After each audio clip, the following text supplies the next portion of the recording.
ಕೃಷ್ಣವು ಬಲಜ್ಞಾನಕಾರ್ಯವು ಕೃಷ್ಣಾರಮಣ ರಾಜ್ಯದವು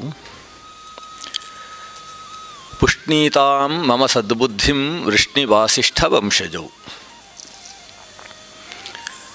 ಲಸತು ಶ್ರೀಮದಾನಂದ ತೀರ್ಥೇಂದುರ್ನೋ ಹೃದಂಬರೆ ಯದ್ವಚಶ್ಚಂದ್ರಿಕಾ ಸ್ವಾಂತಸಂತಾಪಂ ವಿನಿಕೃಂತತಿ. ನಾರಾಯಣಂ ಸುರಗುರುಂ ಜಗದೇಕನಾಥಂ ಭಕ್ತಪ್ರಿಯಂ ಸಕಲಲೋಕನಮಸ್ಕೃತಂಚ ತ್ರೈಗುಣ್ಯವರ್ಜಿತಮಜಂ ವಿಭುಮಾದ್ಯಮೀಶಂ ವಂದೇ ಭವಘ್ನಂ ಅಮರಾಸುರಸಿದ್ಧವಂದ್ಯಂ. ನಾರಾಯಣಂ ನಮಸ್ಕೃತ್ಯ ನರಂಚೈವ ನರೋತ್ತಮಂ ದೇವೀಂ ಸರಸ್ವತೀಂ ವ್ಯಾಸಂ ತತೋ ಜಯಮುದೀರಯೇತ್. ಹರಶಂಭೋ ಮಹಾದೇವ ವಿಶ್ವೇಶಾಮರವಲ್ಲಭ ಶಿವಶಂಕರ ಸರ್ವಾತ್ಮನ್ ನೀಲಕಂಠ ನಮೋಸ್ತುತೆ.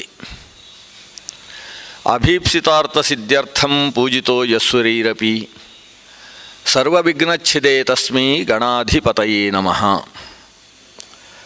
ತಪಸ್ವಾಧ್ಯಾಯ ಶುಶ್ರೂಷಾ ಕೃಷ್ಣಪೂಜಾರತಂ ಮುನಿಂ ವಿಶ್ವೇಶಮಿಷ್ಟದಂ ವಂದೇ ಪರಿವ್ರಾಟ್ ಚಕ್ರವರ್ತಿನಂ.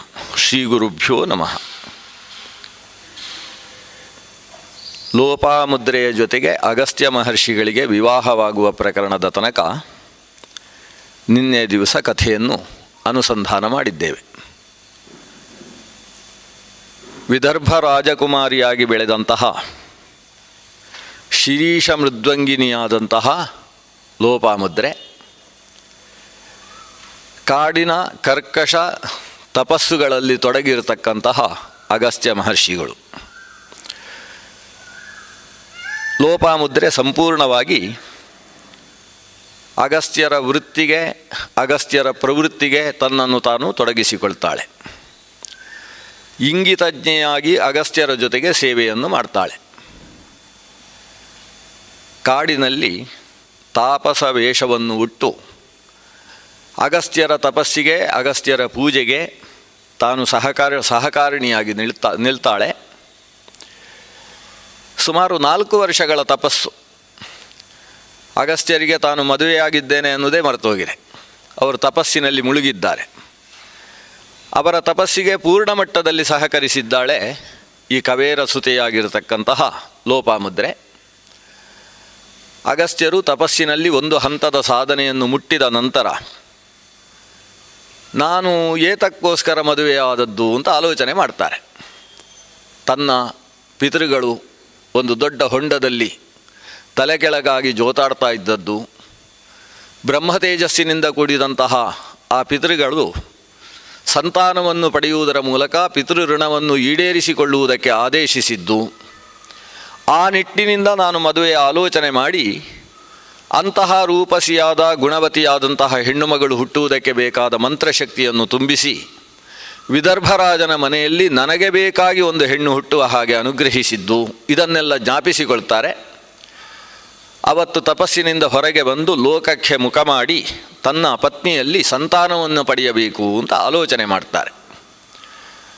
ಆದರೆ ಲೋಪಾಮುದ್ರೆ ಹೇಳ್ತಾಳೆ, ನಾನು ಈ ರೀತಿಯಲ್ಲಿ ನಿಮ್ಮಿಂದ ಒಬ್ಬ ಮಗನನ್ನು ಪಡಿಬೇಕು ಅಂತಾದರೆ ನಾನು ಕೆಲವು ನಿರ್ಬಂಧಗಳನ್ನು ನಿಮ್ಮ ಮುಂದೆ ಹೇಳ್ತಾ ಇದ್ದೇನೆ. ಯಾಕಂದರೆ ನಾನು ತಾಪಸಿಯ ಹಾಗೆ ಈ ನಾರುಮಡಿಯನ್ನು ಹುಟ್ಟಿದ್ದೇನೆ. ಈ ನಾರುಮಡಿಗೆ ಅದರದ್ದೇ ಆದ ಗೌರವವಿದೆ, ಅದರದ್ದೇ ಆದ ಒಂದು ಪಾವಿತ್ರ್ಯ ಇದೆ. ಆದ್ದರಿಂದ ಇದರಲ್ಲಿ ನಾನು ಗರ್ಭಿಣಿಯಾಗುವುದಕ್ಕೆ ಸಿದ್ಧಳಿಲ್ಲ. ಹಿಂದೆ ನನ್ನನ್ನು ನೀವು ವಿವಾಹವಾಗುವಾಗ ನಾನು ಯಾವ ರೀತಿಯಲ್ಲಿ ರಾಜಕುಮಾರಿಯಾಗಿ ಅರಮನೆಯಲ್ಲಿದ್ದೇನೋ ಅಂತಹ ಅರಮನೆ, ಅಂಥದ್ದೇ ಮಂಚಗಳು, ಅಂತಹ ಹಾಸಿಗೆ, ಅಂತಹ ವೈಭೋಗ ಇವುಗಳೆಲ್ಲ ಪ್ರಾಪ್ತಿಯಾಗುವುದಾದರೆ ನಾನು ನಿಮ್ಮಿಂದ ಮಗುವನ್ನು ಪಡೆಯುವುದಕ್ಕೆ ಸಿದ್ಧಳಿದ್ದೇನೆ. ಅವತ್ತು ಗಂಡನಿಗೆ ಬಗ್ಗಬೇಕಾಯಿತು ಹೆಂಡತಿ. ಸ್ವಲ್ಪ ಮದುವೆ ಹೀಗೆ ಆರಂಭದಲ್ಲಿ ಗಂಡ ಹೇಳಿದ ಹಾಗೆ ಕೇಳುವುದು, ಆಮೇಲೆ ಹೆಂಡತಿ ಹೇಳಿದ ಹಾಗೆ ಕೇಳಬೇಕಾಗ್ತದೆ ಅನ್ನುವುದಕ್ಕೆ ಇದೊಂದು ಜ್ವಲಂತ ನಿದರ್ಶನವಾಗಿ ಅಗಸ್ತ್ಯರ ಇತಿಹಾಸ ಇದೆ. ಅಗಸ್ತ್ಯರು ಈಕೆಯಲ್ಲಿ ಸಂತಾನವನ್ನು ಪಡೆಯುವುದಕ್ಕೋಸ್ಕರ ಇಲ್ಲಿಯ ತನಕ ನಾನು ಹೇಳಿದ ಹಾಗೆ ನನಗೆ ಅನುಕೂಲಳಾಗಿ ತನ್ನ ಸಮಗ್ರ ರಾಜ ವೈಭೋಗವನ್ನು ತ್ಯಜಿಸಿ ಇಷ್ಟು ಕೆಲಸ ಮಾಡಿದ್ದಾಳೆ. ಅಷ್ಟು ಇಂಗಿತಜ್ಞೆಯಾಗಿ. ಇಂಗಿತಜ್ಞೆಯ ಸೇವೆ ಅಂದರೆ ಏನರ್ಥ? ಇವರು ಹೇಳಿದ ಮೇಲೆ ಕೆಲಸ ಮಾಡುವುದಲ್ಲ. ಇವರಿಗೆ ಯಾವ ಹೊತ್ತಿಗೆ ಏನು ಬೇಕಾಗ್ತದೆ ಅಂತ ಅವರ ಮನಸ್ಸಾಗಿ ತಾನು ಯೋಚನೆ ಮಾಡಿ ಅವರಿಗೆ ಬೇಕಾದಾಗ ಬೇಕಾದ್ದನ್ನು ಒದಗಿಸಿಕೊಡುವಂತಹ ಸೇವೆ ಇದು. ಅದು ಹೇಳಿದ ಮೇಲೆ ಮಾಡುವ ಸೇವೆ ಅಲ್ಲ. ಅದು ಹೇಳಿ ಮಾಡುವನು ಅಲ್ಲ, ಹೇಳದೆಲೆ ಮಾಡುವನು ರೂಢಿಯೊಳಗುತ್ತಮನು, ಹೇಳಿ ಮಾಡುವನು ಮಧ್ಯಮನು, ಹೇಳಿಯೂ ಮಾಡದವ ಅಧಮತಾ ಸರ್ವಜ್ಞ ಅಂತ ಸರ್ವಜ್ಞ ವಚನ ಇದೆ ಅಲ್ಲ. ಅಲ್ಲಿ ಹೇಳಿ ಮಾಡುವನು ಅಂದರೆ ಮಾಡಿದ್ದನ್ನೆಲ್ಲ ಹೇಳ್ಕೊಂಡು ಹೋಗುವನು ಅಂತಲೂ ಅರ್ಥ ಇದೆ. ಅದಕ್ಕಿಂತ ಮುಖ್ಯವಾಗಿ ಇನ್ನೊಬ್ಬರು ಹೇಳಿದ ಮೇಲೆಯೇ ಮಾಡಬೇಕು ಅಂತ ಗೊತ್ತಾಗಿ ಮಾಡುವವನಿದ್ದಾನಲ್ಲ, ಅವನು ಅಧಮ ಅಲ್ಲ. ಅವನಿಗಿಂತ ಪರವಾಗಿಲ್ಲವ, ಮಧ್ಯಮ ಆಗ್ಬೋದು. ಆದರೆ ಹೇಳಿಯೂ ಮಾಡದವ ಅಧಮ ಆಗ್ತಾನೆ. ಹೇಳದೆಲೇ ಮಾಡುವನು ರೂಢಿಯೊಳಗುತ್ತಮನು ಅಂದರೆ ಅದು ಇಂಗಿತಜ್ಞತೆಯ ಸೇವೆ. ಅದು ಆ ರೀತಿಯ ಸೇವೆಯನ್ನು ಮಾಡಿದ್ದಾಳೆ. ಆದ್ದರಿಂದ ಈಕೆಯನ್ನು ಅನುಗ್ರಹಿಸುವುದು ನನ್ನ ಕರ್ತವ್ಯ. ಪತಿಯಾಗಿ ಸ್ತ್ರೀ ಸಹಜವಾದಂತಹ ಭಾವಗಳಿಗೆ ಒಪ್ಪಿ ನಡೆಯುವಂಥದ್ದು ಪತಿಯ ಕರ್ತವ್ಯ ಅಂತ ತೀರ್ಮಾನಿಸಿದಂತಹ ಮಹರ್ಷಿ ಅಗಸ್ತ್ಯ ಹೇಳ್ತಾನೆ, ಒಲಿಸಿಕೊಳ್ಳುವ ದೃಷ್ಟಿಯಿಂದ ನಾನು ತಪಸ್ವಿ ಇದ್ದೇನೆ. ಸಂಪಾದನೆ ಅನ್ನುವುದು ನಮ್ಮದು ಏನಿದ್ರೂ ಆಂತರಿಕವಾದದ್ದು ಮಾತ್ರ. ಬಾಹ್ಯವಾದ ಯಾವುದೇ ಐಶ್ವರ್ಯಗಳನ್ನು ನಾವು ಅಶಾಶ್ವತವಾದದ್ದು ಅನ್ನುವ ಕಾರಣದಿಂದ ತುಚ್ಛೀಕರಿಸಿದವರು. ಆದ್ರಿಂದೇ ನಮ್ಮನ್ನು ಯಾರೂ ಕೂಡ ದರಿದ್ರ ಅಗಸ್ತ್ಯ ಅಂತಲೇ ವ್ಯವಹಾರ ಮಾಡ್ತಾರೆ. ಯಾಕಂದರೆ ಆ ಬಾಹ್ಯ ಅದರ ಬಗ್ಗೆ ಆಸಕ್ತಿಯೇ ಇಲ್ಲ ನಮಗೆ, ಅದು ಶಾಶ್ವತವಾದದ್ದಲ್ಲ. ಆದ್ದರಿಂದ ಅದೆಲ್ಲ ಯಾಕೆ ಬೇಕು? ಈ ರೀತಿಯಲ್ಲೇ ಸಂಪತ್ತನ್ನು ಪಡೆಯುವುದಕ್ಕೆ ಬೇಕಾದಷ್ಟು ಅವಕಾಶ ಇದೆ. ಸಂತಾನ ಅನ್ನುವುದು ಕೂಡ ಒಂದು ಸಂಪತ್ತು. ಅದನ್ನು ಸಂತಾನ ಲಕ್ಷ್ಮಿ ಅಂತ ವ್ಯವಹಾರ ಮಾಡ್ತಾರೆ. ಇದನ್ನು ವಿದ್ಯಾಲಕ್ಷ್ಮಿ ಅಂತ ಕರೀತಾರೆ, ಜ್ಞಾನಲಕ್ಷ್ಮಿ ಅಂತ ಕರೀತಾರೆ. ಆದ್ದರಿಂದ ಅಂತಹ ಲಕ್ಷ್ಮಿಯಲ್ಲಿ ಆಸಕ್ತರಾದಂತಹ ನಾವು ಧನಲಕ್ಷ್ಮಿ ಮೊದಲಾದ ಲಕ್ಷ್ಮಿಯ ಬಗ್ಗೆ ಆಲೋಚನೆ ಮಾಡಬಾರ್ದು ಅಂತ ಸ್ವಲ್ಪ ಬುದ್ಧಿವಾದ ಅಗಸ್ತ್ಯ ಹೇಳುವುದಕ್ಕೆ ಪ್ರಯತ್ನಿಸ್ತಾರೆ.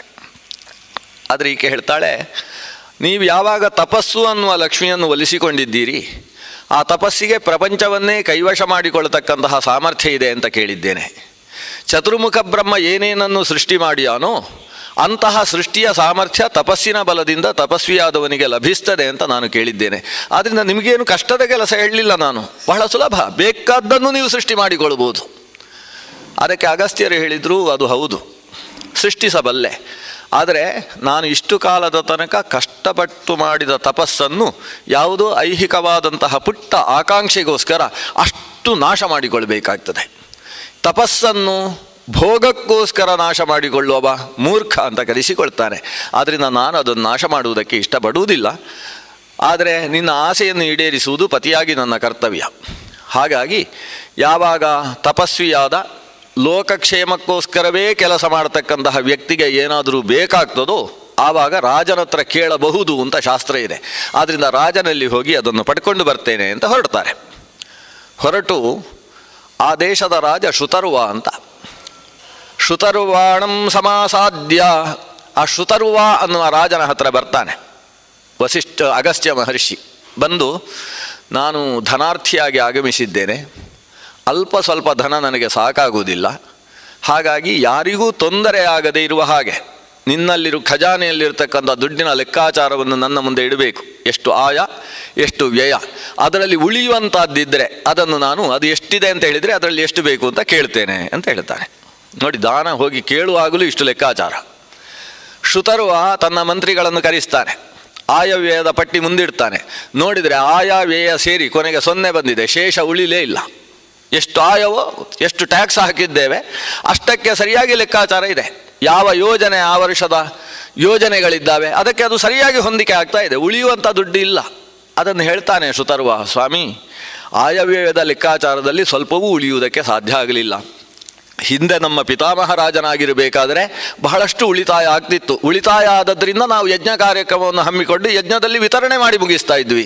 ಆದರೆ ಈಗ ಹಾಗಿಲ್ಲ. ನಮ್ಮ ದೇಶದಲ್ಲಿ ಯಾಕೋ ಸ್ವಲ್ಪ ಕ್ಷೋಭೆ ಉಂಟಾಗಿ ಹೋಗಿದೆ, ಅದರಿಂದ ಯಾವುದೇ ಉಳಿತಾಯ ಇಲ್ಲ. ನನ್ನಲ್ಲಿ ನಿಮಗೆ ಕೊಡಲಿಕ್ಕೆ ಸಾಧ್ಯ ಆಗ್ತಾ ಇಲ್ಲ. ಆದ್ದರಿಂದ ನಮ್ಮ ಪಕ್ಕದಲ್ಲಿರುವ ರಾಜ ಬೃಧ್ನಶ್ವ ಅಂತ ಆತನ ಹೆಸರು, ಬೃಧ್ನಶ್ವ ರಾಜನಲ್ಲಿ ಕರ್ಕೊಂಡು ಹೋಗ್ತೇನೆ, ಅವರಿಂದ ಕೊಡಿಸ್ತೇನೆ. ನೋಡಿ, ದಾನ ಕೊಡಬೇಕು ಅಂತ ಮನಸ್ಸಿದ್ದವನಿಗೆ ತನ್ನಲ್ಲಿ ಇಲ್ಲದೆ ಹೋದರೆ ನಮ್ಮಲ್ಲಿಲ್ಲ, ಹೋಗಿ ಮುಂದಕ್ಕೆ ಅಂತ ಅವ ಕಳಿಸುವುದಿಲ್ಲ.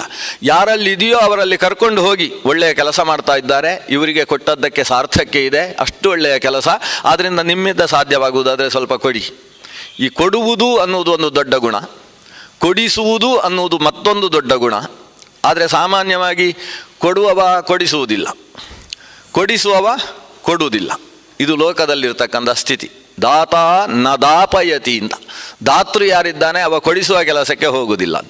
ದಾಪಯಿತ ನ ದತ್ತೆ, ಕೆಲವರು ಕೊಡಿಸುವುದರಲ್ಲಿ ಮಹಾ ನಿಸ್ಸೀಮರು.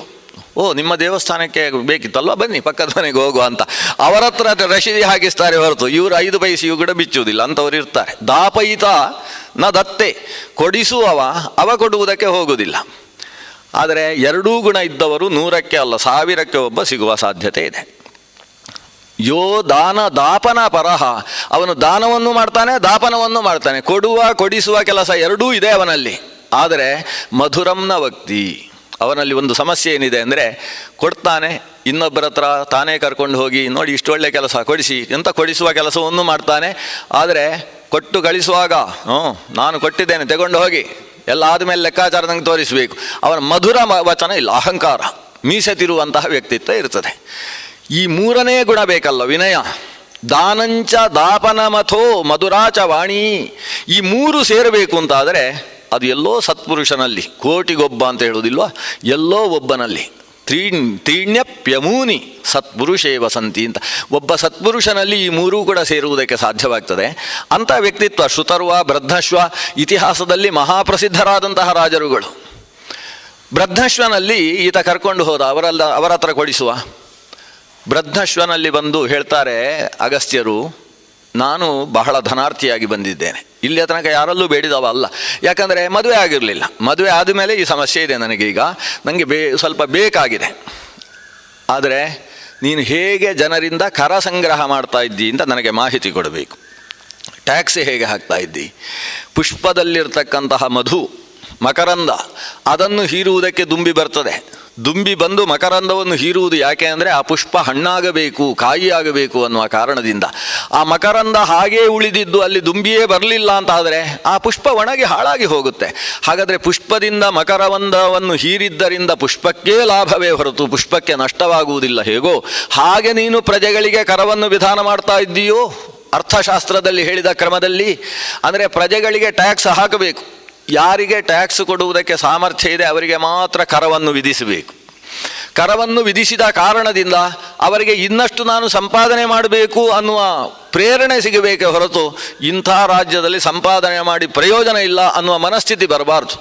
ಹಾಕಿದ ಟ್ಯಾಕ್ಸ್ ಅವರಲ್ಲಿ ತುಂಬಿದ ಹಣದಿಂದಾಗಿ ಅವರಿಗೆ ಸಾಕಪ್ಪ ಅಂತ ಅನಿಸಬಾರ್ದು. ಅದಕ್ಕೋಸ್ಕರ ಸರ್ಕಾರ ತೆಗೆದುಕೊಳ್ಳುವ ಕ್ರಮ, ಆ ತೆಗೆದುಕೊಂಡ ಕಾರಣದಿಂದ ಹೆಚ್ಚು ಟ್ಯಾಕ್ಸ್ ಕೊಡತಕ್ಕಂತಹ ಪ್ರಜೆಗಳಿಗೆ ಇನ್ನಷ್ಟು ವಿಶಿಷ್ಟವಾದ ಮರ್ಯಾದೆ, ಇವನ್ನೆಲ್ಲ ಸರ್ಕಾರ ಕೊಡ್ತಾ ಇದ್ದರೆ ಮಾತ್ರ ಆ ಸರ್ಕಾರ ಸಂಗ್ರಹಿಸಿದಂತಹ ತೆರಿಗೆಗೆ ಬೆಲೆ ಇರ್ತದೆ.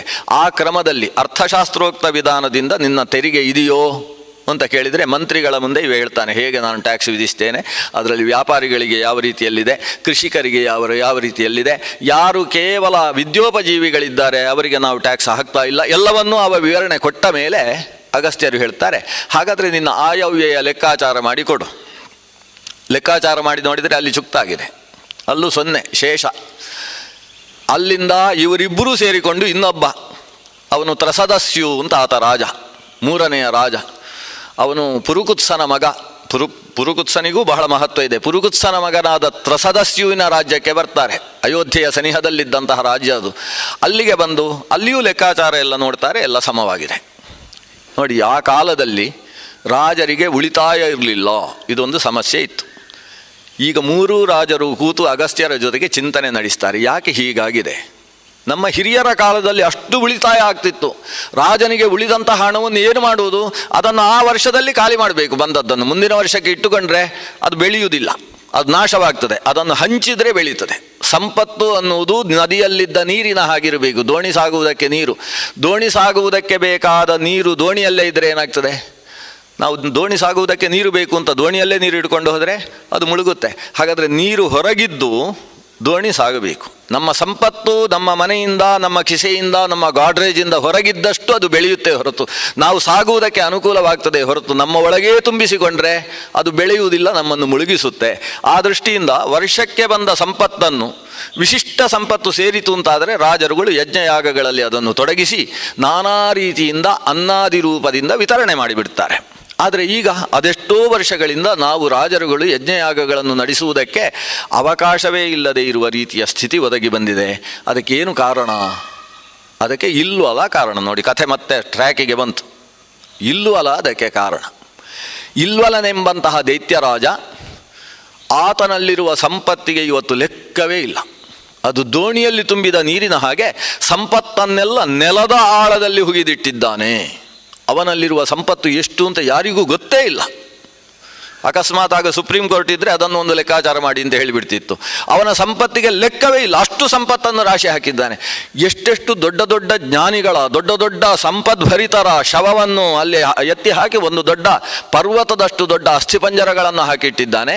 ಅಂತಹ ದೈತ್ಯ ಇಲ್ವಲ್ಲ, ಅವನನ್ನು ಎದುರಿಸುವುದಕ್ಕೆ ಯಾರು ಶಕ್ತರಿಲ್ಲದೆ ಅವ ಕಾಡಿನ ಮಧ್ಯದಲ್ಲಿ ದೊಡ್ಡ ರಾಜ್ಯವನ್ನು ನಡೆಸ್ತಾ ಇದ್ದಾನೆ. ಆದ್ದರಿಂದ ಈ ಊರಿನ ಪ್ರಜೆಗಳಲ್ಲಿ ಸಂಪತ್ತಿಲ್ಲ. ಇಲ್ಲದೇ ಇರುವುದರಿಂದ ನಾವು ಸರಿಯಾಗಿ ತೆರಿಗೆಯನ್ನು ವಿಧಿಸುವುದಕ್ಕೆ ಆಗ್ತಾ ಇಲ್ಲ. ನಮಗೆ ಎಷ್ಟು ಖರ್ಚೋ ಅಷ್ಟೇ ತೆರಿಗೆಯನ್ನು ಪಡೆಯುವ ರೀತಿಯಲ್ಲಿ ನಮ್ಮ ವ್ಯವಸ್ಥೆ ಇದೆ. ಆದ್ದರಿಂದ ನಿಮಗೆ ಸಂಪತ್ತು ಸಿಗಬೇಕಾದ್ರೆ ಇಲ್ವಲನ ಹತ್ರ ನಾವು ಹೋಗಬೇಕಾಗ್ತದೆ. ಅಗಸ್ತ್ಯ ಹೇಳ್ತಾನೆ, ಹೊರಡೋಣ. ಈ ಮೂರೂ ರಾಜರನ್ನು ಕರ್ಕೊಂಡು ಅಗಸ್ತ್ಯ ಮಹರ್ಷಿಗಳು ಇಲ್ವಲನ ಹತ್ರ ಬರ್ತಾರೆ. ಇಲ್ವಲನಿಗೆ ಅಗಸ್ತ್ಯರು ಬರ್ತಾ ಇದ್ದಾರೆ ಅನ್ನೋ ಸುದ್ದಿ ಗೂಢಚಾರರ ಮೂಲಕ ಸಿಗ್ತದೆ. ಬಹಳ ವ್ಯವಸ್ಥಿತವಾದ ರಾಜಾವ. ಗೂಢಚಾರರು ತಿಳಿಸಿದ್ದೇ ತಡ, ಮೂರು ರಾಜರುಗಳ ಜೊತೆಗೆ ಅಗಸ್ತ್ಯರು ಬರ್ತಾ ಇದ್ದಾರೆ ಅಂತಾದ ಕೂಡಲೇ ಆತ ತನ್ನ ರಾಜ್ಯದ ಸೀಮೆಯ ತನಕ ಬರ್ತಾನಂತೆ. ವಿಷಯಾಂತರೇ ಸಮಾಸಾಧ್ಯ, ತನ್ನ ರಾಜ್ಯದ ಸೀಮೆಗೆ ಬಂದು ಅಲ್ಲಿಯೇ ಅರಳು ಚೆಲ್ಲಿ ಅವರನ್ನು ಸ್ವಾಗತ ಮಾಡಿ ಕಂಬಳಿ ಹಾಸಿಕೊಂಡು ಕರ್ಕೊಂಡು ಬರ್ತಾನೆ. ಅಗಸ್ತ್ಯರ ಬಗ್ಗೆ ಗೌರವ ಇಲ್ವಲನಿಗೆ. ಇವನು ಕೆಟ್ಟವನೋ ಒಳ್ಳೆಯವನೋ ಗೊತ್ತಾಗೋದಿಲ್ಲ. ಇವನ ಕಥೆ ಕೇಳ್ತಾ ಹೋದರೆ ಇಲ್ವಲ್ಲ ಬಹಳ ಒಳ್ಳೆಯವ ಅಂತ ಅನಿಸುತ್ತೆ. ಇವರನ್ನು ಕರ್ಕೊಂಡು ಬರ್ತಾನೆ, ಪಾದ ಪ್ರಕ್ಷಾಲನೆ ಮಾಡ್ತಾನೆ, ಅವರಿಗೆ ಭೋಜನದ ವ್ಯವಸ್ಥೆಯನ್ನು ಮಾಡ್ತಾನೆ. ಭೋಜನದ ವ್ಯವಸ್ಥೆಗೆ ತಾನೇ ಅಡಿಗೆಗೆ ಹೊರಡ್ತಾನೆ. ತಾನು ವೇಷ ಹಾಕಿಕೊಂಡು ಪರಿಪೂರ್ಣ ಮೈಮೇಲಿದ್ದ ಕವಚವನ್ನೆಲ್ಲ ತೆಗೆದಿಟ್ಟು ಯಜ್ಞೋಪವೀತವನ್ನು ಸ್ಪಷ್ಟವಾಗಿ ಕಾಣಿಸುವ ಹಾಗೆ ಹಾಕಿಕೊಂಡು ಸ್ವಂತಕ್ಕೆ ಉತ್ತರೀಯವನ್ನು ಸುತ್ತಿಕೊಂಡು ತಾನೇ ಅಡಿಗೆ ಮಾಡ್ತಾನೆ. ತನ್ನ ತಮ್ಮನಾದ ವಾತಾಪಿಯನ್ನೇ ಮೇಷವನ್ನಾಗಿಸಿ ಅವನನ್ನೇ ಕತ್ತರಿಸಿ ಅಡಿಗೆ ಮಾಡಿ ಸಿದ್ಧಪಡಿಸ್ತಾನೆ. ಅವನ ಅಡಿಗೆಗೆ ಹೋಗುವ ಹೊತ್ತಿಗೆ ಈ ಮೂರು ರಾಜರು ಮೈಯಲ್ಲಿ ಬೆವರು ಬರ್ತಾ ಇದೆ ರಾಜರುಗಳಿಗೆ. ಅವರು ಅಗಸ್ತ್ಯರಿಗೆ ಹೇಳ್ತಾರೆ, ಅಗಸ್ತ್ಯರೇ, ಊಟದಲ್ಲಿ ನಮಗೂ ಎಲ್ಲಿ ಸೇರಿಸಿ ಊಟ ಹಾಕಿದ ಅಂದರೆ ನಾವು ಸತ್ವಿ ಅಂತ ಅರ್ಥ. ನೀವು ಏನು ಮಾಡ್ತೀರೋ ಗೊತ್ತಿಲ್ಲ, ನಾವು ಅವನ ಅಡಿಗೆ ಮುಗಿಸುವುದರ ಒಳಗೆ ಹೊರಟು ಓಡಿ ಹೋಗುವುದು ಒಳ್ಳೆಯದು ಅಂತ ರಾಜರು ಮೂರು ಜನ ಹೇಳ್ತಾರೆ. ಅಗಸ್ತ್ಯ ಮಹರ್ಷಿ ಹೇಳ್ತಾರೆ, ನೀವೆಲ್ಲ ಯೋಚಿಸಬೇಡಿ, ನನಗಾಗಿರುವಷ್ಟು ಹಸಿವು ನಿಮಗೆ ಆಗಲಿಲ್ಲ. ಆದ್ದರಿಂದ ಎಲೆ ಮುಂದೆ ಕೂತ್ಕೊಳ್ಳಿ, ತಿನ್ನುವ ಕೆಲಸ ಎಲ್ಲ ನಾನು ಮಾಡ್ತೇನೆ ಅಂತ. ಭೋಜನಕ್ಕೆ ಆತ ಬಡಿಸಿದರೆ ಅಗಸ್ತ್ಯರು ತನ್ನ ಎಲೆಗೆ ಬಡಿಸಿದ ಮೇಲೆ ಮೂರು ರಾಜರಿಗೆ ಬಡಿಸುವುದರ ಒಳಗೆ ಹೇಳ್ತಾರೆ, ನನ್ನ ಊಟ ಮುಗಿದ ಮೇಲೆ ಅವರಿಗೆ ಬಡಿಸಬೇಕು. ಅನ್ಯ ಭೋಜನಂ ವಿಪ್ರಭೋಜನ ಪೂರ್ವಕಂ ಅಂತ. ನನಗೆ ಬಡಿಸಿದ ಮೇಲೆ ಅವರಿಗೆ ಬಡಿಸಬೇಕು, ಮೊದಲು ನನಗೆ ಬಡಿಸಿದ್ದಷ್ಟು ಖಾಲಿ ಮಾಡ್ತಾ ಇದ್ದಾರೆ ಅಗಸ್ತ್ಯರು. ಆತನ ಪಾತ್ರೆ ಪೂರ್ತಿ ಖಾಲಿ ಆಯಿತು. ಅವನಿಗೆ ಖುಷಿಯಾಯಿತು ಅದರಿಂದ. ಈ ಮೂರು ರಾಜರು ಇದ್ದರೆ ಎಷ್ಟು ಬಿಟ್ಟರೆ ಎಷ್ಟು, ಈ ವ್ಯಕ್ತಿಯೇ ಬಹಳ ಅಪಾಯಕಾರಿಯಾದ ವ್ಯಕ್ತಿ. ಯಾಕಂದರೆ ಈ ಹಿಂದೆ ಕೆಲವು ಅಪಾಯಗಳು ಇವರಿಂದ ಬಂದದ್ದುಂಟು ನಮ್ಮಂಥವರಿಗೆ. ಆದ್ದರಿಂದ ಈ ವ್ಯಕ್ತಿ ಈಗ ಮುಗಿದ ಹಾಗೆ ಆಯಿತು ಅಂತ ಒಂದು ಗಹಗಹಿಸಿ ನಗ್ತಾನೆ. ಅವರ ಊಟ ಮುಗಿಯುವ ಹೊತ್ತಿಗೆ ನಕ್ಕು ವಾತಾಪೇ ಸಮಾಗಚ್ಛ, ವಾತಾಪಿ ಬಾ ಅಂತ ಜೋರಾಗಿ ಕರೀತಾನೆ. ಕರೆಯುವಾಗ ವಾತಾಪಿ ಹೊಟ್ಟೆಯ ಒಳಗೆ ಒಂದಕ್ಕೊಂದು ಸೇರಿಕೊಂಡು ಹೃದಯದ ಕಡೆಗೆ ಕೈ ಎತ್ತಬೇಕು. ಆದರೆ ಆತ ತನ್ನ ವೇಗವನ್ನೆಲ್ಲ ಸೇರಿಸಿ ಬರುವುದಕ್ಕೆ ಪ್ರಯತ್ನಿಸ್ತಾ ಇದ್ದರೆ ಈ ಅಗಸ್ತ್ಯ ಮಹರ್ಷಿಗಳು ತನ್ನ ಬೆರಳನ್ನು ಹೀಗೆ ಇಟ್ಕೊಂಡು ವಾತಾಪೇ ಕ್ವಾಸಿ, ಎಲ್ಲಿದ್ದಿ ವಾತಾಪಿ ಅಂತ ಹೇಳಿ ಹೊಟ್ಟೆಗೆ 3 ಬಾರಿ ಬಡಿತಾರಂತೆ. ಅಂಗುಲ್ಯ ಸಮತ ಆಡಯತ್, ತನ್ನ ಕೈಯ ಬೆರಳಿನಿಂದ ಹೊಟ್ಟೆಗೆ ಬಡಿತಾರೆ. ಹೊಟ್ಟೆಯನ್ನು ತಿಕ್ಕಿಕೊಳ್ಳುವುದಲ್ಲ, ಭೋಜನ ಆದಮೇಲೆ ಹೊಟ್ಟೆಯನ್ನು ತಿಕ್ಕಿಕೊಳ್ಳಬಾರ್ದು ಅಂತ ಶಾಸ್ತ್ರದಲ್ಲಿ ನಿಷೇಧ ಇದೆ. ತಾನು ಅಂಗುಲ್ಯ ಸಮತಾಡಯತ ಅಂತಾರೆ ವ್ಯಾಸರು. ಹೊಟ್ಟೆಯನ್ನು ಹೀಗೆ ಅಂಗುಲಿಯಿಂದ ಹೊಡೆದರಂತೆ. ಹೊಡೆದದ್ದೇ ತಡ ವಾತಾಪಿ ಜೀರ್ಣನಾದ. ವಾತಾಪೇ ತ್ವಂ ಸುಜೀರ್ಣೋಸಿ, ನೀನು ಪೂರ್ತಿ ಜೀರ್ಣ ಆಗಿ ಹೋದಿ ಅಂತ ಹೇಳಿ ಆ ಇಲ್ವಲ ಎಷ್ಟು ಜೋರು ನಕ್ಕಿದ್ದಾನೆ ಅದಕ್ಕಿಂತ ಜೋರು ನಕ್ಬಿಟ್ರು ಅಗಸ್ತ್ಯರು. ತಾವು ಪೂರ್ತಿ ಹಲ್ಲನ್ನು ತೆಗೆದು ಒಂದು ವಿಕಟಾಟ್ಟಹಾಸವನ್ನು ಮಾಡಿದರು. ಪಕ್ಕದಲ್ಲಿದ್ದ 3 ಜನ ರಾಜರು ಹೆದರಿಕೊಳ್ಳುವ ಹಾಗೆ ಅಟ್ಟಹಾಸ ಮಾಡಿದರಂತೆ ಅಗಸ್ತ್ಯ ಮಹರ್ಷಿಗಳು. ಇಲ್ವಲನ ಮೈಯೆಲ್ಲ ಬೆವತು ಹೋಯಿತು. ತಮ್ಮನನ್ನು ಅರಗಿಸಿಕೊಂಡು ಬಿಟ್ಟರು. ಇಲ್ಲಿಯ ತನಕ ಯಾವ ಬ್ರಾಹ್ಮಣನಿಲ್ಲೂ ಆಗದೇ ಇದ್ದ ಕೆಲಸ ಈ ವ್ಯಕ್ತಿ ಮಾಡಿಬಿಟ್ರಲ್ಲ. ಮಂಡಿಯೂರಿ ಅಗಸ್ತ್ಯರಿಗೆ ಕೈ ಮುಗಿದು ಇಲ್ವಲ ಹೇಳ್ತಾನೆ, ಸ್ವಾಮಿ ಮಹಾಸಮರ್ಥರಿದ್ದೀರಿ, ನೀವು ಏನು ಕೇಳ್ತೀರಿ ಅದು ಕೊಡ್ತೇನೆ. ಅದಕ್ಕೆ ಹೇಳ್ತಾರೆ ಅಗಸ್ತ್ಯರು, ನಮಗೆ ಲೆಕ್ಕಾಚಾರ ಕೊಡಬೇಕು. ನಾನು ಕೇಳಿದಷ್ಟು ಕೊಡುವುದಕ್ಕೆ ಸಾಧ್ಯ ಉಂಟು ಅಂತ ನೋಡಿ ಆಮೇಲೆ ನಾನು ಕೇಳುವುದು. ಅದಕ್ಕೆ ಇಲ್ವಲ್ಲ ಹೇಳ್ತಾನೆ, ನೀವು ಎಷ್ಟು ಕೇಳ್ತೀರಿ ಅಷ್ಟು ಕೊಡಬಲ್ಲೆ, ನನ್ನ ಲೆಕ್ಕಾಚಾರ ನೀವು ಕೇಳಬೇಕು ಅಂತಿಲ್ಲ, ಅಷ್ಟೆಲ್ಲ ನಮ್ಮ ಹತ್ರ ಇದೆ ಅಂತ ಹೇಳ್ತಾರೆ. ಆಗ ಅಗಸ್ತ್ಯರು ಹೇಳ್ತಾರೆ, ನೋಡಿ ಈ 3 ಜನ ರಾಜರಿದ್ದಾರಲ್ಲ, ಅವರಿಗೆ ದೇಶದಲ್ಲಿ ಪ್ರಜೆಗಳಿಗೆ ಬೇಕಾದ ಉಪಕಾರಕ ಕೆಲಸಗಳನ್ನು ನಡೆಸುವುದಕ್ಕೆ ಬೇಕಾದಷ್ಟು ಸಾಮರ್ಥ್ಯ ಇಲ್ಲ. ರಾಜರಿದ್ದಾರೆ, ಪ್ರಜೆಗಳ ಸುಖ ದುಃಖಗಳನ್ನು ನೋಡಿಕೊಂಡು ಯಾರಿಂದಲೂ ಕೀಳುವುದಕ್ಕೆ ಪ್ರಯತ್ನಿಸದೆ ಬಡವರಾಗಿದ್ದಾರೆ ರಾಜರು. ಖಜಾನೆಯಲ್ಲಿ ಕೊರತೆಯ ಬಜೆಟ್ ಮಂಡನೆ ಮಾಡ್ತಾ ಇದ್ದಾರೆ ಅವರು. ಆದ್ದರಿಂದ ಅವರಿಗೆ ನಿನ್ನಿಂದ ಒಂದಿಷ್ಟು ಕೊಡಬೇಕು. ಆಮೇಲೆ ಅವರಿಗೆ ಎಷ್ಟು ಕೊಟ್ಟಿದ್ದೀ ಅದರ 2 ಪಟ್ಟು ನಂಗೆ ಕೊಟ್ಟರೆ ಸರಿ. ಅವರಿಗೆ ಎಷ್ಟು ಕೊಡಬೇಕು ಅಂತ ಕೇಳ್ತಾನಿವ. ಅದಕ್ಕೆ 10 ಗವಾಂ 10,000 ಒಟ್ಟು 10,000 ಗೋವುಗಳನ್ನು ಕೊಡಬೇಕು. ಆ ಕಾಲದ ದೊಡ್ಡ ಸಂಪತ್ತು ಅಂದರೆ ಗೋ ಸಂಪತ್ತು. ಆದ್ದರಿಂದ 10,000 ಗೋವುಗಳನ್ನು, ಅದರ 10ರಷ್ಟು ಪಟ್ಟು ಬಂಗಾರ ಕೊಡಬೇಕು. ಆ ಗೋವುಗಳನ್ನು ತಕ್ಕಡಿಯಲ್ಲಿಟ್ಟರೆ ಎಷ್ಟಾಗ್ತದೆ, ಅದರ 10 ಪಟ್ಟು ಬಂಗಾರ ಕೊಡಬೇಕು. ಇಷ್ಟು ಅವರಿಗೆ ಕೊಡು. 3 ಜನಕ್ಕೂ ಅಷ್ಟಷ್ಟು ಕೊಡಬೇಕು. ಅವರಿಗೆ ಎಷ್ಟು ಕೊಟ್ಟಿದೆಯಾ ಅದರ 2ರಷ್ಟು ನನಗೆ ಕೊಡಬೇಕು. ಇಷ್ಟೇ ಸಾಕಾಗುವುದಿಲ್ಲ ನನಗೆ. ಅದರ ಜೊತೆಗೆ ಒಂದು ಬಂಗಾರದ ರಥ ಅದನ್ನು ಕೊಡಬೇಕು. ಆ ಬಂಗಾರದ ರಥಕ್ಕೆ 4 ಕುದುರೆಗಳು, ಅದು ಇಂಥ ತಳಿಯ ಕುದುರೆಗಳಾಗಬೇಕು ಅಂತ ಅದಕ್ಕೊಂದು ಲಕ್ಷಣ ಹೇಳ್ತಾರೆ. ಅಂಥ ಕುದುರೆಗಳು ಬೇಕು. ಅದನ್ನು ಹೊಡೆಯುವುದಕ್ಕೆ ಒಬ್ಬ ಸಾರಥಿ. ಇಷ್ಟು ವ್ಯವಸ್ಥೆ ನನಗೆ ಮಾಡಿಕೊಡಬೇಕು. ಇವನು ಇಲ್ವಲ್ಲ, ಹಾಗೆ ಎದ್ದು ನಿಂತು ಯೋಚನೆ ಮಾಡ್ತಾನೆ, ಎಷ್ಟಿದೆ ನನ್ನ ಸಂಪತ್ತು. ಇವರು ಎಷ್ಟು ಕೇಳಿದ್ದಾರೋ ಅಷ್ಟೇ ಇರುವುದು. ಎಲ್ಲ ಲೆಕ್ಕಾಚಾರ ಉಂಟು ಅವನ ಹತ್ರ, ಅಷ್ಟೇ ಇರುವುದು. ಅಷ್ಟು ನೆಲಮಾಳಿಗೆಗಳಲ್ಲಿ ತುಂಬಿಸಿಟ್ಟಿದ್ದೇನೆ, ಅಷ್ಟು ಸಂಪತ್ತಿದೆ. ಅವ ಹೇಳ್ತಾನೆ, ನೀವು ಕೇಳಿದ್ದೆಲ್ಲ ಕೊಡ್ಬೋದು, ಆದರೆ ಬಂಗಾರದ ರಥ ಅದು ನಮ್ಮ ಹತ್ರ ಇಲ್ಲ. ಅದೊಂದು ಬಿಟ್ಟು ಉಳಿದದ್ದನ್ನೆಲ್ಲ ಕೊಡ್ಬೋದು. ಅಗಸ್ತ್ಯರು ಹೇಳ್ತಾರೆ, ಬಂಗಾರದ ರಥ ನಾನು ಇಲ್ಲಿಯ ತನಕ ಏನು ಕೇಳಿದ್ದೇನೋ ಏನು ನೋಡಿದ್ದೇನೋ ಅದು ಹಾಗೇ ಇರ್ತದೆ. ನಿನ್ನಲ್ಲಿ ಬಂಗಾರದ ರಥ ಇಲ್ಲ ಅನ್ನೋದನ್ನು ಒಪ್ಪುವುದಕ್ಕೆ ಸಾಧ್ಯ ಇಲ್ಲ. ವ್ಯವಸ್ಥೆ ನಿನ್ನ ಮಂತ್ರಿಗಳನ್ನು ಕರೆದು ವಿಚಾರಿಸು ಅಂತ. ಮಂತ್ರಿಗಳ ಹತ್ರ ವಿಚಾರಿಸಿದರೆ, ಸ್ವಾಮಿ ಮೊನ್ನೆ ಒಬ್ಬರ ಹತ್ರ ಹೊಡೆದು ಒಂದು ರಥ ತಂದಿದ್ದೇವಲ್ವ, ಅದು ಒಳಗೆ ನೋಡಿದರೆ ಪೂರ್ತಿ ಬಂಗಾರ, ಹೊರಗೆ ನೋಡಿದರೆ ಕಬ್ಬಿಣ. ನೋಡಿ, ಇಂಥ ರಥ ಎಲ್ಲ ಮಾಡಿಸೋರು ಆ ಕಾಲದಲ್ಲಿದ್ದರು. ಈಗಿನವರು ಹಾಗಲ್ಲ, ಕಬ್ಬಿಣದ ರಥ ಮಾಡಿ ಅದಕ್ಕೆ ಬಂಗಾರದ ಪೈಂಟ್ ಕೊಡುವುದು. ಆಗ ಹಾಗಲ್ಲ, ಬಂಗಾರದ ರಥ ಮಾಡಿ ಅದಕ್ಕೆ ಕಬ್ಬಿಣದ ಪೈಂಟ್ ಕೊಡುವವರು ಇದ್ದರು. ಅಂಥ ರಥವು ಅವನಲ್ಲಿತ್ತಂತೆ. ಆ ರಥದ ಜೊತೆಗೆ ಕುದುರೆಗಳನ್ನು ಕೂಡ ಇವರಿಗೆ ಕೊಡ್ತಾರೆ. ಕೊಟ್ಟು ಈ ರಾಜಂದಿರು 3 ಜನ ಮೊದಲು ತಮ್ಮ ಐಶ್ವರ್ಯವನ್ನು ತೆಗೆದುಕೊಂಡು ಹೊರಟ ಮೇಲೆ ಈ ಅಗಸ್ತ್ಯರು ಆ 2ರಷ್ಟು ಐಶ್ವರ್ಯವನ್ನು ಹಿಡಿದು ಹೊರಟ್ರೆ, ಹಿಂಭಾಗದಿಂದ ಈತನ ಹಿಂಬಾಕಲಕರ ಜೊತೆಗೆ ಬಂದು ಅಗಸ್ತ್ಯರನ್ನು ಮುಗಿಸಿಬಿಡುವ ಹಂಚಿಕೆಯಲ್ಲಿ ತೊಡಗಿದ್ದ.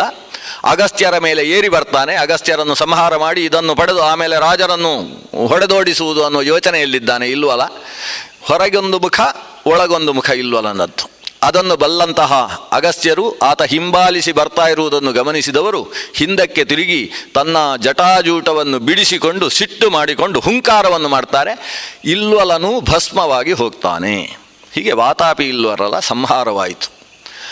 ಅಪಾರವಾದ ಸಂಪತ್ತು ಪ್ರಾಪ್ತವಾಗಿದೆ ಅಗಸ್ತ್ಯರಿಗೆ. ಅದನ್ನು ಹಿಡಿದುಕೊಂಡು ಮನೆಗೆ ಬರ್ತಾರೆ. ತಾಯಿ ಲೋಪಾಮುದ್ರೆ ಆನಂದ ತುಂದಿಲೊಳಾಗುವ ಹಾಗೆ ವಿಶಿಷ್ಟ ಭವನವನ್ನು ನಿರ್ಮಾಣ ಮಾಡಿಸಿ ಆಕೆಯಲ್ಲಿ ಪಡೆದಂತಹ ಮಗನ ಹೆಸರು ದೃಢಸ್ಯು. ಅವನೇ ಮುಂದಕ್ಕೆ ಇದ್ಮವಾಹ ಅನ್ನುವ ಹೆಸರಿನಲ್ಲಿ ಪ್ರಸಿದ್ಧನಾಗ್ತಾನೆ. ಈ ಕಥೆ, ಅಗಸ್ತ್ಯರ ಕಥೆ ಇಂಥದ್ದು ಬಹಳಷ್ಟಿದೆ ಮಹಾಭಾರತದಲ್ಲಿ.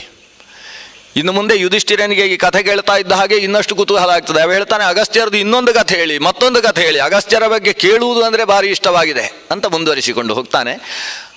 ಅಗಸ್ತ್ಯರ ಕಥೆಯಿಂದ ನಾವು ಅರ್ಥೈಸಿಕೊಳ್ಳುವಂಥದ್ದು, ಸಂಪತ್ತನ್ನು ಪಡೆಯಬೇಕಾದರೆ ತುಂಬ ಜಾಗ್ರತೆ ಬೇಕು. ರಾಜನು ತನ್ನ ಸಂಪತ್ತನ್ನು ವಿನಿಯೋಗಿಸಬೇಕಾದರೆ ಒಂದು ಚೌಕಟ್ಟು ಬೇಕಾಗ್ತದೆ. ಅದನ್ನು ಮೀರಿ ರಾಜನ ಖಜಾನೆಯಲ್ಲಿದ್ದದ್ದು ರಾಜನ ಸಂಪತ್ತಲ್ಲ. ಅವನು ಖುಷಿ ಬಂದಂತೆ ವಿನಿಯೋಗಿಸುವುದಕ್ಕೆ ಅವಕಾಶ ಇಲ್ಲ. ಅವ ಧರ್ಮದರ್ಶಿ ಇದ್ದ ಹಾಗೆ. ಹೇಗೆ ದೇವಸ್ಥಾನಕ್ಕೆ ಧರ್ಮದರ್ಶಿಗಳು ಅಂತ ನಿಯೋಗ ಮಾಡಿದರೆ ದೇವಸ್ಥಾನದ ಹುಂಡಿಯಲ್ಲಿ ಬಿದ್ದ ಹಣವನ್ನು ಅಥವಾ ರಶೀದಿ ಹಾಕಿ ಬಂದ ಹಣವನ್ನು ಆತ ಉಪಯೋಗಿಸುವುದಕ್ಕೆ ಅವಕಾಶ ಇರುವುದಿಲ್ಲ. ಧರ್ಮದರ್ಶಿ ಅವನು ಟ್ರಸ್ಟಿ ಅಂತ ಅವನನ್ನು ಕರೆಯುವುದು. ಅವನನ್ನು ಥರ್ಸ್ಟಿ ಅಂತ ಯಾರು ಕರೆಯುವುದಿಲ್ಲ. ಅವನಿಗೆ ಯಾವುದರ ಬಗ್ಗೆಯೂ ಕೂಡ ಅಭಿಲಾಷೆ ಇರಬಾರ್ದು.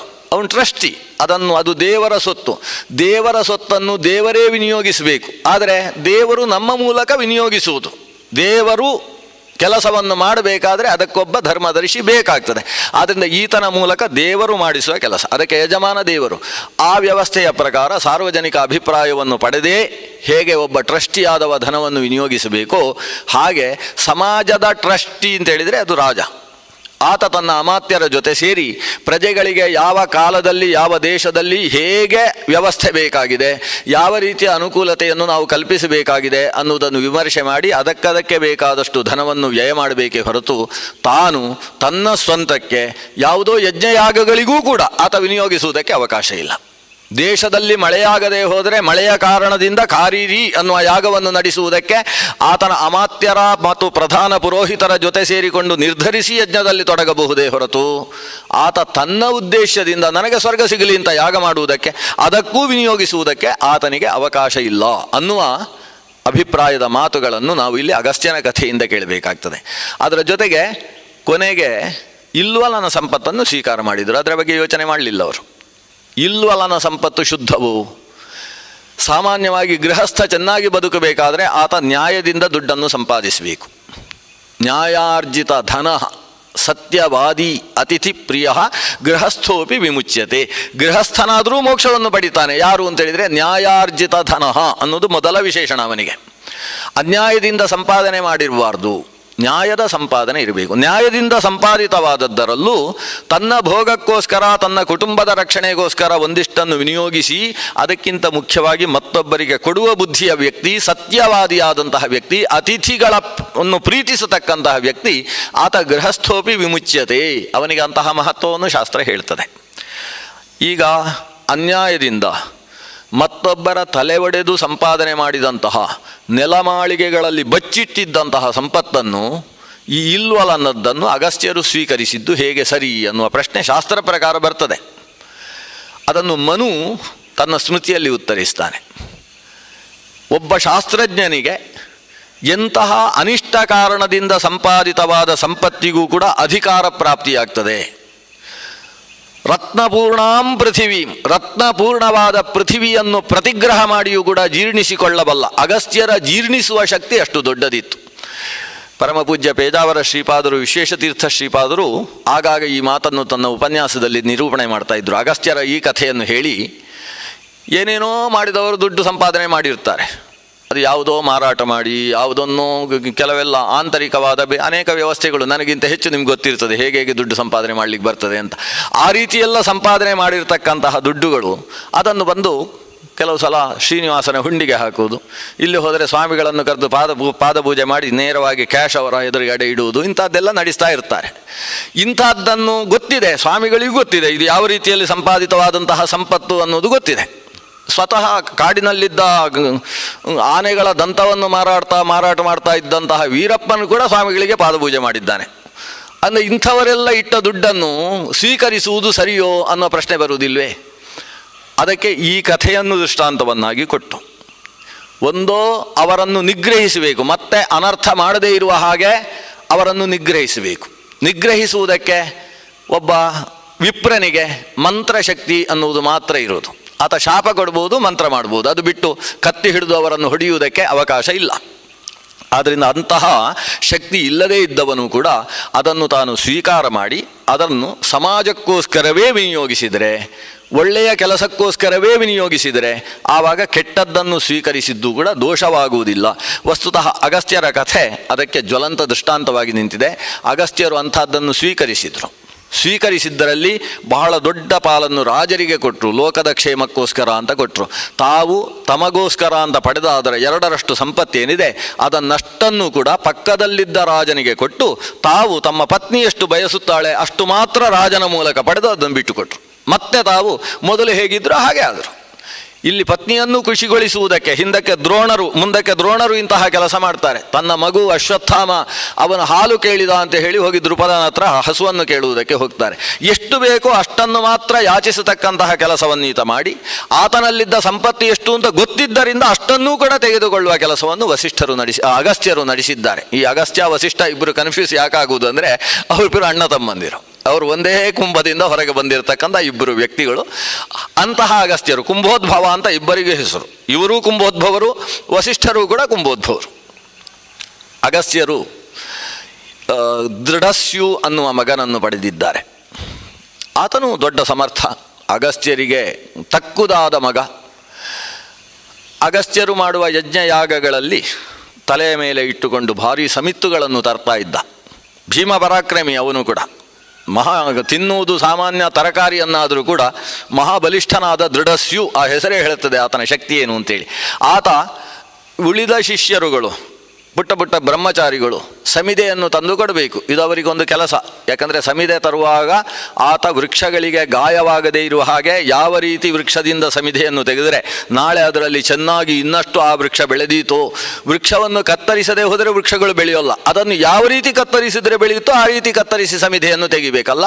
ಅದರಲ್ಲಿ ಅವರು ಚುರುಕಾಗಬೇಕು. ಅವರು ದರ್ಭೆ ತೆಗೆದುಕೊಂಡು ಬರಬೇಕು. ದರ್ಭೆಗೂ ಸಮಿತ್ತು ಅಂತಲೇ ಹೆಸರು. ದರ್ಭೆಯನ್ನು ತರಬೇಕಾದರೆ ಯಾವುದು ಕುಶ ಯಾವುದು ದರ್ಭ ಅಂತ ಅದರ ಭೇದವನ್ನು ತಿಳ್ಕೊಳ್ಬೇಕು. ಕುಶವನ್ನು ಲವನ ಮಾಡಬೇಕಾದರೂ ಕೂಡ ಮತ್ತೆ ಕುಶ ಬೆಳೆಯುವ ಹಾಗೆ ಲವನ ಮಾಡಬೇಕು. ಅವನಿಗೆ ಕುಶಲ ಅಂತ ಹೆಸರು. ಆ ರೀತಿಯಲ್ಲಿ ಅವರಿಗೆ ವಿದ್ಯೆ, ಪ್ರಕೃತಿಯ ಜೊತೆಗೆ ಆ ಪ್ರಕೃತಿಯನ್ನು ಕಂಡು ಪ್ರಕೃತಿ ಬೆಳೆಯುವ ಹಾಗೆ ಹೇಗೆ ಬೆಳಿಬೇಕು ಅನ್ನುವ ವಿವರಣೆಯನ್ನು ಕೊಡುವ ವಿದ್ಯೆ ಅದು ಈ ಸಮಿದಾಹರಣದಲ್ಲಿದೆ. ಹಾಗೆ ಸಮಿದೆಯನ್ನು ತರುವಾಗ ಉಳಿದ ಶಿಷ್ಯರು ಒಂದಿಷ್ಟು ಕಟ್ಟಿಗೆಯನ್ನು ತಲೆ ಮೇಲೆ ಇಟ್ಟುಕೊಂಡು ಬಂದರೆ ಅವರೆಷ್ಟು ತರ್ತಾರೋ ಅದರ 10 ಪಟ್ಟಿಗೆ ಇಟ್ಕೊಂಡು ಬರ್ತಿದ್ದ. ಇದನ್ನು ಇನ್ನೊಬ್ಬ ಶಿಷ್ಯನ ತಲೆ ಮೇಲೆ ಇಟ್ಟರೆ ಅವನ ಕುತ್ತಿಗೆ ಕತ್ತರಿಸಿ ಓದಿತ್ತು. ಅಷ್ಟು ಭಾರವನ್ನು ಮಣಭಾರವನ್ನು ಹೊರಬಲ್ಲಂತಹ ವ್ಯಕ್ತಿ. ಆದ್ದರಿಂದ ಇವನಿಗೆ ಹೆಸರೇನು ಗೊತ್ತು? ಕಟ್ಟಿಗೆ ಹೊರುವವ ಅಂತ ಹೆಸರು. ದೃಢಸ್ಯುವಿಗೆ ಸಂಸ್ಕೃತದಲ್ಲಿ ಯುದ್ಧವಾಹ ಅಂತ ಕರೀತಾರೆ. ಯುದ್ಧ ಅಂತ ಹೇಳಿದರೆ ಕಟ್ಟಿಗೆಯ ಒಂದು ಕಟ್ಟು, ಅದನ್ನು ವಾಹನ ಮಾಡುವವನಾದ್ದರಿಂದ ಇವನಿಗೆ ಯುದ್ಧವಾಹ ಅಂತ ಈತನನ್ನು ಕರೀತಾರೆ. ವೇದದ್ರಷ್ಟಾರನಾದಂತಹ ಮಗ ದೃಢಸ್ಯು. ಅಗಸ್ತ್ಯರು ಯುದ್ಧವಾಹನನ್ನು ಪಡೆದ ಕಾರಣದಿಂದ ಮತ್ತೊಮ್ಮೆ ಆ ಮಗುವನ್ನು ಕರ್ಕೊಂಡು ಕಾಡಿಗೆ ಹೋಗ್ತಾರೆ. ಆ ಹೊಂಡವನ್ನು ನೋಡ್ತಾರೆ. ಹೊಂಡದಲ್ಲಿ ಪಿತೃಗಳಿರುವುದಿಲ್ಲ. ಆಕಾಶ ಮಾರ್ಗದಲ್ಲಿ ನಿಂತು ಪಿತೃಗಳೆಲ್ಲ ವೇದಮಂತ್ರಗಳಿಂದ ಈ ಮೊಮ್ಮಗನನ್ನು ಹರಸ್ತಾರೆ. ಹೀಗೆ ಸತ್ಸಂತಾನವನ್ನು ಪಡೆಯುವುದರ ಮೂಲಕ ನಮ್ಮ ಪಿತೃಗಳಿಗೆ ಉತ್ಕರ್ಷ ಇದೆ ಅನ್ನುವುದನ್ನು ಲೋಕಕ್ಕೆ ಅರ್ಥ ಮಾಡಿಸತಕ್ಕಂತಹ ಕಥೆ ಅದು ಅಗಸ್ತ್ಯ ಮಹರ್ಷಿಗಳ ಕಥೆ. ಇದರ ನಂತರ ಭೃಗುತೀರ್ಥ. ಮುಂದಕ್ಕೆ ಪಾಂಡವರನ್ನು ಲೋಮಶ ಮಹರ್ಷಿಗಳು ಭೃಗುತೀರ್ಥದ ಕಡೆಗೆ ಕರ್ಕೊಂಡು ಬಂದಿದ್ದಾರೆ. ಬಹಳ ವಿಸ್ತಾರವಾದ ಭಾರ್ಗವರಾಮನ ಕಥೆ ಹೇಳ್ತಾರೆ. ನಮಗೆ ಮುಂದಕ್ಕೂ ಭಾರ್ಗವನ ಕಥೆ ಬರ್ತದೆ, ಅದರಿಂದ ಅದನ್ನು ಮುಂದುವರಿಸಿಕೊಂಡು ಹೋಗುವ. ಈ ಸಮಯದಲ್ಲಿ ಭೃಗುತೀರ್ಥ ಅಂತ ಯಾಕೆ ಹೆಸರು ಬಂತು ಅನ್ನುವ ಕಾರಣ ಹೇಳ್ತಾರೆ. ಪರಶುರಾಮರು ಶ್ರೀರಾಮಚಂದ್ರನ ಮುಂದೆ ತಾವು ಸೋತ ಕಾರಣದಿಂದ ಅವಮಾನವನ್ನು ಹೊಂದಿ ಒಂದು ರೀತಿ ಡಿಪ್ರೆಷನ್ಗೆ ಹೋಗಿದ್ದಾಗ ಈ ತೀರ್ಥದಲ್ಲಿ ಮುಳುಗಿ ಮತ್ತೆ ಅವರು ಯಥಾಸ್ಥಿತಿಗೆ ಬಂದರು. ಅದಕ್ಕೆ ಇದು ಭೃಗುತೀರ್ಥ ಅಂತ ಇದಕ್ಕೆ ಹೆಸರು ಅಂತ. ಸ್ವಲ್ಪ ವಿಚಿತ್ರ ಅಂತ ಅನಿಸ್ತದೆ ನಮಗೆ. ರಾಮನ ಮುಂದೆ ಪರಶುರಾಮರು ಸೋತರು ಅಂತ ಈ ಶಬ್ದ ಎಲ್ಲ ಪ್ರಯೋಗ ಮಾಡಿದರೆ ರಾಮ, ಪರಶುರಾಮ, ಕೃಷ್ಣ, ಬುದ್ಧ, ಕಲ್ಕಿ ಅಂತ ದಶಾವತಾರಗಳಲ್ಲಿ ಶ್ರೀರಾಮಾವತಾರ ಆದ ಮೇಲೆ ಆದ ಭಗವಂತನ ಅವತಾರ, ಶ್ರೀರಾಮನಿಗಿಂತ ಹಿಂದಿನ ಅವತಾರ ಪರಶುರಾಮ ಅವತಾರ, ಮುಂದಿನ ಅವತಾರ ಕೃಷ್ಣಾವತಾರ. ಹಾಗಾದರೆ ಪರಶುರಾಮನಾಗಿ ಬಂದ ನಾರಾಯಣ ರಾಮನಾಗಿ ಬಂದಂತಹ ನಾರಾಯಣನಿಂದ ಸೋತ, ಇದೆಲ್ಲ ಏನು ಕಥೆ? ಅಲ್ಲಿ ಅದರ ವಿವರಣೆಯನ್ನು ಕೊಡ್ತಾರೆ ಮಹಾಭಾರತದಲ್ಲಿ. ರಾಮ ಬಾಣ ಅಂದರೆ ಏನು ಅಂತ ಅರ್ಥ ಮಾಡಿಕೊಳ್ಳುವುದಕ್ಕೆ ಸಂಬಂಧಪಟ್ಟ ವಿಷಯ. ರಾಮ ಬಾಣದ ಬಗ್ಗೆ ಒಂದು ಉಪನ್ಯಾಸ ಮಾಡ್ತಾರೆ. ದಾಶರಥಿ ರಾಮ, ಆತ ಬಿಟ್ಟ ಬಾಣ ಅದನ್ನು ಸಹಿಸುವುದಕ್ಕೆ ಯಾರಿಂದಲೂ ಸಾಧ್ಯ ಇಲ್ಲ, ಅದಕ್ಕೆ ಪ್ರತಿ ಇಲ್ಲ. ಅದು ಯಾವ ಉದ್ದೇಶದಿಂದ ಹೊರಟಿದೆಯೋ ಅದನ್ನು ಮುಗಿಸಿ ಬರತಕ್ಕಂತಹ ಬಾಣ. ಇದಕ್ಕೆ ಉದಾಹರಣೆ ಮಹಾಭಾರತ ಕೊಡುವುದು ಯಾವುದನ್ನು ಗೊತ್ತೋ? ವಾಲಿಯನ್ನು ಸಂಹಾರ ಮಾಡುವುದಕ್ಕೆ ಈ ರಾಮಚಂದ್ರ ಸಮರ್ಥನು ಅನ್ನುವ ಸಂಶಯ ಸುಗ್ರೀವನಿಗೆ ಬರ್ತದೆ. ಅದಕ್ಕೋಸ್ಕರ ಪರೀಕ್ಷೆಯನ್ನು ಮುಂದಿಡ್ತಾನೆ. ಅದರಲ್ಲಿ ಒಂದು ಪ್ರಮುಖವಾದ ಪರೀಕ್ಷೆ ಅಂತೇಳಿದರೆ ತಾಲವೃಕ್ಷ ಭೇದನ. ಅಡ್ಡಾದಿಡ್ಡವಾಗಿ ಇಳಿದಂತಹ 7 ತಾಲವೃಕ್ಷಗಳು ಮಹಾಬಲಶಾಲಿಯಾದ ವೃಕ್ಷಗಳು. ಅದು ಲೋಕದಲ್ಲಿರುವ ಲೌಕಿಕ ವೃಕ್ಷಗಳಲ್ಲ. ಯಾಕಂದರೆ ಲೌಕಿಕ ತಾಲವೃಕ್ಷಗಳು ಎಷ್ಟು ಗಟ್ಟಿ ಅಂತ ನಮ್ಗೆ ಗೊತ್ತಿದೆ. ಇದು ವಜ್ರಾದಪಿ ಕಠೋರಾಣಿ ಅಂತ, ವಜ್ರಕ್ಕಿಂತ ಕಠೋರವಾದದ್ದು. ಅದನ್ನು ಮಹಾಬಲಿಷ್ಠನಾದಂತಹ ವಾಲಿಗೆ ಒಂದು ವೃಕ್ಷವನ್ನು ಅಲುಗಾಡಿಸುವಲ್ಲಿ ಸುಸ್ತಾಗಿ ಹೋಗ್ತಿತ್ತಂತೆ, ಅಷ್ಟು ಗಟ್ಟಿಯಾದಂತಹ ತಾಲವೃಕ್ಷ.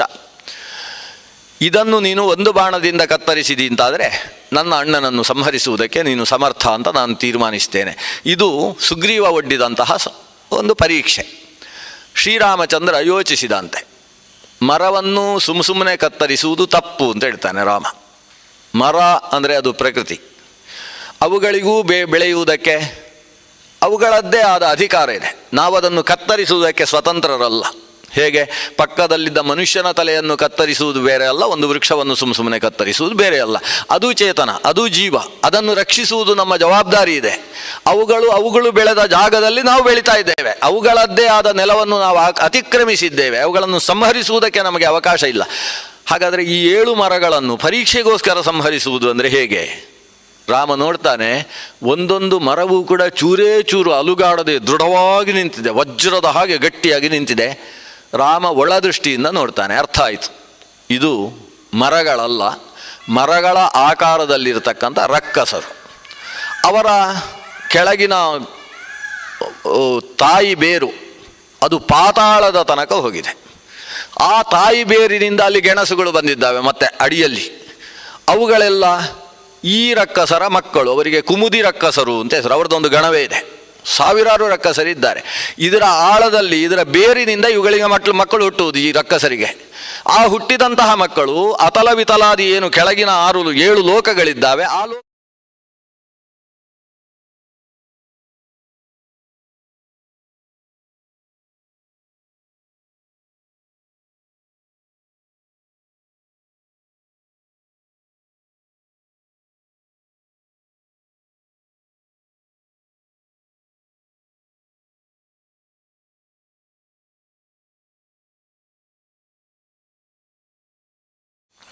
ಕೆಲವರು ತಮ್ಮ ಮನೆಯಲ್ಲಿ ಯಾಗ ಮಾಡುವುದಿಲ್ಲ, ಹೊರಗೆ ಚಪ್ಪರ ಹಾಕಿ ಮಾಡುದು. ಯಾಕಂದ್ರೆ ಮನೆಯ ಒಳಗೆ ಯಾಗ ಮಾಡಿದರೆ ಎಲ್ಲ ಕಪ್ಪು ಕಪ್ಪಾಗ್ತದೆ, ಹೊಗೆ ಎಲ್ಲ ಅಂಟ್ತದೆ ಅಂತ.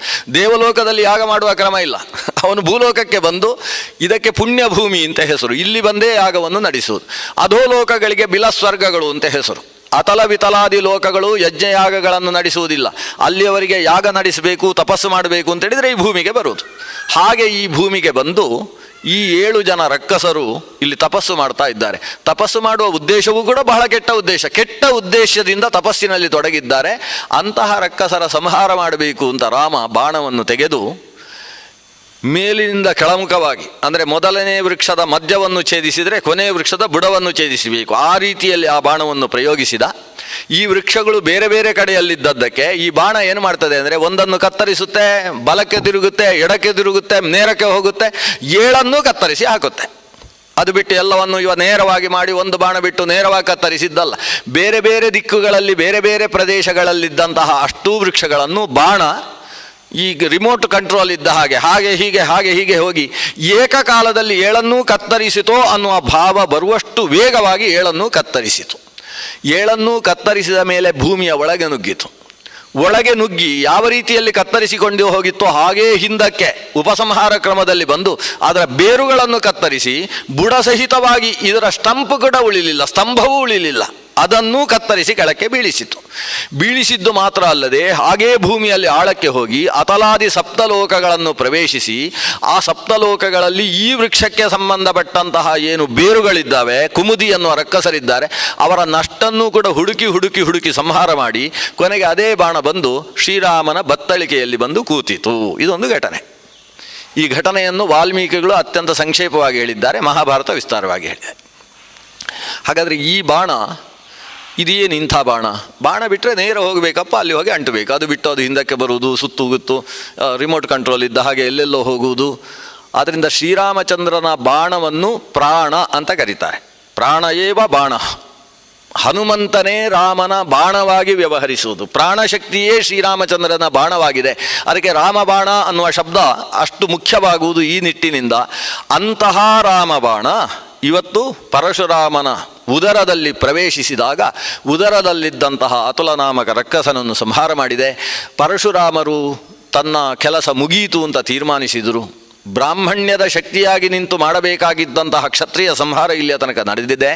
ಈಗ ಯಾವಾಗ ಯೋಗ್ಯವಾದ ಕ್ಷತ್ರಿಯ ಮತ್ತೆ ರಾಮನ ರೂಪದಲ್ಲಿ ಬಂದಿದ್ದಾನೋ ಇಲ್ಲಿಗೆ ನನ್ನ ಕೆಲಸ ಮುಗಿಯಿತು ಅಂತ ಪರಶುರಾಮರು ನಿರ್ಧರಿಸಿ ತನ್ನಲ್ಲಿದ್ದ ಬಿಲ್ಲನ್ನು ರಾಮ ಹಿಡಿದದ್ದನ್ನು ನೀನೇ ಮುಂದುವರಿಸು ಅಂತ ಹೇಳಿ ತಾವು ಬಂದು ಲೋಕದ ದೃಷ್ಟಿಯಲ್ಲಿ ದೇವರೂ ಕೂಡ ಸೋತರು ಅಂತಾಯ್ತಲ್ಲ ಅತುಲನ ಸಾವಿಗೋಸ್ಕರ, ಆ ಪಾಪವನ್ನು ಪರಿಹರಿಸೋಣ ಅಂತ ಯೋಚನೆ ಮಾಡಿಕೊಂಡು ಆ ಪರಶುರಾಮ ದೇವರು ಈ ತೀರ್ಥದಲ್ಲಿ ಮುಳುಗಿದ್ರು. ಇದಕ್ಕೆ ಭೃಗುತೀರ್ಥ ಅಂತ ಹೆಸರು. ಭೃಗುತೀರ್ಥದಿಂದ ಮುಂದಕ್ಕೆ ಬರ್ತಾ ಇದ್ದ ಹಾಗೆ ಸಮುದ್ರದ ಹತ್ತಿರ ಬಂದಿದ್ದಾರೆ. ಸುಮಾರು ನರ್ಮದಾ ನದಿ ಸಮುದ್ರಕ್ಕೆ ಸೇರತಕ್ಕಂತಹ ಪ್ರದೇಶದ ಕಡೆಗೆ ಬಂದಿದ್ದಾರೆ ಪಾಂಡವರು. ಸಮುದ್ರ ತುಂಬಿ ತುಳುಕಿದೆ, ಅಬ್ಬರಿಸ್ತಾ ಇದೆ. ಅದನ್ನು ನೋಡಿದಂತಹ ಯುಧಿಷ್ಠಿರ ಕೇಳ್ತಾನೆ, ಈ ಸಮುದ್ರದಲ್ಲಿ ಇಷ್ಟೆಲ್ಲ ನೀರು ಬಂದು ಸೇರ್ತದೆ, ಆದರೆ ಸಮುದ್ರ ಉಕ್ಕಿ ಈ ಕಡೆ ಹರಿಯುವುದಿಲ್ಲಲ್ವ, ಎಷ್ಟು ನದಿಗಳು ಹೋಗಿ ಸೇರಿದರೂ ಸಮುದ್ರ ಇಷ್ಟೇ ಇರ್ತದಲ್ಲ ಅಂತ ಒಂದು ಆಶ್ಚರ್ಯದ ಮಾತನ್ನು ಹೇಳ್ತಾನೆ. ಅದಕ್ಕೆ ಮಹರ್ಷಿಗಳು ಹೇಳ್ತಾರೆ, ಲೋಮಶರು ಅಲ್ಲ ಧೌಮ್ಯರು, ಲೋಮಶರು ಪಕ್ಕದಲ್ಲಿದ್ದಾರೆ. ಈಗ ಧೌಮ್ಯರು ಮಧ್ಯದಲ್ಲಿ ಸ್ವಲ್ಪ ಲೋಮಶರು ಹೇಳಿ ಸುಸ್ತಾದಾಗ ಧೌಮ್ಯರು ಮಧ್ಯದಲ್ಲಿ ಮಾತು ಸೇರಿಸ್ತಾರೆ. ಅವರು ಹೇಳ್ತಾರೆ, ಒಂದು ಸಂದರ್ಭದಲ್ಲಿ ಈ ಸಮುದ್ರವು ಖಾಲಿಯಾಗಿ ಹೋಗಿತ್ತು, ಅದಕ್ಕೆ ಮತ್ತೆ ಭಾರಿ ಜಾಸ್ತಿ ಆದಾಗ ಮತ್ತೊಮ್ಮೆ ಸಮುದ್ರ ಖಾಲಿ ಆಗ್ತದೆ. ಖಾಲಿಯಾಗುವುದು ತುಂಬುವುದು ಅನ್ನೋದು ಸಮುದ್ರದಲ್ಲಿ ನಡೀತಾ ಇರ್ತದೆ. ಇವತ್ತು ಇದಕ್ಕೆ ಸಮುದ್ರ ಅಂತ ಹೆಸರಲ್ಲ, ಸಾಗರ ಅಂತ ಹೆಸರು, ಹಿಂದಕ್ಕೆ ಇದು ಸಮುದ್ರವಾಗಿತ್ತು ಅಂತ ಹೇಳ್ತಾರೆ. ಆವಾಗ ಅದು ಹೇಗೆ ಸಮುದ್ರ ಖಾಲಿಯಾದದ್ದು? ಅದು ಅಗಸ್ತ್ಯರದ್ದೇ ಕಥೆ ಅಂತ ಮತ್ತೆ ಸಮುದ್ರವನ್ನು ಖಾಲಿ ಮಾಡಿದ ಅಗಸ್ತ್ಯರ ಕಥೆ ಶುರು. ಹೀಗೆ ನಾವು ಪ್ರಕೃತಿಯಲ್ಲಿ ಒಂದೊಂದು ವಿಷಯವನ್ನು ನೋಡಿದರೂ ಒಂದೊಂದು ಕಥೆ ಇದೆ. ಈ ತೆಂಗಿನ ಮರ ನೋಡಿದರೂ ಒಂದು ಕಥೆ ಸಿಗ್ಬೋದು ಮಹಾಭಾರತದಲ್ಲಿ. ಮಾವಿನ ಮರ ನೋಡಿತು ಅಂತಾದರೆ 4-5 ಕಥೆ ಸಿಗ್ತದೆ ಮಹಾಭಾರತದಲ್ಲಿ. ಯಾವ ಪ್ರಕೃತಿಯ ಯಾವ ವಸ್ತುವನ್ನು ನೋಡಿದರೂ ಕಥೆ ಬೇಕೋ ಮಹಾಭಾರತ ಓದಬೇಕು. ಸಮುದ್ರವನ್ನು ನೋಡಿದರೆ ಸಮುದ್ರದ ಮೇಲೊಂದು ಕಥೆ, ಆ ಕಥೆಯಲ್ಲಿ ಅದೆಷ್ಟೋ ನೀತಿಗಳು. ನಾವು ಕಥೆಯಲ್ಲಿರುವ ನೀತಿಗಳನ್ನೆಲ್ಲ ಹೇಳ್ತಾ ಕೂತ್ಕೊಳ್ಳುವುದಿಲ್ಲ, ಆದರೆ ಕಥೆ ಕೇಳಿದ ವ್ಯಕ್ತಿಗೆ ತಾನಾಗಿ ಒಳಗಿನಿಂದ ಒಂದು ನೀತಿಯ ಆವಿರ್ಭಾವ ಆಗ್ತದೆ. ಅಂತಹ ವಿಶಿಷ್ಟವಾದ ಇತಿಹಾಸವಾದ ಕಥೆ. ಯಾಕಂದರೆ ಕಥೆ 2 ಥರ. ಸುಮ್ಮನೆ ಪಂಚತಂತ್ರದ ಕಥೆಗಳಿರ್ತವೆ, ಕಾಗೆ ಗುಬ್ಬಿ 2 ಸೇರಿ ಮಾತಾಡ್ತಾ ಇರ್ತವೆ, ಅದು ಇತಿಹಾಸ ಅಲ್ಲ. ಇತಿಹಾಸ ಅಂದರೆ ಇದ್ದದ್ದು ಇದ್ದ ಹಾಗೆ ನಿರೂಪಿಸಬೇಕಲ್ಲ, ಇದ್ದದ್ದನ್ನು ತಿದ್ದದೇ ಹಾಗೆಯೇ ಸಂರಕ್ಷಿಸುವುದು ಅಂತ ಇವತ್ತಿನ ಇತಿಹಾಸಕಾರರ ಅರ್ಥ. ಅದು ಇತಿಹಾಸ ಅಂದರೆ ಇದ್ದದ್ದನ್ನು ತಿದ್ದದೆ ಹಾಗೆಯೇ ಸಂರಕ್ಷಿಸುವುದಕ್ಕೆ ಇತಿಹಾಸ ಅಂತ ಹೆಸರಂತೆ. ಸಂಸ್ಕೃತದಲ್ಲಿ ಇತಿಹಾಸ ಅಂದರೆ ಏನು? ಇತಿ ಹ ಆಸ. ಇತಿ ಅಂದರೆ ಈ ರೀತಿಯಾಗಿ, ಹ ನಿಶ್ಚಯವಾಗಿಯೂ, ಆಸ ನಡೆದಿತ್ತು, ಹೀಗೆಂದು ನಡೆದೇ ಇತ್ತು ಅನ್ನುವುದನ್ನು ಇತಿಹಾಸ ಅಂತ ಕರೆಯೋದು. ಹಾಗೆ ನಡೆದಿದ್ದ ಕಥೆ ಇದು. ಪಂಚತಂತ್ರದ ಕಾಕೋಲೂಕೀಯ ಕಥೆಯ ಹಾಗೆ ಇದು ಕಥೆ ಅಲ್ಲ, ನಡೆದಿರತಕ್ಕಂತಹ ಕಥೆ. ಅಗಸ್ತ್ಯರು ಒಂದು ಸಂದರ್ಭದಲ್ಲಿ ಸಮುದ್ರವನ್ನು ತಾವು ಕೈಯಲ್ಲಿ ಸೆಳೆದು ಮಂತ್ರದ ಶಕ್ತಿಯಿಂದ ಕೈಯಲ್ಲಿ ಹಿಡಿಯುವ ಹಾಗೆ ಮಾಡಿ ಹೊಟ್ಟೆಯಲ್ಲಿ ಹಾಕಿಕೊಂಡು ಸಮುದ್ರದ ನೀರು ಖಾಲಿ ಮಾಡಿ ಹಾಕಿದರು.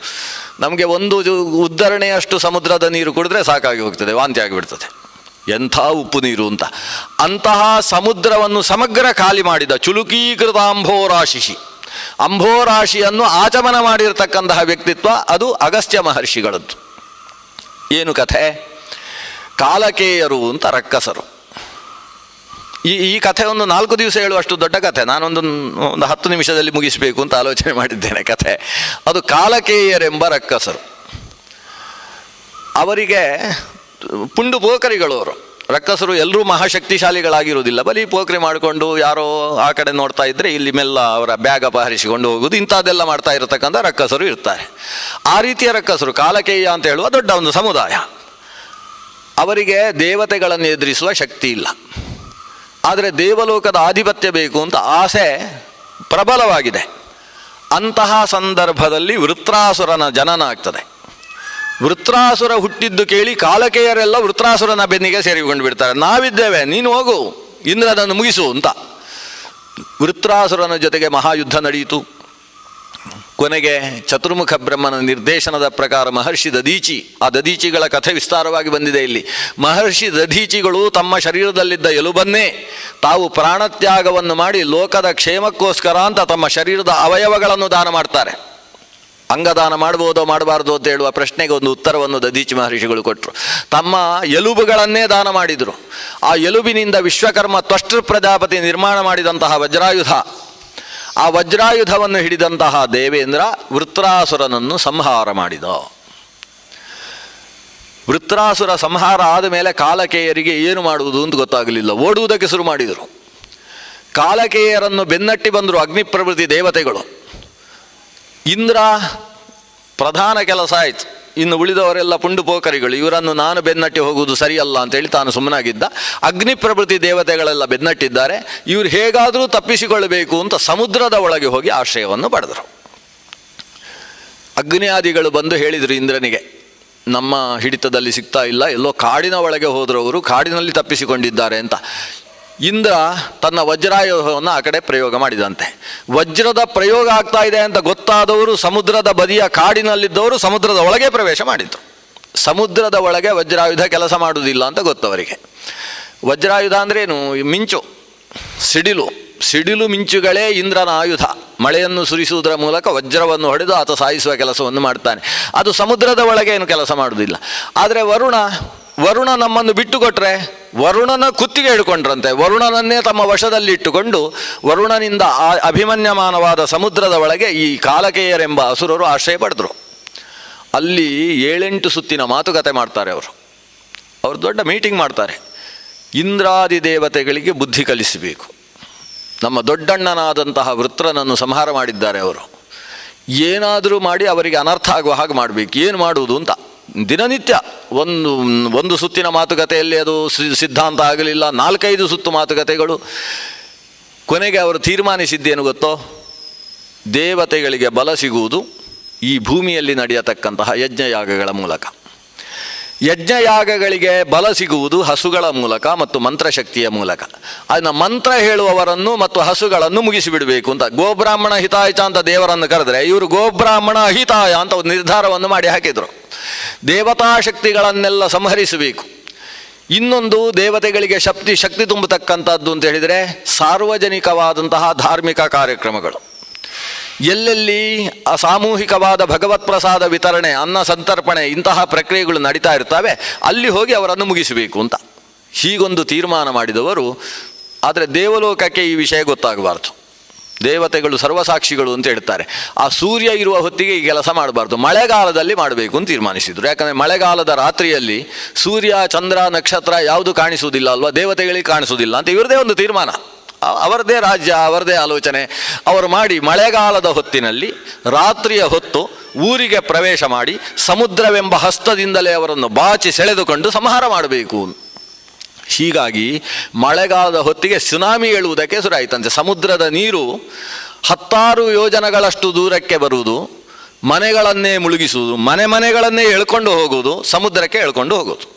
ಜೋರಾಗಿ ನೀರು ಹೊರಗೆ ಬರುವುದು. ಏನು ಈ ಕಾಲಕೇಯರು ಅಲ್ಲಿ ಕೂತ್ಕೊಂಡು ಪಟಾ ಅಂತ ಸಮುದ್ರಕ್ಕೆ ಹೊಡೆಯುವುದು, ಸಮುದ್ರವೆಲ್ಲವೂ ಕೂಡ ಹೊರಗೆ ಬರುವುದು, ಊರನ್ನೇ ಮುಳುಗಿಸಿ ಅದನ್ನು ಎಳ್ಕೊಂಡು ಮತ್ತೆ ಸಮುದ್ರಕ್ಕೆ ಹೋಗುವುದು. ಅಲ್ಲಿ ಹೋದವರನ್ನೆಲ್ಲ, ಅದು ಹಸುಗಳಿರ್ಬೋದು, ಅಲ್ಲಿ ಋಷಿಮುನಿಗಳಿರ್ಬೋದು, ಅವರನ್ನೆಲ್ಲ ನುಂಗುವ ಕೆಲಸವನ್ನು ಈ ಕಾಲಕೇಯರು ಮಾಡುವುದಕ್ಕೆ ಶುರು ಮಾಡಿದರು. ಕೆಲವು ಕಾಲ ಸಮುದ್ರದ ಮೂಲಕ ಹೇಳಿದ್ರು. ಆಮೇಲೆ ಅದಕ್ಕಿಂತ ದೂರದಲ್ಲಿರುವವರನ್ನು ಏನು ಮಾಡಬೇಕು, ಇವರೇ ಹೊರಗೆ ಬಂದರು. ರಾತ್ರಿಯ ಹೊತ್ತು ಹೊರಗೆ ಬರುವುದು. ಇಂದ್ರನಿಗೆ ಏನು ಮಾಡುವುದು ಅಂತ ಸಮಸ್ಯೆ ಆಯ್ತಂತೆ. ರಾತ್ರಿಯ ಹೊತ್ತು ತನ್ನ ವಜ್ರಾಯುಧವನ್ನು ಪ್ರಯೋಗ ಮಾಡಬೇಕು ಅಂತ ಹೇಳಿದಾಗ ಇವರು ಸಮುದ್ರದ ಒಳಗೆ ಹೋಗಿ ತಪ್ಪಿಸಿಕೊಳ್ತಾ ಇದ್ದಾರೆ. ಆ ಸಮಯದಲ್ಲಿ ಇಂದ್ರಾದಿ ದೇವತೆಗಳು ಅಗಸ್ತ್ಯರಲ್ಲಿ ಬಂದು ಈ ಸಮಸ್ಯೆಯನ್ನು ನಿರೂಪಿಸಿದಾಗ ಅಗಸ್ತ್ಯರು, ಇದಕ್ಕೆ ನಾನು ಸಮುದ್ರವನ್ನು ಖಾಲಿ ಮಾಡಿಕೊಡುವ ಕೆಲಸ ನಾನು ಮಾಡ್ತೇನೆ, ಆ ರಕ್ಕಸರನ್ನು ಮುಗಿಸುವ ಕೆಲಸ ನೀವು ಮಾಡಿ ಅಂತ ಹೇಳಿದರು. ಹಾಗೆ ಉತ್ತರ ಭಾರತದಲ್ಲಿದ್ದಂತಹ ಅಗಸ್ತ್ಯ ಮಹರ್ಷಿಗಳು ಪತ್ನಿಯಾದಂತಹ ಲೋಪಾಮುದ್ರೆಯ ಜೊತೆಗೆ ಮಗನಾದ ಯುದ್ಮವಾಹನನ್ನು ಕರೆದುಕೊಂಡು, ಇನ್ನೂ ಪುಟ್ಟ ಹುಡುಗ, ಯುದ್ಮವಾಹನಿಗೆ ಸುಮಾರು 8 ವರ್ಷ ಅಂತ ಹುಡುಗನನ್ನು, ಜೊತೆಗೆ ತಮ್ಮ ಗುರುಕುಲದಲ್ಲಿದ್ದಂತಹ ಸುಮಾರು ಒಂದು 10-15 ವಿದ್ಯಾರ್ಥಿಗಳನ್ನಷ್ಟನ್ನು ಕರ್ಕೊಂಡು ಲೋಪಾಮುದ್ರೆಗೆ ಹೇಳ್ತಾರೆ, ನಾವು ದಕ್ಷಿಣ ಭಾರತಕ್ಕೆ ಹೊರಡ್ತಾ ಇದ್ದೇವೆ, ಆದ್ದರಿಂದ ನಮ್ಮ ಗುರುಕುಲ ಇನ್ನು ಮುಂದೆ ದಕ್ಷಿಣ ಭಾರತದಲ್ಲಿ, ಅಂದರೆ ಈ ಮಕ್ಕಳನ್ನು ಎಲ್ಲ ಸಿದ್ಧಪಡಿಸು, ಆಶ್ರಮದಲ್ಲಿ ಏನಾದರೂ ಅನಿವಾರ್ಯ ಬೇಕು ಅಂತ ಅನಿಸುವ ವಸ್ತುಗಳಿದ್ದರೆ ಅದನ್ನು ಹಿಡ್ಕೋ, ಶಿಷ್ಯರ ಕೈಯಲ್ಲಿ ಹೊರಸು, ಹಿಡ್ಕೊಂಡು ನಾವು ದಕ್ಷಿಣಕ್ಕೆ ಹೊರಡೋಣ ಅಂತ ಉತ್ತರದಿಂದ ದಕ್ಷಿಣದ ಕಡೆಗೆ ತಮ್ಮ ಆಶ್ರಮವನ್ನೇ ಬದಲಾಯಿಸುವ ಆಲೋಚನೆ ಮಾಡಿಕೊಂಡು ಕೆಳಗೆ ಬರ್ತಾರೆ. ಬರುವಾಗ ಮಧ್ಯದಲ್ಲಿ ವಿಂಧ್ಯಾಚಲವನ್ನು ದಾಟಿ ಕೆಳಗೆ ಬರಬೇಕು. ವಿಂಧ್ಯ ಪರ್ವತ ಆಕಾಶದ ಎತ್ತರಕ್ಕೆ ಬೆಳೆದಿದ್ದಾನೆ. ಬರೀ ಆಕಾಶಕ್ಕೆ ಮಾತ್ರ ಬೆಳೆದದ್ದಲ್ಲ, ಇಡೀ ಭೂಮಿಯನ್ನೇ ಆವರಿಸಿ ಬಿಡ್ತಾ ಇದ್ದಾನೆ. ಈ ಆವರಿಸಿದ ಕಾರಣದಿಂದ ಅಲ್ಲಲ್ಲಿ ಭೂಮಿ ತಗ್ಗಾಗುವುದಕ್ಕೆ ಪ್ರಾರಂಭ ಆಗಿದೆ. ಬೇರೆ ಬೇರೆ ಕಡೆಯಲ್ಲಿದ್ದ ಭೂಮಿಯನ್ನು ಎಳೆದುಕೊಂಡು ಪರ್ವತ ದೊಡ್ಡದಾಗ್ತಾ ಇದೆ. ಭಾರತದ ಭೂಮಿ ಸಮುದ್ರಕ್ಕಿಂತ ಕೆಳಗೆ ಹೋಗುವ ರೀತಿ ಆಗ್ತಾ ಇದೆ. ಆದ್ದರಿಂದ ಸಮುದ್ರವೆಲ್ಲವೂ ಭೂಮಿಗೆ ನುಗ್ಗತಕ್ಕಂತಹ ಪ್ರಸಂಗ ಇದೆ. ಒಟ್ಟು ಸಮುದ್ರದಿಂದ ಅನಿಷ್ಟ ಅನ್ನುವ ಒಂದು ಪರಿಸ್ಥಿತಿ ಆಗ ಉಂಟಾಗಿದೆ. ಈ ಅನಿಷ್ಟಕ್ಕೆ ಪರ್ವತ ವಿಂಧ್ಯನೂ ಕೂಡ ಒಬ್ಬ ಕಾರಣನಾಗಿದ್ದ. ಯುಧಿಷ್ಠಿರ ಕೇಳ್ತಾನೆ, ವಿಂಧ್ಯ ಪರ್ವತ ಯಾಕೆ ಅಷ್ಟು ಬೆಳೆದಿದ್ದಾನೆ? ಅದಕ್ಕೆ ಲೋಮಶರು ಉತ್ತರ ಕೊಡ್ತಾರೆ, ನೋಡು, ವಿಂಧ್ಯನಿಗೆ ಒಂದು ಅಹಂಕಾರ ಬಂತು. ಅವನು ಒಂದು ಸಂದರ್ಭದಲ್ಲಿ ಮೇರು ಪರ್ವತದ ಬಗ್ಗೆ ತಿಳಿದುಕೊಳ್ಳುವಾಗ ಸುವರ್ಣನಾಭ ಅನಿಸಿದಂತಹ ಮೇರು ಪರ್ವತದ ಸುತ್ತಲೂ ಗ್ರಹಗೋಲ ಸಂಚರಿಸ್ತಾ ಇದೆ ಎನ್ನುವುದನ್ನು ತಿಳ್ಕೊಂಡ. ಸೂರ್ಯ ಸಂಚಾರ ಮಾಡ್ತಾ ಇರುವುದು ಮೇರು ಅನ್ನುವ ಪರ್ವತಕ್ಕೆ ಸುತ್ತು ಬರ್ತಾನೆ. ಮೇರೋರ್ ದಿವ್ಯಗಿರೇ ಪ್ರದಕ್ಷಿಣಕರಂ ಸೇವಾಮಹೇ ಭಾಸ್ಕರಂ ಅಂತ ಅವ ಮೇರುವಿಗೆ ಸುತ್ತು ಬರ್ತಾ ಇದ್ದಾನೆ. ಅದೇನವ ಮೇರು ಪರ್ವತಕ್ಕೆ ಸುತ್ತು ಬರುವುದು, ನಾನು ವಿಂಧ್ಯನೆಂಬಂತಹ ಶ್ರೇಷ್ಠ ಪರ್ವತ ಇರುವಾಗ ಅಂತ ಇವನಿಗೆ ಅನಿಸಿತು. ಸೂರ್ಯನ ಹತ್ರ ಹೇಳಿದಂತೆ, ನೀನು ಅದಕ್ಕೆ ಸುತ್ತು ಬರುವುದಲ್ಲ, ನಾಳೆಯಿಂದ ನನಗೆ ಸುತ್ತು ಬರಬೇಕು ಅಂತ ಹೇಳಿದ. ಸೂರ್ಯದೇವ ಹೇಳಿದ ವಿಂಧ್ಯನಿಗೆ, ನಾನು ಭಗವನ್ನಿಯತ, ದೇವರು ವ್ಯವಸ್ಥೆ ಮಾಡಿದ್ದಾರೆ. ಮೇರು ಮಧ್ಯದಲ್ಲಿರತಕ್ಕಂಥ ಗೂಟ, ಅದಕ್ಕೆ ಸುತ್ತು ಬಂದಿತು ಅಂದರೆ ಲೋಕಕ್ಕೆಲ್ಲ ಹಗಲು ರಾತ್ರಿ ಅನ್ನುವುದರ ನಿರ್ಮಾಣ ಆಗ್ತದೆ. ಇಲ್ಲದೆ ಹೋದರೆ ಆಗೋಲ್ಲ. ನೀನು ಭರತಖಂಡದಲ್ಲಿ ಮಧ್ಯದಲ್ಲಿರ್ತಕ್ಕಂಥ ಒಬ್ಬ ಪರ್ವತ, ನಿನಗೆ ಸುತ್ತು ಬರುವುದಕ್ಕೆ ನನಗೆ ದೈವ ಅಪ್ಪಣೆ ಇಲ್ಲ, ದೇವರ ಅಪ್ಪಣೆ ಇಲ್ಲದೆ ನಾನು ಹಾಗೆ ಬರುವುದಕ್ಕೆ ಸಾಧ್ಯ ಇಲ್ಲ. ಅದು ಪ್ರಕೃತಿ ವಿನಾಶಕವಾಗ್ತದೆ. ಇದರಿಂದ ಇವನಿಗೆ ಸಿಟ್ಟು ಬಂದದ್ದು ದೇವರ ಮೇಲೆ ಅಲ್ಲ, ಸೂರ್ಯನ ಮೇಲೆ. ಸಾಮಾನ್ಯವಾಗಿ ಸಿಟ್ಟು ಬರುವುದು ಹಾಗೆ, ಯಾರ ಮೇಲೆ ಸಿಟ್ಟು ಮಾಡಿಕೊಳ್ಳುವುದಕ್ಕೆ ಸಾಧ್ಯವೋ ಅವರ ಮೇಲೆ ಸಿಟ್ಟು ಮಾಡಿಕೊಳ್ಳುವುದು. ಕೊನೆಗೆ ಅವರ ಮೇಲೆ ಸಿಟ್ಟು ಮಾಡಿಕೊಂಡ್ರೆ ತನ್ನದವಡೇ ಮುರಿಯುವಂಥ ಸಾಧ್ಯತೆ ಇದ್ದರೆ ಕೊನೆಗೆ ಯಾವುದರ ಮೇಲೆಯೋ, ಬಾಗಿಲ ಮೇಲೆ ಸಿಟ್ಟು, ಕೆಲವರಿಗೆ ಗೋಡೆಯ ಮೇಲೆ ಸಿಟ್ಟು, ಹೋಗಿ ಗೋಡೆಗೆ ತಲೆ ಹೊಡೆದುಕೊಳ್ಳುವುದು, ಏನೇನೋ ಮಾಡ್ತಾರೆ. ಒಟ್ಟು ಯಾವುದರ ಮೇಲೆ ಸಿಟ್ಟು ಬಂದರೂ ಕೂಡ ಅದರ ಪರಿಣಾಮ ಕೊನೆಗೆ ಇವನಲ್ಲೇ ಆಗುವುದು. ಹಾಗೆ ವಿಂಧ್ಯನಿಗೆ ಸಿಟ್ಟು ಬಂದದ್ದು ಸೂರ್ಯನ ಮೇಲೆ. ನೀನು ನನಗೆ ಪ್ರದಕ್ಷಿಣೆ ಬರುವುದಿಲ್ವಲ್ಲ, ನಿನ್ನ ದಾರಿಗೆ ಅಡ್ಡವಾಗಿ ಬೆಳಿತೇನೆ ಅಂತ ಸೂರ್ಯನ ದಾರಿಗೆ ಅಡ್ಡವಾಗುವಷ್ಟು ಎತ್ತರಕ್ಕೆ ಬೆಳೆಯುವುದಕ್ಕೆ ಶುರು ಮಾಡಿದ್ದಾನೆ. ಅದು ಸಂಕಲ್ಪ. ದಿವಸಕ್ಕೆ ಅವ 40 ಯೋಜನದಷ್ಟು ಬೆಳೀತಾ ಇದ್ದಾನಂತೆ, ಏರ್ಕೊಂಡು ಸೂರ್ಯನಿಗೆ ಅಡ್ಡ ಆಗಬೇಕು ಅಂತ. ಆದರೆ ಬೆಳಿಬೇಕಾದ್ರೆ ಏನು ಮಾಡಬೇಕು? ಭಾರತದ ಭೂಮಿಯನ್ನೇ ಬೆಳೆಸಿಕೊಳ್ಳಬೇಕಲ್ವ. ಆ ಕಡೆಯಿಂದ ಭೂಮಿಯನ್ನು ಸೆಳೆಯುವುದು, ಈ ಕಡೆಯಿಂದ ಭೂಮಿಯನ್ನು ಸೆಳೆಯುವುದು, ಭೂಮಿ ತಗ್ಗಾಗುವುದರಿಂದ ಸಮುದ್ರ ನುಗ್ಗುವುದು. ಇಂತಹ ಒಂದು ಅನಾಹುತ ಉಂಟಾಗುವ ಪ್ರಸಂಗ ಒದಗಿದಾಗ ಮಹರ್ಷಿ ಅಗಸ್ತ್ಯರು ವಿಂಧ್ಯನ ಹತ್ರ ಬಂದಿದ್ದಾರೆ. ಬಂದವರು ವಿಂಧ್ಯನನ್ನು ಕೂಗಿ ಕರೀತಾರೆ. ಇಲ್ಲಿ ವಿಂಧ್ಯ ಪರ್ವತ ಅಂದರೆ ಜಡವಾದ ಪರ್ವತ ಬೇರೆ, ಆ ಜಡ ಪರ್ವತಕ್ಕೆ ಅಭಿಮಾನಿಯಾದಂತಹ ವಿಂಧ್ಯನೆಂಬ ಪರ್ವತ ರಾಜ ಬೇರೆ. ಹೀಗೆ ಹಿಮವಂತ ಅಂತ ಹೇಳಿದರೆ ಹಿಮಾಲಯ ಪರ್ವತ, ಅದಕ್ಕೆ ಅಭಿಮಾನಿಯಾದಂತಹ ಒಬ್ಬ ಹಿಮವತ್ ಪರ್ವತ ರಾಜ ಇದ್ದಾನೆ, ಹಿಮಾಲಯ ಪರ್ವತ ರಾಜ. ಅವನ ಮಗಳಿಗೆ ಪಾರ್ವತಿ ಅಂತ ಹೆಸರು ಅಥವಾ ಹೇಮವತಿ ಅಂತ ಹೆಸರು. ಏಕಪಾಟಲ, ಅರ್ಧಪಾಟಲ ಮತ್ತು ಅಪರ್ಣ ಅಂತ ಹೇಳ್ತಕ್ಕಂತಹ 3 ಮಕ್ಕಳು ಅವನಿಗೆ. ಅವನು ಹಿಮವತ್ ಪರ್ವತ ಅಂತ ಅವನನ್ನು ಕರೀತಾರೆ. ಹಾಗೆ ಇಲ್ಲಿ ವಿಂಧ್ಯ ಅಂತಕ್ಕಂತಹ ಪರ್ವತ ರಾಜನನ್ನು ಕೂಗಿ ಕರೀತಾರೆ. ಪರ್ವತ ಗುರುಗಳಾದಂತಹ ಅಗಸ್ತ್ಯರ ಮೇಲಿನ ಭಕ್ತಿಯಿಂದ ಬಗ್ತಾನೆ. ಸ್ವಾಮಿ ಏನಪ್ಪಣೆ? ಅಗಸ್ತ್ಯರು ಹೇಳಿದರು, ನನಗೆ ದಕ್ಷಿಣ ಭಾರತಕ್ಕೆ ಹೋಗಬೇಕು. ನೀನು ಇಷ್ಟು ಎತ್ತರಕ್ಕೆ ಬೆಳೆದರೆ ನನ್ನ ಪತ್ನಿಯ ಜೊತೆಗೆ ನಾನು ದಾಟುವುದಕ್ಕೆ ಸಾಧ್ಯವಾಗುವುದಿಲ್ಲ. ಆದ್ದರಿಂದ ನೀನು ಕುಂಠಿತನಾಗಬೇಕು, ಕುಬ್ಜನಾಗಬೇಕು. ಬಗ್ಗಿದವ ನಾನು ಹಿಂದಕ್ಕೆ ಹೋಗಿ ಮತ್ತೆ ಬರುವಲ್ಲಿಯ ತನಕ ಮತ್ತೆ ಎತ್ತರಿಸಬಾರದು. ವಿಂಧ್ಯ ಅಗಸ್ತ್ಯರ ಸಾಮರ್ಥ್ಯದ ಅರಿವೇ ಇದ್ದವ, ತಾನು ತಲೆ ಬಗ್ಗಿದ, ತಾನು ಕುಬ್ಜನಾಗಿದ್ದಾನೆ. ಕುಬ್ಜನಾದಾಗ ಇವರು ದಾಟಿ ಇಳಿದ ಮೇಲೆ ಮತ್ತೆ ಹೇಳ್ತಾರೆ, ನೆನಪಿದೆಯಲ್ಲ, ನಾನು ಹಿಂದಕ್ಕೆ ಬರುವಲ್ಲಿಯ ತನಕ ಮತ್ತೆ ಎದ್ದು ನಿಲ್ಲುವ ಹಾಗಿಲ್ಲ, ಹೀಗೆ ಇರಬೇಕು. ಹೀಗೆ ಬಂದಂಥ ಅಗಸ್ತ್ಯರು ಮತ್ತೆ ಉತ್ತರ ಭಾರತಕ್ಕೆ ಹೋಗಲಿಲ್ಲ ಅಂತ ಮಹಾಭಾರತ ಹೇಳ್ತದೆ. ಹಾಗಾಗಿ ಇಲ್ಲೇ ಎಲ್ಲೋ ಇದ್ದಾರೆ ಅಂತ ಅರ್ಥ. ಹೀಗೆ ಅಗಸ್ತ್ಯರು ಕೆಳಗೆ ಬಂದರು. ಕೆಳಗೆ ಬಂದವರು ಲೋಪಾಮುದ್ರೆಯ ಮೂಲಕ ಕಾವೇರಿ ನದಿಯನ್ನು ನಿರ್ಮಾಣ ಮಾಡ್ತಾರೆ. ಅದೇ ಪ್ರದೇಶದಲ್ಲಿ ಒಂದು ಭಾಷೆ, ದ್ರವಿಡ ಭಾಷೆಯ ನಿರ್ಮಾಣಕ್ಕೆ ಕಾರಣರಾಗ್ತಾರೆ. ಅಗಸ್ತ್ಯಾಶ್ರಮ ಅಂತ ಇವತ್ತು ತಮಿಳುನಾಡಿನಲ್ಲಿದೆ. ಹಾಗೆ ಅಗಸ್ತ್ಯರು ದಕ್ಷಿಣಕ್ಕೆ ಇಳಿದು ಬಂದಂತಹ ಮಹಾ ತಪಸ್ವಿಗಳು. ಮುಂದಕ್ಕೆ ಶ್ರೀರಾಮಚಂದ್ರ ತಾನು ದಕ್ಷಿಣಕ್ಕೆ ನಡೆದು ಬಂದಾಗ ಅಗಸ್ತ್ಯಾಶ್ರಮಕ್ಕೆ ಭೇಟಿ ಕೊಡ್ತಾನೆ. ದೊಡ್ಡ ಇತಿಹಾಸ ಅಗಸ್ತ್ಯ ಮಹರ್ಷಿಗಳದ್ದು. ಹಾಗೆ ಅವರು ಕೆಳಗೆ ಬಂದವರು ತಾವು ನರ್ಮದೆಯ ಸನಿಹದ ಸಮುದ್ರಕ್ಕೆ ಬರ್ತಾರೆ. ಸಮುದ್ರದಲ್ಲಿದ್ದಂತಹ ರಕ್ಕಸರನ್ನು ಮುಗಿಸುವುದಕ್ಕೋಸ್ಕರ ದೇವತೆಗಳೆಲ್ಲ ಅಲ್ಲಿ ಸೇರ್ತಾರೆ. ಸೇರಿದಾಗ ಅವರ ಮುಂದೆ ತಾನು ಮಂತ್ರಶಕ್ತಿಯಿಂದ ಸಮಗ್ರ ಸಮುದ್ರವನ್ನು ಕೂಡ ತನ್ನ ಕೈಯಲ್ಲಿ ತರಿಸಿಕೊಂಡು ಅದನ್ನು ಹೊಟ್ಟೆಗೆ ಸ್ವೀಕಾರ ಮಾಡ್ತಾರೆ. ಸ್ವೀಕಾರ ಮಾಡಿ ಅರಗಿಸಿಕೊಂಡು ಬಿಡ್ತಾರೆ. ಇದು ಹೇಗೆ ಏನು ಅಂತ ನಮಗೂ ಕಲ್ಪಿಸಿಕೊಳ್ಳುವುದಕ್ಕೆ ಸಾಧ್ಯ ಇಲ್ಲ. ಮಂತ್ರಕ್ಕೆ ಏನು ಶಕ್ತಿ ಇದೆ ಅನ್ನುವುದನ್ನು ಕೆಲವೊಂದು ಸಂದರ್ಭದಲ್ಲಿ ಕಲ್ಪನೆಗೆ ನಿಲುಕದೇ ಇರತಕ್ಕಂತಹ ಶಕ್ತಿ. ಸಮುದ್ರ ಅಂತ ಹೇಳಿದರೆ ಅದಕ್ಕೆ ಜಲನಿಧಿ ಅಥವಾ ಜಲರಾಶಿ ಅಂತ ಹೆಸರು. ಅಷ್ಟು ದೊಡ್ಡ ಜಲರಾಶಿಯನ್ನು, ಅದು ಕೂಡ ಉಪ್ಪಿನಿಂದ ಕೂಡಿದಂತಹ ಸಮುದ್ರ. ನಾವು ಒಂದು ಕೊಡಪಾನದಷ್ಟು ಸಮುದ್ರದ ನೀರು ತಂದಿತು ಅಂತಾದರೆ ಅರ್ಧ ಕೊಡಪಾನದಷ್ಟು ಉಪ್ಪು ಸಿಗತಕ್ಕಂತಹ ಅಂತಹ ಸಮುದ್ರ. ಅದರಲ್ಲಿ ಕೆಲವೊಂದು ಸಮುದ್ರದಲ್ಲಿ 65% ಉಪ್ಪಿದೆ ಅಂತ, ಅದನ್ನು ಬ್ಲ್ಯಾಕ್ ಸೀ ಅಂತ ಕರೀತಾರಲ್ಲ, ಅಷ್ಟು ಗಟ್ಟಿಯಾದ ಉಪ್ಪಿನ ಭಾಗ ಇರತಕ್ಕಂತಹ ಪ್ರದೇಶಗಳು ಸಮುದ್ರದಲ್ಲಿದ್ದಾವೆ. ಅಂತಹ ಸಮುದ್ರವನ್ನು ಇವರು ಈ ಪುಟ್ಟ ಹೊಟ್ಟೆಯಲ್ಲಿ ಅದನ್ನು ಅರಗಿಸಿಕೊಂಡ್ರು. ಅಂದರೆ ಅವರು ವಾತಾಪಿಯನ್ನು ಅರಗಿಸಿಕೊಂಡದ್ದು ಮಾತ್ರ ಅಲ್ಲ, ಸಮುದ್ರವನ್ನೇ ಅರಗಿಸಿಕೊಳ್ತಾರೆ. ಸಮುದ್ರ ಖಾಲಿಯಾಗಿದೆ ಅಂತೆ. ಸಮುದ್ರದ ಒಳಗಿರುವ ಪರ್ವತಗಳು, ಅದರ ಒಳಗಿರತಕ್ಕಂತಹ ಜಲಚರಗಳೆಲ್ಲ ಒದ್ದಾಡ್ತಾ ಇದ್ದಾವೆ. ಜಲಚರಗಳ ಹೊಟ್ಟೆಯಲ್ಲಿ ಹೋಗಿ ಸಿಲುಕಿಕೊಂಡಿದ್ದಂತಹ ಈ ರಕ್ಕಸರು ಅವರ ಮೇಲೆ ವಜ್ರಾಘಾತವನ್ನು ಮಾಡಿ ರಕ್ಕಸರನ್ನೆಲ್ಲ ಹುಡುಕಿ ದೇವತೆಗಳು ಸಂಹಾರ ಮಾಡಿದ್ದಾರೆ.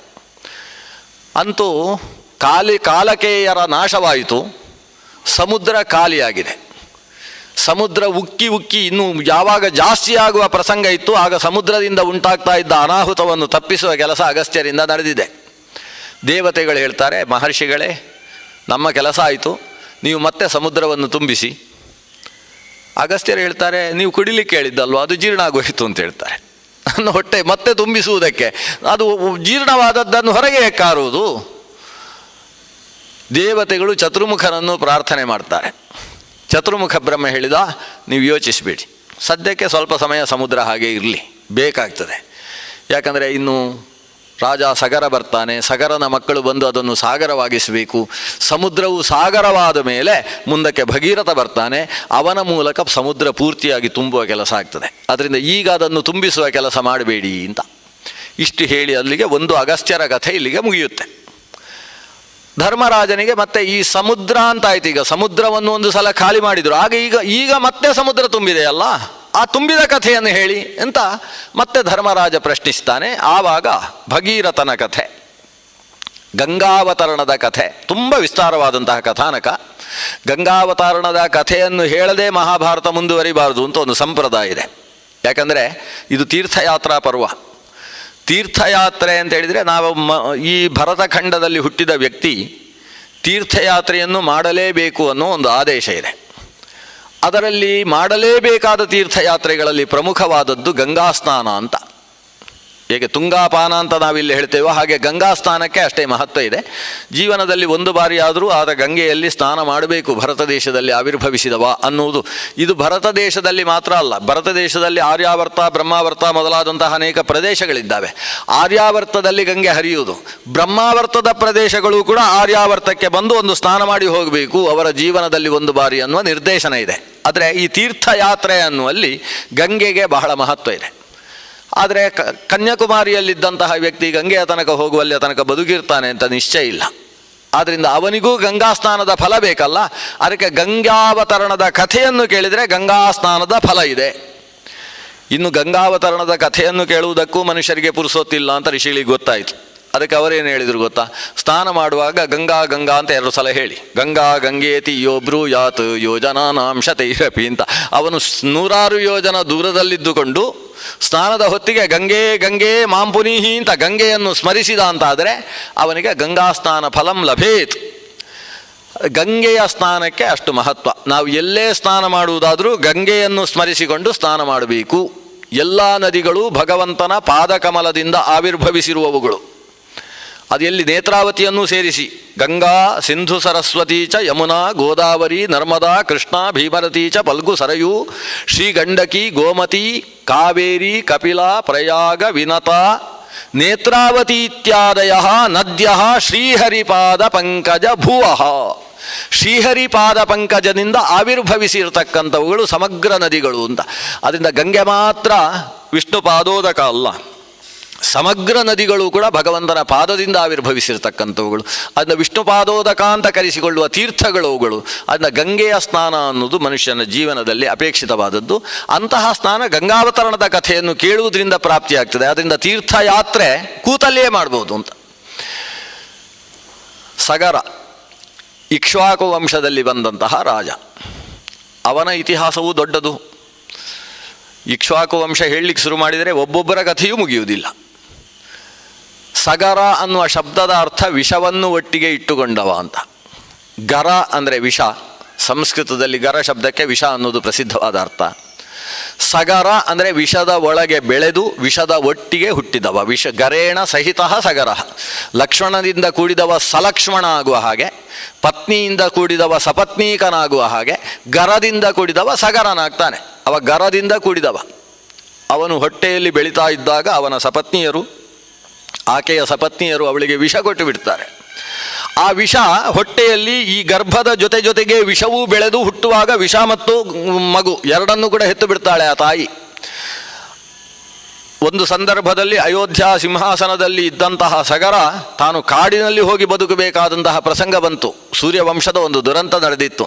ಕೊನೆಗೆ ಕಾಡಿನಲ್ಲಿ ಹುಟ್ಟಿದಂತಹ ಈ ಸಗರ ಔರ್ವ ಅನ್ನುವ ಭೃಗುವಂಶದ ಮಹರ್ಷಿಗಳ ಅನುಗ್ರಹ ವಿಶೇಷದಿಂದ ತಾನು ಮತ್ತೆ ಅಲ್ಲಿ ಕಾಡಿನ ಮನುಷ್ಯರನ್ನೇ ಒಂದು ಸೇನೆಯನ್ನಾಗಿಸಿ ಅವರಿಗೆ ಜಟ್ಟಿ ವಿದ್ಯೆಯನ್ನು ಮತ್ತು ವಿಲ್ವಿದ್ಯೆಯನ್ನು ತಾನು ಕಲಿಸಿ ಅಲ್ಲೊಂದು ಸೇನೆಯನ್ನು ಕಟ್ಟಿಕೊಂಡು ಯವನರು ಯಾವಾಗ ತನ್ನ ಸಿಂಹಾಸನವನ್ನು ಅಪಹರಿಸಿದ್ರು ಅವರನ್ನು ಕಾಡಿನಲ್ಲಿದ್ದ ಕಾಡು ಸೈನ್ಯದ ಮೂಲಕವಾಗಿ ಸಾಯಿಸಿ ಮತ್ತೆ ಸಿಂಹಾಸನವನ್ನು ಪಡೆದ. ಇದು ಸಗರನ ಕಾಲದಲ್ಲಿ ಇಕ್ಷ್ವಾಕು ವಂಶ ಒಂದು ರೀತಿಯ ದೌರ್ಜನ್ಯವನ್ನು ಅನುಭವಿಸಿತ್ತು. ಅಂತಹ ಸಗರನಿಗೆ 2 ಪತ್ನಿಯರು. ಒಬ್ಬಳನ್ನು ಶೈಬ್ಯ ಅಂತ ಕರೆದಿದ್ದಾರೆ ಮಹಾಭಾರತದಲ್ಲಿ. ರಾಮಾಯಣದಲ್ಲಿ ಆಕೆಯನ್ನು ಕೇಶಿನಿ ಅಂತ ಕರೆದಿದ್ದಾರೆ. ಮತ್ತೊಬ್ಬಳು ಸುಮತಿ. ಶೈಬ್ಯ ಅಂದರೆ ಶಿಬಿದೇಶದವಳು ಅಂತ ಅರ್ಥ. ಇನ್ನೊಬ್ಬಳನ್ನು ಇಲ್ಲಿ ಮಾದ್ರಿ ಅಂತ ಕರೆದಿದ್ದಾರೆ. ಅದು ಮದ್ರ ದೇಶದವಳಾದ್ರಿಂದ ಸುಮತಿಗೆ ಮಾದ್ರಿ ಅಂತ ಹೆಸರು. ಹೀಗೆ ಮಾದ್ರಿ ಮತ್ತು ಶೈಬ್ಯೆ ಅಥವಾ ಸುಮತಿ ಮತ್ತು ಕೇಶಿನಿ ಅನ್ನೋ ಇಬ್ಬರು ಪತ್ನಿಯರು. ಮಕ್ಕಳಾಗಲಿಲ್ಲ ಸಗರನಿಗೆ. ಬಹಳ ಕಷ್ಟಪಟ್ಟು ಪಡೆದಂತಹ ರಾಜ್ಯ, ನನ್ನ ಸಂತಾನ ಮುಂದುವರಿಬೇಕು ಈ ರಾಜ್ಯದಲ್ಲಿ, ಆದರೆ ಯೋಗ್ಯ ಪುತ್ರ ಪ್ರಾಪ್ತಿ ಆಗ್ತಾ ಇಲ್ಲ ಅಲ್ವಾ ಅಂತ ಯೋಚಿಸಿ ಸಪತ್ನೀಕನಾಗಿ ತಪಸ್ಸು ಮಾಡ್ತಾನೆ ರುದ್ರನನ್ನು ಕುರಿತು. ಸಂತಾನವನ್ನು ಪಡೆಯುವುದಕ್ಕೆ ಲಿಂಗದೇವತೆಯನ್ನು ಆರಾಧಿಸಬೇಕು ಅಂತ ಶಾಸ್ತ್ರದ ವಿಧಿ. ಹಾಗಾಗಿ ಶಿವನನ್ನು ಕುರಿತು ಆರಾಧನೆ ಮಾಡ್ತಾನೆ. ಶಿವ ಆಶುತೋಷ ಅಂತ ಶಿವನಿಗೆ ಹೆಸರು. ಬೇರೆ ದೇವತೆಗಳೆಲ್ಲ ಸಂತೋಷ ಆಗುವುದಕ್ಕೆ ಸ್ವಲ್ಪ ದಿನ ಹೋಗ್ತದೆ, ಇವ ಹಾಗಲ್ಲ, ಆಶುತೋಷ, ಶೀಘ್ರವಾಗಿ ಸಂತೋಷವನ್ನು ಹೊಂದತಕ್ಕಂಥವ. ಆದ್ದರಿಂದ ರುದ್ರದೇವ ಈತನ ತಪಸ್ಸಿಗೆ ಒಲಿದು ಹೇಳ್ತಾನೆ, ನಿನ್ನ ಯೋಗ ಸಂತಾನದ ಬಗ್ಗೆ ಅಷ್ಟು ಚೆನ್ನಾಗಿಲ್ಲ. ಇಲ್ಲದೇ ಇದ್ದ ಯೋಗವನ್ನು ನಾವು ಕೊಟ್ಟರೆ ಅದು ಶಾಶ್ವತವಾಗಿ ಉಳಿಯುವುದಿಲ್ಲ. ಆದರೂ ನಿನ್ನ ಮತ್ತು ನಿನ್ನ ಪತ್ನಿಯ ಭಕ್ತಿಗೆ ಮೆಚ್ಚಿದ್ದೇನೆ.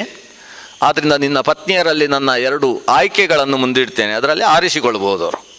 ಏನು ಅಂದರೆ, ಒಂದೇ ಬಾರಿ ಸಾಯತಕ್ಕಂತಹ 60,000 ಮಕ್ಕಳು, ಇದು ಬೇಕೋ, ಅಥವಾ ವಂಶವನ್ನು ಉದ್ಧರಿಸಿ ಸಾಯತಕ್ಕಂತಹ ಒಬ್ಬ ಮಗ, ಯಾವುದಾಗಬಹುದು ಅಂತ ವಿಕಲ್ಪ. ಇದರಲ್ಲಿ ಕೇಳ್ಕೊಳ್ಳಿ, ನೀವು ಬೇಕಾದ್ದನ್ನು ಕೊಡ್ತೇನೆ. ಅದರಲ್ಲಿ ಸುಮತಿ ಕೇಳ್ತಾಳೆ, ನನಗೆ 60,000 ಒಟ್ಟಿಗೆ ಸಾಯುವ 60,000 ಜನ ಬೇಡ, ವಂಶವನ್ನು ಉದ್ಧರಿಸುವ ಒಬ್ಬನಾದರೂ ಸಾಕು. ಇನ್ನೊಬ್ಬಳು ಹೇಳ್ತಾಳೆ, ಇಲ್ಲ ಇಲ್ಲ ನನಗೆ 60,000 ಜನವೇ ಬೇಕು ಅಂತ ಇನ್ನೊಬ್ಬಳು ಕೇಳ್ತಾಳೆ. ಶಿವ ಕೊಟ್ಟದ್ದು ಚಾಯ್ಸ್, ವಿಕಲ್ಪ, ಅದು ಬೇಕೋ ಇದು ಬೇಕು ಅಂತ. ಇದರಲ್ಲಿ ಒಬ್ಬಳು ಇದು ಕೇಳಿದ್ಲು, ಇನ್ನೊಬ್ಳು ಇದು ಕೇಳಿದ್ರು. ಶಿವ ಏನು ಮಾಡಬೇಕು? ಸಗರನ ಮುಖ ನೋಡ್ತಾನೆ, ಸಗರ ಕೈ ಮುಗಿತಾನೆ, ಇವರಿಬ್ಬರು ಗಲಾಟೆ ಮಾಡಿಕೊಳ್ಳದೆ ಇರುವ ಹಾಗೆ ನಿಮ್ಮ ಜವಾಬ್ದಾರಿ ಅಂತ. ಶಿವ ತಥಾಸ್ತು ಅಂತ ಹೇಳ್ತಾನೆ. ಹಾಗಾಗಿ ಮುಂದಕ್ಕೆ ನಡೆದ ಘಟನೆ ಬಹಳ ವಿಚಿತ್ರ. ಇದರಲ್ಲಿ ಸುಮತಿ ಏಕಂ ಗರ್ಭಪಿಂಡಂ ಅಸೋಷ್ಟ ಅಂತ. ಇವಳಿಗೆ ಒಂದು ಮಗು ಹುಟ್ಟಿತು, ಅದು 7 ವರ್ಷದ ತನಕ ಗರ್ಭದಲ್ಲಿತ್ತು. ಆಮೇಲೆ ಹುಟ್ಟಿದಂತಹ ಮಗು, ಹುಟ್ಟಿದ ಮಗುವಿಗೆ ನಾಮಕರಣ ಮಾಡಿದ್ದು ಕೇಶಿನಿಯ ಮಗುವಿಗೆ ಏನು ಅಂತೇಳಿ ಅಸಮಂಜಸ ಅಂತ ಹೆಸರಿಟ್ಟಿದ್ದಾರೆ. ಇನ್ನೊಂದು ಕಡೆ ಅಸಮಂಜ ಅಂತ ಕರೆದಿದ್ದಾರೆ. ಅದೇನು ಅಸಮಂಜ ಆದರೂ ಸರಿ, ಅಸಮಂಜಸನಾಗಿದ್ದವ ಅಸಮಂಜ ಅಂತ ಅವನ ಹೆಸರು. ಇನ್ನೊಬ್ಬಳು ಸುಮತಿ, ಆಕೆ ಒಂದು ಸೋರೆಕಾಯಿಯನ್ನು ಹೆತ್ತಿದ್ದಾಳಂತೆ. ಒಂದು ಸೌತೆಯ ಹಾಗೆ ಆಕಾರ ಇರತಕ್ಕಂಥ ಒಂದು ಕಾಯಿಯನ್ನು ಹೆತ್ತಿದ್ದಾಳೆ. ಈ ಕಾಯಿಯನ್ನು ಹೆತ್ತಿದ್ದು ನೋಡಿ ರಾಜನಿಗೆ ಬೇಸರವಾಗಿ ಅದನ್ನು ಎತ್ತಿಕೊಂಡು ಹೋಗಿ ಹೊರಗೆ ಪ್ರಾಣಿಗಳು ತಿನ್ನುವುದಕ್ಕೆ ಬಿಸಾಡಿ ಬನ್ನಿ ಅಂತ ಆದೇಶ ಕೊಡ್ತಾನೆ. ಅಷ್ಟು ಹೊತ್ತಿಗೆ ಅಶರೀರವಾಣಿ ಆಗ್ತದೆ, ಹಾಗೆ ಮಾಡಬೇಡ, ಇದರಲ್ಲಿ 60,000 ಬೀಜಗಳಿದ್ದಾವೆ, ಜಾಗ್ರತೆ ಅಂತ ಅಶರೀರವಾಣಿ ಆಗ್ತದೆ. ಆ ಕಾಯಿಯನ್ನು, ಅದನ್ನು ಒಣ ಹುಲ್ಲುಗಳನ್ನು ಹಾಕಿ, ಬೈ ಹುಲ್ಲೆಲ್ಲ ಹಾಕಿ ಅದಕ್ಕೆ ಕಾವು ಕೊಟ್ಟು ಬಿಸಿ ಮಾಡಿ ಕೆಲವು ದಿವಸಗಳಾಗಬೇಕಾದ್ರೆ ಅದು ಹಣ್ಣಾಯ್ತಂತೆ. ಆ ಫಲ, ಹಣ್ಣಾದ ಫಲದಲ್ಲಿ ಹೀಗೆ ನೋಡಿದರೆ ಗಿಜಿ ಗಿಜಿ ಅಂತ ಒಳಗೆ ಶಬ್ದ ಕೇಳಿಸ್ತದೆ. ಅದರ ಬೀಜಗಳು ಸಾಸಿವೆಯ ಕಾಳುಗಳ ಹಾಗೆ ಒಳಗೆ ಬೀಜಗಳಿದ್ದಾವೆ. ಅದನ್ನು ಆಸ್ಥಾನದ ಆಯುರ್ವೇದ ವಿದ್ವಾಂಸರೆಲ್ಲ ಸೇರಿ ಅದನ್ನು ಮೆಲ್ಲಕ್ಕೆ ಒಡಿತಾರೆ. ಒಡೆದ ಮೇಲೆ ಲೆಕ್ಕ ಹಾಕಿದರೆ 60,000 ಸಾಸಿವೆ ಕಾಳುಗಳು ಇರ್ತವೆ ಅದರಲ್ಲಿ. ಈ 60,000 ಕಾಳುಗಳಿಗೆ ವ್ಯವಸ್ಥೆ ಏನು? ಎಲ್ಲ ಆಯುರ್ವೇದದವರೆಲ್ಲ ಸೇರಿದರು, ಎಲ್ಲ ವಿದ್ವಾಂಸರೆಲ್ಲ ಸೇರಿದರು. ಏನು ಮಾಡಬೇಕು? ಋಷಿಮುನಿಗಳೆಲ್ಲ ಸೇರಿದರು, ವಿಮರ್ಶೆ ಮಾಡಿದರು. ಇದನ್ನು ಮಾಡುವ ಕ್ರಮ ಹೀಗೆ ಅಂತ ಹೇಳಿ 60,000 ಮಡಿಕೆಗಳನ್ನು ತರಿಸಿದರು. 60,000 ಮಡಿಕೆಗಳಲ್ಲೂ ಕೂಡ ಕಪ್ಪು ಬಣ್ಣದ ಕಪಿಲ ಜಾತಿಯ ಹಸುವಿನ ತುಪ್ಪವನ್ನು ತುಂಬಿಸಿದರು. ಅದು ಯಾವ್ಯಾವುದೋ ಜಾತಿದಾಗುವುದಿಲ್ಲ, ಮಲೆನಾಡು ಗಿಡ್ಡ, ಪುಂಗನೂರು, ಅದು ಯಾವುದೂ ಆಗುವುದಿಲ್ಲ. ಅಥವಾ ಇವತ್ತಿನ ಜರ್ಸಿ ಜಾತಿಯ ತುಪ್ಪ ಆಗುವುದಿಲ್ಲ, ಅದು ಕಪಿಲ ಜಾತಿಯ ಹಸುವಿನದ್ದೇ ಆಗಬೇಕು, ಕಪ್ಪು ಬಣ್ಣದ ಕಪಿಲ ಜಾತಿಯೇ ಆಗಬೇಕು. ಆ ಕಬ್ಬೇತಿ ಅಂತ ಕರಿತೇವಲ್ಲ, ಕಬ್ಬೇತಿ ಜಾತಿಯ ಕಪ್ಪು ಬಣ್ಣದ್ದೇ ಆಗಬೇಕು, ಅಂತಹ ಹಸುವಿನ ತುಪ್ಪ. ಆ ತುಪ್ಪವನ್ನು ಅಷ್ಟೂ ಮಡಿಕೆಗಳಲ್ಲಿ ತುಂಬಿಸಿದ್ದಾರೆ. ಒಂದೊಂದು ಮಡಿಕೆಯಲ್ಲೂ ಒಂದೊಂದು ಬೀಜಗಳನ್ನು ಹಾಕಿ ಅದಕ್ಕೆ ಭೂರ್ಜಪತ್ರದಿಂದ ಮುಚ್ಚಿದ್ದಾರೆ. ಜೋರು ಗಟ್ಟಿ ಒಳಗೆ ಮತ್ತೆ ಕಾವು ತುಂಬ ಹಾಗೆ ಅದಕ್ಕೆ ಒಂದು ಕಟ್ಟು ಹಾಕಿದ್ದಾರೆ. ಹಾಕಿ ಒಂದೊಂದು ಮಡಿಕೆಯನ್ನು ನೋಡಿಕೊಳ್ಳುವುದಕ್ಕೆ ಒಬ್ಬೊಬ್ಬಳು ಧಾತ್ರಿಯರನ್ನು ನೇಮಿಸ್ತಾನಂತೆ ರಾಜ ಸಗರ. ಧಾತ್ರಿ ಅಂತ ಹೇಳಿದರೆ ಮಕ್ಕಳನ್ನು, ರಾಜ ಕುಟುಂಬದಲ್ಲಿ ಅದೊಂದು ವ್ಯವಸ್ಥೆ. ಮಕ್ಕಳನ್ನು ಸಾಕುವುದಕ್ಕೆ ಇಟ್ಟುಕೊಳ್ಳುವ ತಾಯಿ, ಬಾಡಿಗೆ ತಾಯಂದಿರಿಗೆ ಧಾತ್ರಿಗಳು ಅಂತ ಹೆಸರು. ಈ 60,000 ಧಾತ್ರಿಯನ್ನು ನೇಮಿಸಿದ್ದಾನೆ. 9 ತಿಂಗಳಾದ ಮೇಲೆ ಒಂದೊಂದು ಮಡಿಕೆಯಿಂದ ಒಂದೊಂದು ಮಕ್ಕಳು ಬಂದದ್ದು. ನೋಡಿ, ಕೌರವರ ಜನನಕ್ಕೆ ಹಿಂದೆ ಒಂದು ಇತಿಹಾಸದ ದೃಷ್ಟಾಂತ ಇರುವುದು ಸಗರನಿಗೆ ಆವಿರ್ಭವಿಸಿದಂತಹ ಮಕ್ಕಳ ದೃಷ್ಟಾಂತ. 60,000 ಮಕ್ಕಳು ಒಂದೇ ದಿವಸ ಆವಿರ್ಭವಿಸಿದ್ದಾರೆ. ಅಲ್ಲಿ ಕೌರವರಲ್ಲಿ ಹಾಗಿಲ್ಲ, ಒಂದೊಂದು ದಿವಸ ಬಿಟ್ಟು ಒಂದೊಂದು ಹೊಡೆದುಕೊಂಡು ಬಂದದ್ದು. ಕೆಲವರು 3 ತಿಂಗಳಾದ ಮೇಲೆ ಹುಟ್ಟಿದವರು ಇದ್ದಾರೆ. ಇಲ್ಲಿ ಹಾಗಿಲ್ಲ, ಒಂದೇ ದಿವಸ 60,000 ಜನ ಮಕ್ಕಳು ಹುಟ್ಟುತ್ತಾರೆ. ಅವರನ್ನು ನೋಡಿಕೊಳ್ಳುವುದಕ್ಕೆ ಈ ತಾಯಿಯಿಂದ ಸಾಧ್ಯವ 60,000 ಮಕ್ಕಳನ್ನು ಒಬ್ಬೊಬ್ಬರಿಗೆ ಒಬ್ಬರು ಬಾಡಿಗೆ ತಾಯಿಯನ್ನು ಕೂಡ ಸಗರ ವ್ಯವಸ್ಥೆ ಮಾಡಿದ್ದಾನೆ. ಆ ರೀತಿ ಬೆಳೆದ ಮಕ್ಕಳು. ಬಾಡಿಗೆ ತಾಯಿಯಿಂದಾಗಿ ಮಕ್ಕಳು ಬೆಳೆದರೆ ಹೇಗಾಗ್ತಾರೆ ಅನ್ನೋದಕ್ಕೆ ಈ 60,000 ಜನ ಮಕ್ಕಳು ದೃಷ್ಟಾಂತ. ಮಹಾದುಷ್ಟರಂತೆ. ಪ್ರಪಂಚದಲ್ಲಿ ಅವರನ್ನು ಸಹಿಸಿಕೊಳ್ಳುವುದಕ್ಕೆ ಸಾಧ್ಯ ಆಗಲಿಲ್ಲ. ಊರಿನ ಜನ ಇವರಿಂದ ತೊಂದರೆ ಆಗ್ತದೆ ಅಂತ ರಾಜನಲ್ಲಿ ದೂರಿಟ್ಟಿದ್ದಾರೆ. ರಾಜ ಒಬ್ಬೊಬ್ಬರಿಗೂ ಮೂಗುದಾರ ಹಾಕಬೇಕಾದಂತಹ ಪ್ರಸಂಗ ಬಂತು. ಆದರೆ ಇನ್ನೊಬ್ಬ ಮಗ ಇದ್ದಾನಲ್ಲ, ಸುಮತಿ ಅಲ್ಲ ಕೇಶಿನಿಯಲ್ಲಿ ಆವಿರ್ಭವಿಸಿದವ ಇದ್ದಾನಲ್ಲ ಅಸಮಂಜ, ಅವನು ಒಳ್ಳೆ ರೀತಿಯಲ್ಲೇ ಇದ್ದ. ಸ್ವಲ್ಪ ಪುದ್ದು, ಏನು ಹೇಳಿದರೂ ಕೇಳಿಸಿಕೊಳ್ಳದೇ ಇರುವ ಹಾಗೆ ಮಂದ ಇದ್ದಾನೆ ಅವ. ಯಾವಾಗ ಅವನಿಗೆ 15 ವರ್ಷ ಆಯಿತು ಆವಾಗ ಪೋಖ್ರಿ ಶುರು ಮಾಡಿದ. ಏನು ಮಾಡೋದು, ಈ ಮಕ್ಕಳು ಯಾರಾದರೂ ಸಿಕ್ಕಿದರೆ ಅವರನ್ನು ಹಿಡ್ಕೊಂಡು ಹೋಗೋದು, ಸರಯೂ ನದಿಯಲ್ಲಿ ಮುಳುಗಿಸೋದು. ಸರಯೂ ನದಿಯಲ್ಲಿ ಮುಳುಗಿ ಅವರು ಒದ್ದಾಡ್ತಾ ಇರುವುದನ್ನು ನೋಡಿ ಖುಷಿ. ಅವರು ಅಕಸ್ಮಾತ್ ಮುಳುಗಿದವರು ಎದ್ರು ಅಂತಾದರೆ ಅವರ ಜುಟ್ಟು ಹಿಡ್ಕೊಂಡು ಮುಳುಗಿಸೋದು, ಮುಳುಗಿಸಿ ಸಾಯಿಸಿಯೇ ಹಾಕೋದು. ಎಷ್ಟು ಜನರನ್ನು ಸಾಯಿಸಿದ ಅಂತ ಲೆಕ್ಕಿಲ್ಲ. ಇವನು ಇದ್ದಕ್ಕಿದ್ದಾಗೆ ಶುರು ಆದದ್ದು. ಜನ ಅಂದ್ಕೊಂಡ್ರು ಇವನಿಗೆ ಹುಚ್ಚು ಹಿಡಿಯಿತು, ಏನೋ ಮಾಡ್ತಾ ಇದ್ದಾನೆ. ಅವನನ್ನು ಸಗರನೇ ಪ್ರಶ್ನಿಸಿದ, ಯಾಕೆ ಹೀಗೆ ಮಾಡ್ತಾ ಇದ್ದಿ? ಇವನು ಏನು ಎಲ್ಲ ಸರಿ ಇದ್ದಾನೆ, ನಾರ್ಮಲ್ ಆಗಿದ್ದಾನೆ, ಏನು ವ್ಯತ್ಯಾಸ ಕಾಣಿಸ್ತಾ ಇಲ್ಲ. ಆದರೆ ಬೇರೆಲ್ಲ ವಿಷಯದಲ್ಲೂ ಸರಿ ಇದ್ದಾನೆ. ಈ ಮಕ್ಕಳನ್ನು ನೀರಿಗೆ ಹಾಕುವುದರಲ್ಲಿ ಮಾತ್ರ ಒಂದು ಎತ್ತಿದ ಕೈ. ರಾಜ ನೋಡಿದ, ಏನೋ ಈ ಪ್ರಜೆಗಳಿಗೆ ಇಷ್ಟು ತೊಂದರೆ ಆಗ್ತಾ ಇದೆ, ಒಂದು ಮದುವೆ ಮಾಡಿದರೆ ಸರಿಯಾದನು ಅಂತ ಮದುವೆ ಮಾಡಿದ. ಮದುವೆ ಮಾಡಿದ ಮೇಲೆ ಪತ್ನಿ ಗರ್ಭಿಣಿಯಾಗಿದ್ದಾಳೆ. ಇವನ ಅನಾಹುತ ತಾರಕಕ್ಕೇರಿಬಿಟ್ಟಿದ್ದು. ಒಂದೇ ದಿವಸ 200 ಜನ ಮಕ್ಕಳನ್ನು ನೀರಿಗೆ ಹಾಕಿದ. ಪ್ರಜೆಗಳೆಲ್ಲ ಬಂದು ರಾಜನತ್ತ ದೂರಿಕೊಂಡ್ರು. ರಾಜ ಈ ವಿಷಯ ಕೇಳಿ ಸಹಿಸಲಾಗದೆ ಮಂತ್ರಿಗಳನ್ನು ಕರೆದು ಹೇಳಿದ, ಅವನಿಗೆ ಕೈಕೋಳ ಹಾಕಿ ಕಾಡಿನಲ್ಲಿ ಹೋಗಿ ಬಿಟ್ಟು ಬಂದು ಗಡೀಪಾರು ಮಾಡಿ, ನಮ್ಮ ದೇಶದಲ್ಲಿರಬಾರ್ದು ಆ ಮಗ, ನನ್ನ ಮಗ ಅಂತ ಯಾರೂ ಆಲೋಚಿಸಬೇಡಿ. ಮಂತ್ರಿಗಳು ಕೋಳ ಹಾಕಿ ಕರ್ಕೊಂಡು ಹೋಗ್ತಾ ಇದ್ದರೆ ಸರಯೂ ನದಿಯನ್ನು ದಾಟಿಕೊಂಡು ಹೋಗಬೇಕಲ್ಲ. ಸರಯೂ ನದಿಯನ್ನು ದಾಟೋ ಹೊತ್ತಿಗೆ ಇವ ಅಸಮಂಜ ಹೇಳ್ತಾನೆ, ನನಗೆ ಒಂದು ಬಾರಿ ನೀರಿನಲ್ಲಿ ಮುಳುಗುವುದಕ್ಕೆ ಅವಕಾಶ ಕೊಡಬೇಕು ಅಂತ ಆ ಭಟರ ಹತ್ರ ಹೇಳ್ತಾನೆ. ಇವ ಕೇಳುವ ಕ್ರಮ ಮಹಾ ಸಾಮರ್ಥ್ಯಶಾಲಿ. ಅದನ್ನು ನೋಡಿ ಅವರಿಗೂ ಕರಗಿತು ಮನಸ್ಸು.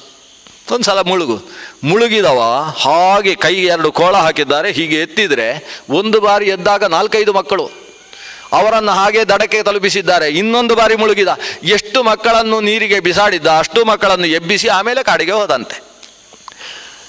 ಸೂರ್ಯವಂಶದಲ್ಲಿ ಕೆಟ್ಟ ರಾಜ ಹುಟ್ಟುವುದಿಲ್ಲ ಅನ್ನುವುದನ್ನು ನಿರೂಪಿಸುವುದಕ್ಕೆ ಅಸಮಂಜನ ಕಥೆಯನ್ನು ಹೇಳ್ತಾರೆ. ದೊಡ್ಡ ಜ್ಞಾನಿಯಾದಂತಹ ಅಸಮಂಜ, ನಾನು ಒಂದು ವೇಳೆ ಸರಿಯಾಗಿ ಇದ್ದೆ ಅಂತಾದರೆ ಸಿಂಹಾಸನದಲ್ಲಿ ಕೂಡಿಸ್ತಾರೆ ಅನ್ನುವ ಹೆದರಿಕೆಯಿಂದ ತಾನು ಹುಚ್ಚನ ಹಾಗೆ ವ್ಯವಹಾರ ಮಾಡಿ ತಾನು ಅಲ್ಲಿಂದ ಹೋಗಿ ಕಾಡಿನಲ್ಲಿ ಹೋಗಿ ತಪಸ್ಸು ಮಾಡಿ ಮೋಕ್ಷವನ್ನು ಪಡೆದ ಅಂತಹ ವ್ಯಕ್ತಿತ್ವ ಅಸಮಂಜನದ್ದು. ಅಂತೂ ಅಸಮಂಜನನ್ನು ನಾನು ಕಳಿಸಿದೆ, ತಪ್ಪು ಮಾಡಿದೆ ಅಂತ ಸಗರನಿಗೆ ಮನಸ್ಸಿನಲ್ಲಿ ದೊಡ್ಡ ಖೇದ. ಆಮೇಲೆ ನೋಡಿದರೆ ಈ 60,000 ಮಕ್ಕಳು ಹೀಗೆ. ಅಷ್ಟರಲ್ಲಿ ಮೊಮ್ಮಗ ಹುಟ್ಟಿದ, ಅಸಮಂಜನ ಮಗ. ಅವನಿಗೆ ಅಂಶುಮಾನ್ ಅಂತ ಹೆಸರು. ಅವನು ಅತ್ಯಂತ ಸುಭಗ, ಸೂರ್ಯವಂಶದ ನಕ್ಷತ್ರದ ಹಾಗೆ ಹೊಳೆಯತಕ್ಕಂತಹ ವ್ಯಕ್ತಿ ಅಂಶುಮಂತ. ಸಗರ ಅಂಶುಮಂತನ ಗುಣಗಳನ್ನು ನೋಡಿ ಖುಷಿಪಟ್ಟು ತಾನೊಂದು ಯಾಗವನ್ನು ನಡೆಸಬೇಕು ಅಂತ ಸಂಕಲ್ಪಿಸಿದ.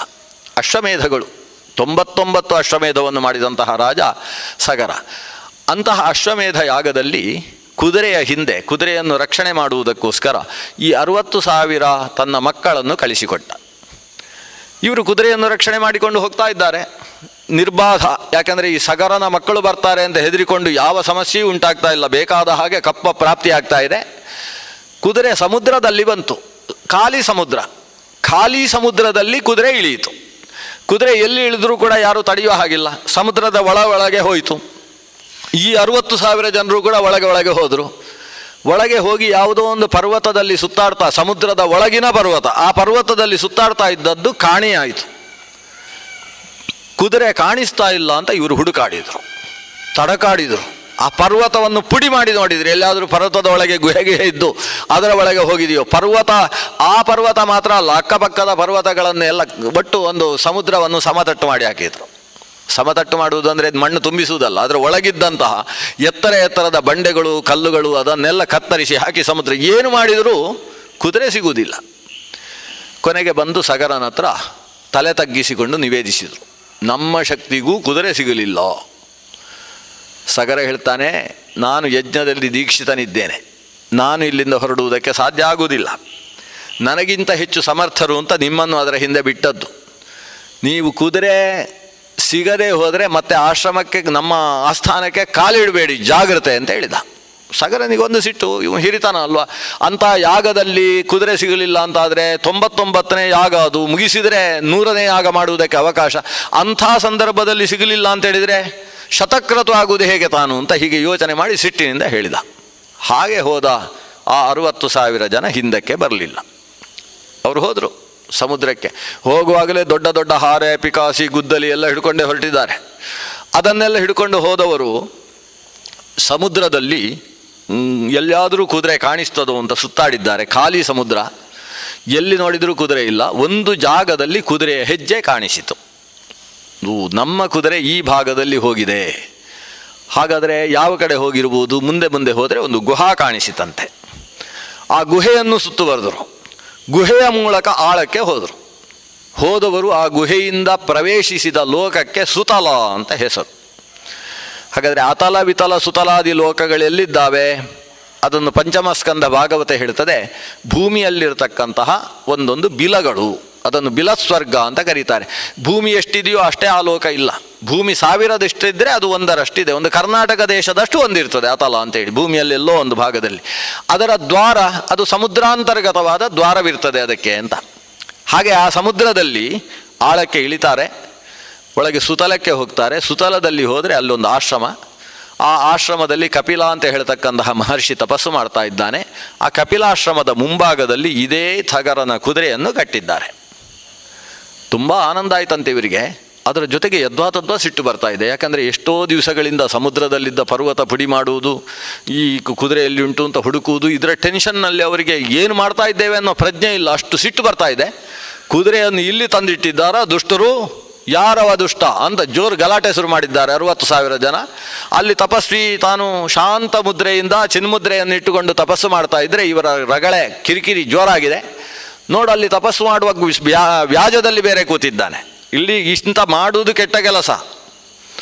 ಓದುವುದು ಶಾಸ್ತ್ರ, ಇಕ್ಕುವುದು ಗಾಳ ಅಂತ ಗಾದೆ, ಅದನ್ನು ಮಾತಾಡ್ತಾರೆ ಅವರು. ಹೀಗೆ ಮಾಡ್ತಾನೆ ಇವ, ನೋಡಿ ಇಲ್ಲಿ ಕೂತ್ಕೊಂಡು ಶಾಸ್ತ್ರ ಪಠನೆ ಮಾಡುವ ಹಾಗೆ ಕೂತಿದ್ದಾನೆ ಇವ, ಕತ್ತರಿಸಿ ಯಾರ ಹತ್ರ ಹಾರ ಇದೆ, ಯಾರ ಹತ್ರ ಸಬ್ಬಲಿದೆ ಅಂತ ಕೇಳಿದರು. ಹಿಡ್ಕೊಂಡು ಬಂದು ಈತನನ್ನು ಗುದ್ದುವುದಕ್ಕೆ ಅಂತ ಅವರು ಬರ್ತಾ ಇದ್ದರೆ ಮಹರ್ಷಿ ಕಪಿಲ ಕಣ್ಣು ತೆಗಿತಾನೆ. ಆ ಕ್ರೋಧಾಗ್ನಿಯಿಂದ ಇವರು ಅಷ್ಟೂ ಜನ ಭಸ್ಮವಾಗಿ ಒಂದು ಪರ್ವತದ ರೂಪದಲ್ಲಿ ಅಲ್ಲಿ ಬೀಳ್ತಾರೆ. ಭಸ್ಮ ಛಯ, ಒಂದು ಪರ್ವತದ ರಾಶಿಯ ಹಾಗೆ 60,000 ಜನ ಭಸ್ಮವಾಗಿ ಹೋದರು. ಈ ವಿಷಯವನ್ನು ನಾರದ ಮಹರ್ಷಿಗಳು ಬಂದು ಸಗರನಿಗೆ ಹೇಳ್ತಾರೆ. ಹೀಗಾಗಿ ಹೋಯಿತು. ಸಗರ ಕಣ್ಣೀರು ಹಾಕ್ಕೊಳ್ತಾನೆ. ನಾನೇ ಹೇಳಿದ್ದವರಿಗೆ ಕುದುರೆ ಸಿಗದೆ ಹೋದರೆ ನಮ್ಮ ಆಸ್ಥಾನಕ್ಕೆ ಕಾಲಿಡಬೇಡಿ ಅಂತ ಹೇಳಿ ಕಳಿಸಿದ್ದು, ನನ್ನ ಜೀವನಕ್ಕೇನು ಅರ್ಥ ಇದೆ ಅಂತ ದೊಡ್ಡ ಕಣ್ಣೀರು. ಅಂಶುಮಂತ ಮೊಮ್ಮಗನನ್ನು ಕರೆಸ್ತಾನೆ. ಕರೆಸಿ ಅವನ ಮುಂದೆ ಹೇಳ್ತಾನೆ, ನೋಡು ನನ್ನ ಜೀವನ ಹೇಗಾಗಿ ಹೋಯಿತು. ಒಬ್ಬ ಮಗ, ನಿನ್ನ ತಂದೆಯಾದಂತಹ ಅಸಮಂಜ, ಅವನು ಭಾರಿ ಒಳ್ಳೆಯ ಹುಡುಗ. ಆದರೆ ನಾನು ಅದನ್ನು ಅರ್ಥ ಮಾಡಿಕೊಳ್ಳದೆ, ಅವನ ಹೊರಗಿನ ವರ್ತನೆ ಏನು ಅನ್ನುವುದನ್ನು ಅರ್ಥ ಮಾಡಿಕೊಳ್ಳದೆ ಕೈಯಾರೆ ಅವನನ್ನು ಗಡೀಪಾರು ಮಾಡಿಸಿಬಿಟ್ಟೆ. ಆಮೇಲೆ 60,000 ಜನ ಮಕ್ಕಳು, ಅವರನ್ನು ನಾನೇ ಸಾಯಿರಿ ಅಂತ ಹೇಳಿ ಕಳಿಸಿ ಸಾಯಿಸಿಬಿಟ್ಟೆ. ಈಗ ಉಳಿದಿರುವುದು ನಮ್ಮ ವಂಶದ ಉದ್ಧಾರಕ ನೀನೊಬ್ಬ ಮಗು.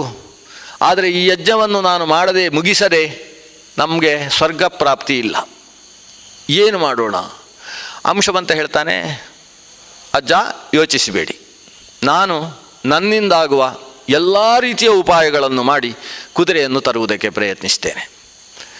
ಆಗ ಅಂಶವಂತನಿಗೆ ಸಗರ ಹೇಳುವುದು, ಹೋಗು ಬಾ, ಆದರೆ ಎಲ್ಲೂ ಕೂಡ ನಿನ್ನ ಚಿಕ್ಕಪ್ಪಂದಿರು ಅಥವಾ ನಿನ್ನ ಅಪ್ಪ ಮಾಡಿದ ಹಾಗೆ ಕ್ರೋಧವನ್ನು ತೋರಿಸಬೇಡ. ಪ್ರಪಂಚದಲ್ಲಿ ಯಾವ ಹಿರಿಯನನ್ನು ಬೇಕಾದರೂ ನಾವು ಸಾಮದಿಂದ ಗೆಲ್ಲುವುದಕ್ಕೆ ಸಾಧ್ಯ, ಕ್ರೋಧದಿಂದ ಯಾವುದನ್ನೂ ಗೆಲ್ಲುವುದಕ್ಕಾಗುವುದಿಲ್ಲ. ಇದನ್ನು ಅರ್ಥ ಮಾಡಿಕೋ ಅಂತ ಉಪದೇಶ ಮಾಡಿ ಕಳಿಸ್ತಾನೆ. ಅಂದರೆ ಸಾಕ್ಷಾತ್ ಅನುಭವಿಸಿದ್ದಾನೆ ಸಗರ, ಕೋಪದಿಂದ ಎಷ್ಟು ಅನರ್ಥ ಅಂತ. ಆತ ತನ್ನ ದೊಡ್ಡ ಮಗನನ್ನು ಕಳ್ಕೊಂಡದ್ದೂ ಕೋಪದಿಂದ, ಆಮೇಲೆ 60,000 ಮಕ್ಕಳನ್ನು ಕಳ್ಕೊಂಡದ್ದೂ ಕೋಪದಿಂದ. ಈಗ ಮೊಮ್ಮಗನನ್ನು ನೀನೂ ಕೋಪ ಮಾಡಿಕೊಂಡು ಎಲ್ಲೋ ಸತ್ತು ಹೋಗಬೇಡ, ಶಾಂತತೆಯಿಂದ ಗೆಲ್ಲು. ಶಾಂತತೆಯೇ ಪ್ರಪಂಚವನ್ನು ಗೆಲ್ಲುವುದಕ್ಕಿರತಕ್ಕಂತಹ ಏಕೈಕ ಉಪಾಯ ಅಂತ ಹೇಳಿ ಆತನನ್ನು ಕಳಿಸಿಕೊಡ್ತಾನೆ. ಹಾಗೆ ಅಂಶುವಂತ ತಾನು ಹೊರಟವ. ಇವರು ತೋರಿಸಿದ ದಾರಿ ಏನಿದೆ, ನಾರದರ ಮೂಲಕ ಪ್ರಾಪ್ತವಾದಂತಹ ದಾರಿ, ಆ ದಾರಿಯ ಮೂಲಕವೇ ಸಾಗ್ತಾನೆ. ಮಧ್ಯದಲ್ಲಿ ಗರುಡ ಅವನಿಗೆ ಸಿಗ್ತಾನೆ. ಗರುಡ ಅಂದರೆ ಅವನ ಸೋದರ ಮಾವ ಆಗಬೇಕು. ಯಾಕಂದರೆ ಗರುಡನ ತಂಗಿಯಾದ ಸುಮತಿ ಈ ಸುಮತಿ ಇವರ ತಾಯಿಯಾದರಿಂದ ಆಗ ತನ್ನ ಈಗ ಸತ್ತು ಹೋಗಿರುವವರ ಸೋದರ ಮಾವ, 60,000 ಜನರ ಸೋದರ ಮಾವನಾದಂತಹ ಗರುಡ ಸಿಗ್ತಾನೆ. ಆ ಗರುಡನ ಜೊತೆಗೆ ಸಂಭಾಷಣೆ ಮಾಡ್ತಾನೆ. ಆ ಗರುಡ ತೋರಿಸಿದ ದಾರಿಯಲ್ಲಿ ಹೋಗಿ ಕಪಿಲಾಶ್ರಮವನ್ನು ಪ್ರವೇಶಿಸ್ತಾನೆ. ಕಪಿಲಾಶ್ರಮದಲ್ಲಿ ಕಪಿಲನ ಮುಂದೆ ಕೈ ಮುಗಿದುಕೊಂಡು ಸ್ತೋತ್ರ ಮಾಡಿ, ಅದು ಸಾಮಾನ್ಯ ಕಪಿಲ ಅಲ್ಲ, ಲೋಕಕ್ಕೆ ಸಾಂಖ್ಯ ಮತ್ತು ಯೋಗ ಅನ್ನುವ ಶಾಸ್ತ್ರವನ್ನು ಕೊಟ್ಟಿರತಕ್ಕಂತಹ ಮಹರ್ಷಿ ಕಪಿಲ, ನಾರಾಯಣನೇ ಕಪಿಲನಾಗಿ ಅವತರಿಸಿದ್ದಾನೆ. ಅಂತಹ ಕಪಿಲನ ಮುಂದೆ ತಾನು ಸ್ತೋತ್ರ ಮಾಡ್ತಾನೆ. ಸಾಂಖ್ಯಶಾಸ್ತ್ರವನ್ನು ತಾನು ಏನು ಕಲ್ತಿರ್ತಾನೆ ಅದನ್ನು ಆತನ ಮುಂದೆ ಒಪ್ಪಿಸ್ತಾನೆ. ಈತ ಮಾಡಿದಂತಹ ಸ್ತೋತ್ರ ಮತ್ತು ಈ ಪುಟ್ಟ ವಯಸ್ಸಿನಲ್ಲಿ ಇವ ಪಡೆದಂತಹ ಜ್ಞಾನ, ಇದರಿಂದ ಕಪಿಲ ಸಂತುಷ್ಟನಾಗ್ತಾನೆ. ಆತನಿಗೆ ಹೇಳ್ತಾನೆ, ನೀನು ಕುದುರೆಯನ್ನು ತೆಗೆದುಕೊಂಡು ಹೋಗು, ಯಾಗವನ್ನು ನಿನ್ನ ಅಜ್ಜ ಪೂರ್ತಿ ಮಾಡಲಿ. ಇವ ಹೇಳ್ತಾನೆ, ಸ್ವಾಮಿ ಕುದುರೆಯನ್ನು ತೆಗೆದುಕೊಂಡು ಹೋಗ್ತೇನೆ, ಆದರೆ ಇಲ್ಲಿ ಇಷ್ಟು ದೊಡ್ಡ ಭಸ್ಮದ ರಾಶಿ ಬಿದ್ದಿದೆಯಲ್ಲ, ಅವರಿಗೆ ನಾನೇನಾದರೂ ಪಿತೃಕ್ರಿಯೆ ಅಂತ ಒಂದು ಮಾಡಬೇಕಲ್ಲ, ಯಾಕಂದರೆ ಅವರಿಗೆ ಮಕ್ಕಳಿಲ್ಲ, ನಾನೊಬ್ಬ, ಆದ್ದರಿಂದ ನಾನು ಅವರಿಗೆ ಮಗ, ಇವತ್ತು ತರ್ಪಣ ಕೊಡುವುದು ನಾನೇ ಕೊಡಬೇಕಷ್ಟೇ, ಆದ್ದರಿಂದ ಸ್ವಲ್ಪ ಜಲವನ್ನು ತಾವು ಕೊಡಬೇಕು, ನೀರು ಸ್ವಲ್ಪ ಕೊಡಬೇಕು.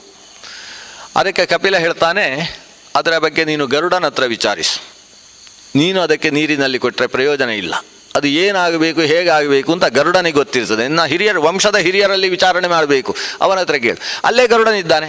ಗರುಡನ ಹತ್ರ ಪ್ರಶ್ನಿಸಿದರೆ ಗರುಡ ಹೇಳ್ತಾನೆ, ಇವರು ಶಾಪಾಗ್ನಿಯಿಂದ ಕ್ರೋಧಾಗ್ನಿಯಿಂದ ಭಸ್ಮೀಭೂತರಾದವರು. ಕ್ರೋಧಾಗ್ನಿಯಿಂದ ಭಸ್ಮರಾದವರಿಗೆ ಲೌಕಿಕವಾದ ಜಲದಿಂದ ತರ್ಪಣ ಕೊಟ್ಟು ಅವರ ಪ್ರೇತತ್ವದ ನಿವೃತ್ತಿಯನ್ನು ಮಾಡುವುದಕ್ಕಾಗುವುದಿಲ್ಲ. ಅದಕ್ಕೆ ಸಾಕ್ಷಾತ್ ಗಂಗೆಯ ಜಲದಿಂದ ಅಭಿಷೇಕ ಮಾಡಬೇಕು. ಗಂಗೆಯ ಜಲ ಈ ಭಸ್ಮ ರಾಶಿಯನ್ನು ಒದ್ದೆ ಮಾಡಬೇಕು. ಆವಾಗ ಮಾತ್ರ ಈ ಒಂದೋ ಎಲುಬು ಗಂಗೆಗೆ ಬೀಳಬೇಕು, ಇಲ್ಲ ಅವರ ಭಸ್ಮವಾದರೂ ಕೂಡ ಗಂಗೆಗೆ ಬೀಳಬೇಕು.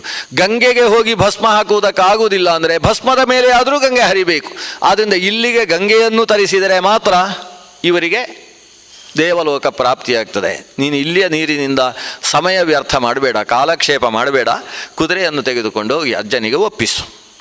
ಈತ ಕುದುರೆಯನ್ನು ತಂದು ಅಜ್ಜನಿಗೆ ಒಪ್ಪಿಸಿದ. ಸಗರ ಯಾಗವನ್ನು ಪೂರ್ಣಗೊಳಿಸಿದ. ಯಾಗವನ್ನು ಪೂರ್ಣಗೊಳಿಸಿದ ಮೇಲೆ ರಾಜ್ಯದ ದೇಶದ ಜವಾಬ್ದಾರಿಯನ್ನು ತನ್ನ ಅಮಾತ್ಯ ವರ್ಗಕ್ಕೆ ಒಪ್ಪಿಸಿದ. ತಾನು ತಪಸ್ಸು ಮಾಡುವುದಕ್ಕೆ ಹೋದ. ಗಂಗೆಯನ್ನು ತರಿಸುವ ಬಗೆ ಹೇಗೆ ಅನ್ನುವುದನ್ನು ಅನೇಕ ರೀತಿಯಿಂದ ಚಿಂತನೆ ಮಾಡಿದ. ಆದರೆ ಗಂಗೆಯನ್ನು ತರುವುದು ಹೇಗೆ ಅನ್ನುವುದು ಗೊತ್ತಾಗದೆ ಆತ ಶರೀರವನ್ನು ಕಳೆದುಕೊಂಡ. ರಾಜ ಅಂಶುಮಂತನ ಮಗ ದಿಲೀಪ ಸಿಂಹಾಸನದಲ್ಲಿ ಕೂಡುವಲ್ಲಿಯ ತನಕ ತಾನು ರಾಜ್ಯಭಾರವನ್ನು ಮಾಡಿದ ಅಂಶುಮಂತ ಮತ್ತೆ ತಾನೂ ತಪಸ್ಸು ಮಾಡಿ ಗಂಗೆಯನ್ನು ತರಿಸುವುದರಲ್ಲಿ ತಾನೂ ವಿಫಲನಾದ. ತನ್ನ ವಂಶದ ಹಿರಿಯರನ್ನು ಉದ್ಧರಿಸುವುದಕ್ಕೋಸ್ಕರ ಗಂಗೆ ತರಬೇಕು ಅನ್ನುವುದು ಮುಂದೆ ಸೂರ್ಯವಂಶದ ಒಂದು ದೊಡ್ಡ ಪ್ರಧಾನ ಉದ್ದೇಶವಾಯಿತು. ಅದಕ್ಕೋಸ್ಕರ ದಿಲೀಪನೂ ಕೂಡ ಪ್ರಯತ್ನಿಸಿದ. ದಿಲೀಪನ ಮಗ ಭಗೀರಥನ ಪ್ರಯತ್ನಕ್ಕೆ ಸಾರ್ಥಕ್ಯ ಸಿಕ್ಕಿದ್ದು. ಇವತ್ತು ಭಗೀರಥ ಪ್ರಯತ್ನ ಅಂತ ಲೋಕದಲ್ಲಿ ಬಹಳ ಪ್ರಸಿದ್ಧವಾದ ಒಂದು ಶಬ್ದ ಇದೆ. ಗಂಗೆಯನ್ನು ತರಬೇಕಾದರೆ ಭಗೀರಥ ಯಾವ ರೀತಿಯಲ್ಲಿ ಪ್ರಯತ್ನಿಸಿದ? ಸಾಮಾನ್ಯವಾಗಿ ಪ್ರಯತ್ನ ಮಾಡುವವರನ್ನು 3 ಗುಂಪಿನಲ್ಲಿ ಸೇರಿಸ್ತಾರೆ. ಉತ್ತಮ, ಮಧ್ಯಮ, ನೀಚ ಅಂತ. ಇದು ಎಲ್ಲ ವಿಭಾಗದಲ್ಲೂ ಇರತಕ್ಕಂತಹ ಪ್ರಭೇದಗಳು. ನೀಚರು ಯಾರು ಅಂದರೆ ಅವರು ಕೆಲಸ ಶುರು ಮಾಡುವುದೇ ಇಲ್ಲ. ಯಾಕಂದರೆ ಶುರು ಮಾಡಿದರೆ ಏನಾದರೂ ತೊಂದರೆ ಆದರೆ ಅಂತ. ಅಲ್ಲಿ ಉಪನ್ಯಾಸ ಇದೆ, ಉಪನ್ಯಾಸವನ್ನು ಯೂಟ್ಯೂಬಲ್ಲೇ ನೋಡ್ಬೋದು, ಅಲ್ಲಿ ತನಕ ಹೋಗಬೇಕಾಗಿಲ್ಲ. ಯೂಟ್ಯೂಬ್ ಆನ್ ಮಾಡೋಣ ಅಂತ ಕೇಳಿದರೆ ಇವರು ಹೇಳ್ತಾರೆ, ಬೇಡ, ಅದೊಂದು ಮಧ್ಯದಲ್ಲಿ ಒಂದು ಸೀರಿಯಲ್ ಬರ್ತದಲ್ಲ, ಅದನ್ನು ಸೀರಿಯಸ್ ಆಗಿ ನೋಡಬೇಕಾಗ್ತದೆ, ಯೂಟ್ಯೂಬೆಲ್ಲ ಆನ್ ಮಾಡಬೇಡ. ಯಾಕಂದರೆ ಈಗ ಶುರು ಮಾಡಿದರೆ ಆಮೇಲೆ ವಿಘ್ನ ಬರ್ತದೆ ಅಂತ. ಈಗ ಮುಂದಕ್ಕೆ ವಿಘ್ನ ಬಂದೀತು ಅಂತ ಆಲೋಚನೆ ಮಾಡಿ ಕೆಲಸವನ್ನೇ ಶುರು ಮಾಡದೇ ಇದ್ದವರು ಅನೇಕರಂತೆ. ಪ್ರಾರಭ್ಯತೆ ನಖಲು ವಿಘ್ನ ಭಯೇನ ನೀಚೈಹಿ. ಮುಂದಕ್ಕೆ ವಿಘ್ನ ಬಂದೀತು ಅನ್ನುವ ಕಾರಣದಿಂದ ಕೆಲಸವನ್ನೇ ಶುರು ಮಾಡುವುದಿಲ್ಲ.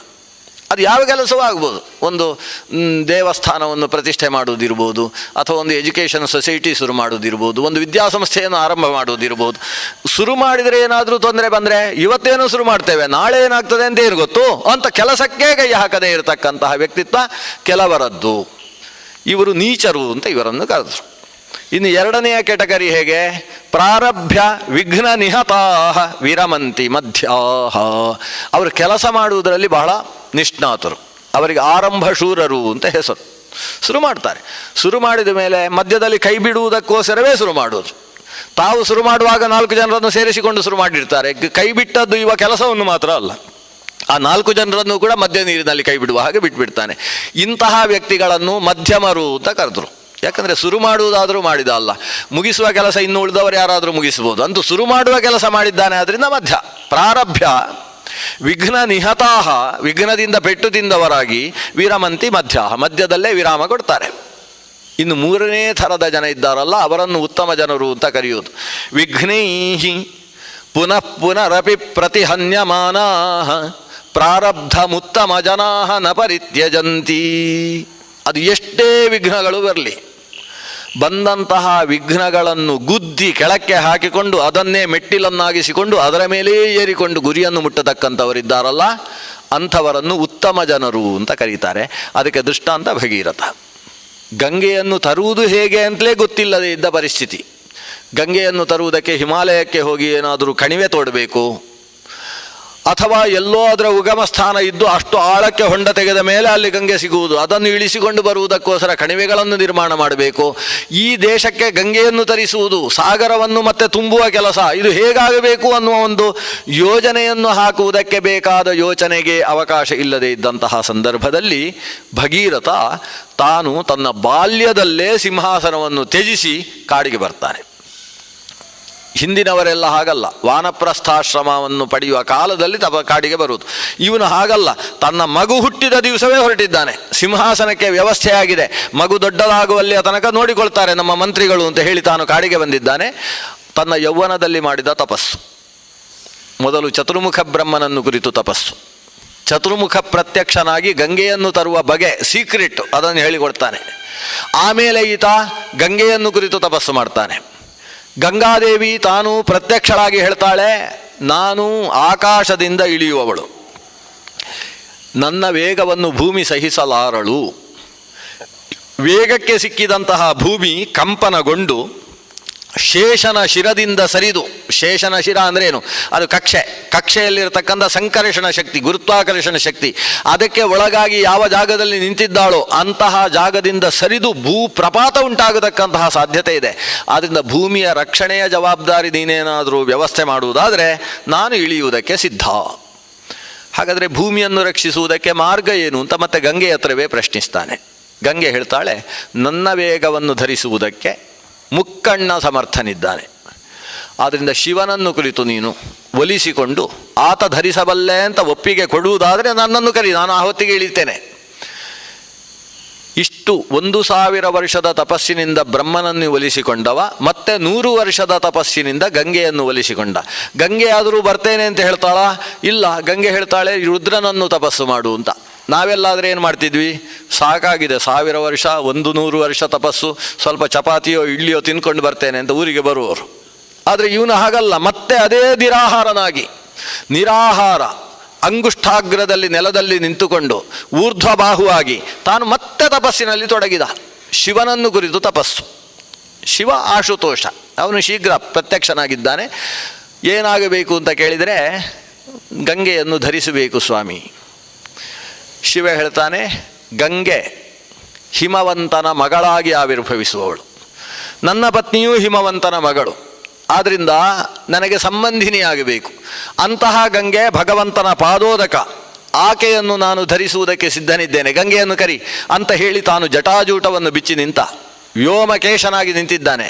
ಆ ರೀತಿ ನಿಂತಹ ಶಿವನ ಮುಂದೆ ಈತ ಮತ್ತೆ ಗಂಗೆಯನ್ನು ಪ್ರಾರ್ಥಿಸಿದಾಗ ತನ್ನ ತಲೆಗೂದಲನ್ನು ಬಿಡಿಸಿ ನಿಂತ ಶಿವ ಈ ಭೂಮಿಗೆ ಯಾವುದೇ ಅನಾಹುತ ಆಗದೇ ಇರುವ ಹಾಗೆ ರಕ್ಷಣೆ ಕೊಡಬಲ್ಲ ಅನ್ನೋ ನಿಶ್ಚಯವನ್ನು ಪಡೆದಿದ್ದಂತಹ ಗಂಗಾ ಮಾತೆ ಆಕಾಶದಲ್ಲಿ ಮೊಸಳೆಗಳು ಮತ್ತು ಮೀನುಗಳ ಜೊತೆಗೆ ಇಳಿತಾಳಂತೆ. ನೋಡಿ, ಆಕಾಶದಲ್ಲೂ ಬರುವಾಗ ಬರೀ ಗಂಗೆ ನೀರು ಮಾತ್ರ ಇದ್ದದ್ದಲ್ಲ, ಅದರಲ್ಲಿ ಮೊಸಳೆಗಳು, ಮೀನುಗಳು, ನಾಗರ, ಅದರ ನೀರಿನ ಹಾವುಗಳು, ನೀರು ಹಾವುಗಳು, ಸುಮಾರು 1000 ಬಗೆಯ ಜಲಚರಗಳು, ಆ ಜಲಚರಗಳ ಜೊತೆಗೆ ಗಂಗೆ ಇಳಿತಾಳಂತೆ. ಆ ಜಲಚರಗಳ ಬಲದಿಂದ ಗಂಗೆಯಷ್ಟು ಶುದ್ಧವಾದ ನೀರು ಮತ್ತೊಂದಿಲ್ಲ. ಗಂಗೆಯೇ ನೇರವಾಗಿ ಶುದ್ಧ ಅಲ್ಲ, ಜಲಚರಗಳು ಇದ್ದಾಗ ಗಂಗೆಯು ಶುದ್ಧ. ಅಂದರೆ ಶುದ್ಧೋದಕ ಗಂಗೋದಕ ಅಂತ ಕರೆಯುವುದು ಆ ನಿಟ್ಟಿನಿಂದ. ಜಲಚರಗಳ ಸಂಪರ್ಕದಲ್ಲಿದ್ದಂತಹ ಮೀನು ಅನ್ನುವುದು ನೀರಿನ ಶುದ್ಧಿಗೆ ಹೇತುವಾದದ್ದು. ಮೀನು ಇಲ್ಲದ ನೀರು ಅದು ಶುದ್ಧವಲ್ಲ. ನೀರಿನ ಶುದ್ಧಿಗೋಸ್ಕರ 2 ಬೇಕು. ಒಂದು, ನೀರು ಹರಿಯಬೇಕು. 2ನೇದ್ದು, ಆ ನೀರಿನಲ್ಲಿ ಜಲಚರಗಳಿರಬೇಕು, ಆವಾಗಲೇ ನೀರು ಶುದ್ಧ. ಅಂತಹ ಪ್ರಾಣಿಗಳ ಜೊತೆಗೆ ಅದರಲ್ಲಿ ಎಂಥ ಪ್ರಾಣಿಗಳಿದ್ವು ಅಂತ ಮಹಾಭಾರತ ಒಂದು 4 ಶ್ಲೋಕಗಳಲ್ಲಿ ಹೇಳ್ತೇವೆ. ಅಷ್ಟು ಪ್ರಾಣಿಗಳ ಜೊತೆಗೆ ಗಂಗೆ ಇಳಿತಾಳೆ. ಇಳಿದಂತಹ ಗಂಗೆಯನ್ನು ಈತ ಶಿರದಲ್ಲಿ ತಾನು ಧರಿಸಿದ್ದಾನೆ. ಆದರೆ ಗಂಗೆ ಅವನ ತಲೆಯ ಮೇಲೆ ಬಿದ್ದವಳು ಏನು ನನ್ನನ್ನು ತಡೆಯುವುದಕ್ಕೆ ಸಾಧ್ಯವಾಯುವನು ಅಂತ ಒಂದು ರೀತಿಯ ಅಹಂಕಾರದಿಂದ ಶಿವನನ್ನೇ ಜಗ್ಗುವುದಕ್ಕೆ ಪ್ರಯತ್ನಿಸಿದ್ಲಂತೆ. ಯಾವಾಗ ಶಿವನನ್ನು ಜಗ್ಗುವುದಕ್ಕೆ ಆ ಯುವತಿ ತನ್ನ ಬಿಂಕದಿಂದ ಪ್ರಯತ್ನಿಸ್ತಾ ಇದ್ದಾಳೆ, ಆವಾಗ ಶಿವ ತನ್ನ ಕೇಶವನ್ನು ಒಂದು ಸಲ ಹೀಗೆ ಸುತ್ತಿದ. ಹೀಗೆ ಸುತ್ತಿದ್ದೇ ತಡ ಕೇಶದ ಜಟಾಜೂಟದ ಮಧ್ಯದಲ್ಲಿ ಗಂಗೆ ಬಂಧಿಯಾಗಿ ಹೋದ್ಲಂತೆ. ಆಕೆ ಗುದ್ದಿ ಇಳಿಸುವ ಸಾಮರ್ಥ್ಯವನ್ನು ತಾನು ತೋರಿದ ಕಾರಣದಿಂದ ಆಶುತೋಷನಾದಂತಹ ಶಿವ, ಆಶು ಕೋಪನೂ ಹೌದು, ಶೀಘ್ರ ಕೋಪಿಷ್ಠನಾದಂತಹ ಶಿವ ಕೋಪದಿಂದ ಅಂತರ್ಧಾನ ಆಗಿಬಿಟ್ಟ. ಗಂಗೆಯನ್ನು ತಲೆಯಲ್ಲೇ ಇಟ್ಟುಕೊಂಡು, ಗಂಗೆಯ ಮಂಡೆಯೊಳಿಟ್ಟ ದೊರೆಯ ಅಂತ ಕರೆಯುವುದಿಲ್ಲ ನಾವು, ಹಾಗೆ ಮಂಡೆಯಲ್ಲಿಟ್ಟುಕೊಂಡು ಆತ ಹೊರಟವಳ, ಗಂಗಾಧರನಾಗಿ ತಾನು ಹೊರಟ. ಇಲ್ಲಿ ಪಾಪ ಭಗೀರಥ ಕೈ ಮುಗಿದುಕೊಂಡು ನಿಂತಿದ್ದಾನೆ. ಗಂಗೆ ಇಳಿದಿದ್ದಾಳೆ. ಇಳಿದ ಗಂಗೆ ಶಿವನ ತಲೆಯ ಮೇಲೆ ಬಿದ್ದಿದ್ದಾಳೆ. ಶಿವ ಅದರಲ್ಲಿ ಗಂಗೆಯನ್ನು ಕೆಳಗೆ ಬಿಟ್ಟು ಕೊಡ್ತಾನೆ. ನಾನು ಗಂಗೆಯನ್ನು ಕರ್ಕೊಂಡು ಹೋಗಬೇಕು, ಗಂಗಾಸಾಗರದ ಮೂಲಕ ಸಾಗರದಲ್ಲಿ ಪ್ರವೇಶ ಮಾಡಿಸಬೇಕು ಅಂತ ಇವ ಕೈ ಮುಗಿದು ನಿಂತಿದ್ರೆ, ಶಿವ ಗಂಗೆಯನ್ನು ಹಿಡ್ಕೊಂಡು ತಾನು ಮತ್ತೆ ಕೈಲಾಸವನ್ನು ಏರಿಬಿಟ್ಟಿದ್ದಾನೆ. ಗಂಗೋತ್ರಿಯಲ್ಲಿ ನಡೆದ ಘಟನೆ ಇದು. ಅಲ್ಲಿಂದ ಕೈಲಾಸಕ್ಕೆ ಹೋಗಿದ್ದಾನೆ. ಮತ್ತೆ ವಿಘ್ನೈಹಿ ಪುನಃ ಪುನರಪಿ ಪ್ರತಿಹನ್ಯಮಾನ, ಕೆಲಸಕ್ಕೆ ಬರುವ ವಿಘ್ನಗಳಿಗೆ ಲೆಕ್ಕವೇ ಇಲ್ಲ. ಭಗೀರಥ ಧೃತಿಗೆಡ್ಲಿಲ್ಲ. ಮತ್ತೆ ಕುಳಿತು ಶಿವನನ್ನು ತಪಸ್ಸು ಮಾಡಿದ. ಆದರೆ ಶಿವ ಕೋಪ ಇಳಿಯುವಲ್ಲಿಯ ತನಕ ಒಲಿಯುವುದಿಲ್ಲ. ಮತ್ತೆ ಇಂದ್ರಾದಿ ದೇವತೆಗಳನ್ನು ಪ್ರಾರ್ಥನೆ ಮಾಡಿದ. ಇಂದ್ರಾದಿ ದೇವತೆಗಳು ಒಲಿದು ಬಂದರು. ಒಲಿದು ಬಂದವರ ಹತ್ರ ಅವರೂ ಸೇರಿಕೊಂಡು ಶಿವನನ್ನು ಸ್ತೋತ್ರ ಮಾಡಿದರು. ದೇವತೆಗಳ ಜೊತೆಗೆ ಈತ ಶಿವನನ್ನು ಸ್ತೋತ್ರ ಮಾಡಿದರೆ ಶಿವ ಆಗಮಿಸಿದವ ಹೇಳ್ತಾನೆ ಭಗೀರಥನ ಹತ್ರ, ಈ ತಲೆಯಲ್ಲಿರುವ ಗಂಗೆಯನ್ನಷ್ಟನ್ನು ನಾನು ಬಿಟ್ಟೆ ಅಂತಾದರೆ ಈ ಭೂಮಿ ಧರಿಸಲಾರಳು. ಆದ್ದರಿಂದ ಈ ತಲೆಯಲ್ಲಿರುವ ಗಂಗೆಯಲ್ಲಿ ಒಂದು ಎಳೆಯನ್ನು ಮಾತ್ರ ಬಿಡ್ತೇನೆ ಅಂತ ಆತ ಗಂಗೆಯ ಒಂದು ಎಳೆಯನ್ನು ಬಿಟ್ಟಿದ್ದಾನೆ. ಆ ಎಳೆಯೇ ಇವತ್ತು ಹರಿಯತಕ್ಕಂತಹ ಗಂಗೆ. ಆ ಗಂಗೆ ನಾನು ಯಾವ ಮಾರ್ಗದಲ್ಲಿ ಹೋಗಬೇಕು ಅಂತ ಭಗೀರಥನ ಹತ್ರ ಕೇಳಿದರೆ, ಭಗೀರಥ ಸಾಗಿದ ಮಾರ್ಗದಲ್ಲಿ ಗಂಗೆ ಬೆನ್ನು ಹತ್ತಿ ಬಂದಿದ್ದಾಳೆ. ಹಿಮಾಲಯದ ದೇವಭೂಮಿಯಲ್ಲಿ ಇಳಿದು ಇಳಿದು ಇಳಿದು ಭರತಖಂಡದ ಹರಿದ್ವಾರ ಅಂತ ಇವತ್ತು ಕರೆಯುವುದು, ಅವತ್ತು ಅದನ್ನು ಗಂಗಾದ್ವಾರ ಅಂತ ಕರೀತಾ ಇದ್ರು. ಆ ಗಂಗಾದ್ವಾರ ಪ್ರದೇಶಕ್ಕೆ ಬಂತು. ಅದು ಹಿಮಾಲಯ ಮುಗಿದು ತಪ್ಪಲು ಭೂಮಿ ಆರಂಭವಾಗುವ ಪ್ರದೇಶ. ಅಲ್ಲಿಯ ತನಕ ಕಡಿದಾದ ಪರ್ವತಗಳ ಮಧ್ಯಭಾಗದಲ್ಲಿ ಹರಿದು ಬಂದಿದ್ದಂತಹ ಗಂಗೆ ಇಲ್ಲಿ ವಿಶಾಲ ಭೂಮಿ ಸಿಕ್ಕಿದ್ದನ್ನು ನೋಡಿ ಜಿಗಿದು ಬಿಟ್ಲಂತೆ. ಎಷ್ಟು ಜಿಗಿದಿದ್ದಾಳೆ ಅಂದರೆ, ಅಲ್ಲಿ ಜನ್ನು ಮಹರ್ಷಿ ಯಜ್ಞವಾಟವನ್ನು ನಿರ್ಮಾಣ ಮಾಡಿಕೊಂಡು ಯಜ್ಞದೀಕ್ಷಿತನಾಗಿ ಕುಳಿತಿದ್ರೆ ಆತನ ಯಜ್ಞವಾಟವನ್ನೇ ಕೊಚ್ಚಿಬಿಟ್ಟಿದ್ದಾಳೆ. ಜನ್ನುವಿಗೆ ಸಿಟ್ಟು ಬಂತು. ಮತ್ತೆ ಜನ್ನುವಿನ ದೊಡ್ಡ ಕಥೆ ಇದೆ, ಅವನ ಇತಿಹಾಸ ಇದೆ. ಅಂತಹ ಜನ್ನು ಮಹರ್ಷಿ ಸಿಟ್ಟು ಬಂದವ ಇಲ್ಲಿ ಅಗಸ್ತ್ಯ ಹೇಗೆ ಸಾಗರವನ್ನು ನುಂಗಿದ ಹಾಗೆ ಇವನು ತನ್ನ ಮಂತ್ರ ಬಲದಿಂದ ಗಂಗೆಯನ್ನು ನುಂಗಿಬಿಟ್ಟ. ಭಗೀರಥ ಮುಂದೆ ಹೋದವ ನೋಡ್ತಾನೆ, ಹಿಂದೆ ಭಾರೀ ಸದ್ದು ಹಾಕಿಕೊಂಡು ಗೆಜ್ಜೆಯ ಶಬ್ದದ ಹಾಗೆ ತನ್ನ ಅಲ್ಲೋಲ ಕಲ್ಲೋಲ ಮಾಡಿಕೊಂಡು ಬರತಕ್ಕಂತಹ ಗಂಗೆಯ ಸುದ್ದಿಯೇ ಇಲ್ಲ. ಏನು ಅಂತ ನೋಡಿದರೆ ಅಲ್ಲಿ ಜನ್ನು ಮಹರ್ಷಿ ತೇಗು ತೋರಿಸ್ತಾ ಇದ್ದಾನೆ, ನನಗೆ ಹೊಟ್ಟೆ ತುಂಬಿತು ಅಂತ. ಭಗೀರಥ ಜನ್ನುವಿನ ಹತ್ರ ಬರ್ತಾನೆ.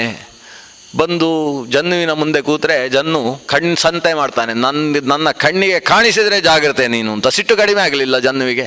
ಯಾಕಂದರೆ ನನ್ನ ಸುಕ್ರಿಯಲ್ಲಿ ಉಂಟು, ಸ್ರುವ ಎಲ್ಲಿ ಉಂಟು, ಯಜ್ಞದ ಇಟ್ಟಿಗೆಯಲ್ಲಿ ಉಂಟು, ಯಾವುದೂ ಕಾಣಿಸ್ತಾ ಇಲ್ಲ, ಎಲ್ಲ ಇವಳು ಕೊಚ್ಚಿಕೊಂಡು ಹೋಗಿದ್ದಾಳೆ, ಇದಕ್ಕೆ ಕಾರಣ ನೀನಲ್ವಾ ಅಂತ ಇವನ ಮೇಲೆಯೂ ಸಿಟ್ಟು. ಕೊನೆಗೆ ಭಗೀರಥ ಆತನ ಯಜ್ಞವಾಟದ ಹಿಂಭಾಗದಲ್ಲಿ ತಾನು ಕೂತು ಎಲ್ಲೆಲ್ಲಿ ಈತನ ಇಟ್ಟಿಗೆಗಳು ಹೋಗಿದ್ದಾವೆ, ಎಲ್ಲೆಲ್ಲಿ ದ್ರವ್ಯಗಳುಂಟು, ಎಲ್ಲೆಲ್ಲೋ ಛಲ್ಲಾಪಿಲ್ಲಿ ಆದದ್ದನ್ನೆಲ್ಲ ತಂದು ಇಟ್ಟು ಮತ್ತೆ ಯಜ್ಞವಾಟವನ್ನು ನಿರ್ಮಾಣ ಮಾಡ್ತಾನೆ ಭಗೀರಥ. ಹಾಗೆ ಕೂತು ದೇವತೆಗಳನ್ನು ಪ್ರಾರ್ಥನೆ ಮಾಡ್ತಾನೆ. ಇಂದ್ರಾದಿ ದೇವತೆಗಳು ಮತ್ತೆ ಪ್ರತ್ಯಕ್ಷ ಆಗ್ತಾರೆ. ಅವರು ಬಂದು ಜನ್ನುವಿನ ಹತ್ರ ಹೇಳ್ತಾರೆ, ಜನ್ನು ಯಾಕೆ ಕೋಪ ಮಾಡಿಕೊಂಡಿದ್ದಿ?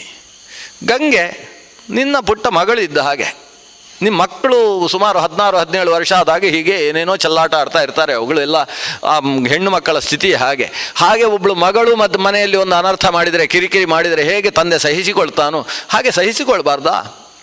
ನಿನ್ನ ಹೊಟ್ಟೆಯಲ್ಲಿ ಹೇಗೂ ಇದ್ದಾಳೆ ಅವಳು, ಹೊಟ್ಟೆಯಲ್ಲಿರುವ ಆಕೆಯನ್ನು ನಿನ್ನ ಮಗಳು ಅಂತ ಭಾವಿಸಿಕೊಂಡು ಹೊರಗೆ ಬಿಡು. ಜನ್ನು ತನ್ನ ಹೊಟ್ಟೆಯಲ್ಲಿದ್ದಂತಹ ಗಂಗೆಯನ್ನು ತನ್ನ 2 ಕಿವಿಗಳಿಂದ ಹೊರಗೆ ಬಿಡ್ತಾನಂತೆ. ಅಲ್ಲಿಂದ 2 ಕವಲಾಗಿ ಗಂಗೆ ಹರಿಯುತ್ತೆ. ಜನ್ನುವಿನ ಮಗಳು ಅನ್ನುವ ಕಾರಣದಿಂದ ಆಕೆಗೆ ಜಾಹ್ನವಿ ಅಂತ ಹೆಸರಾಗ್ತದೆ.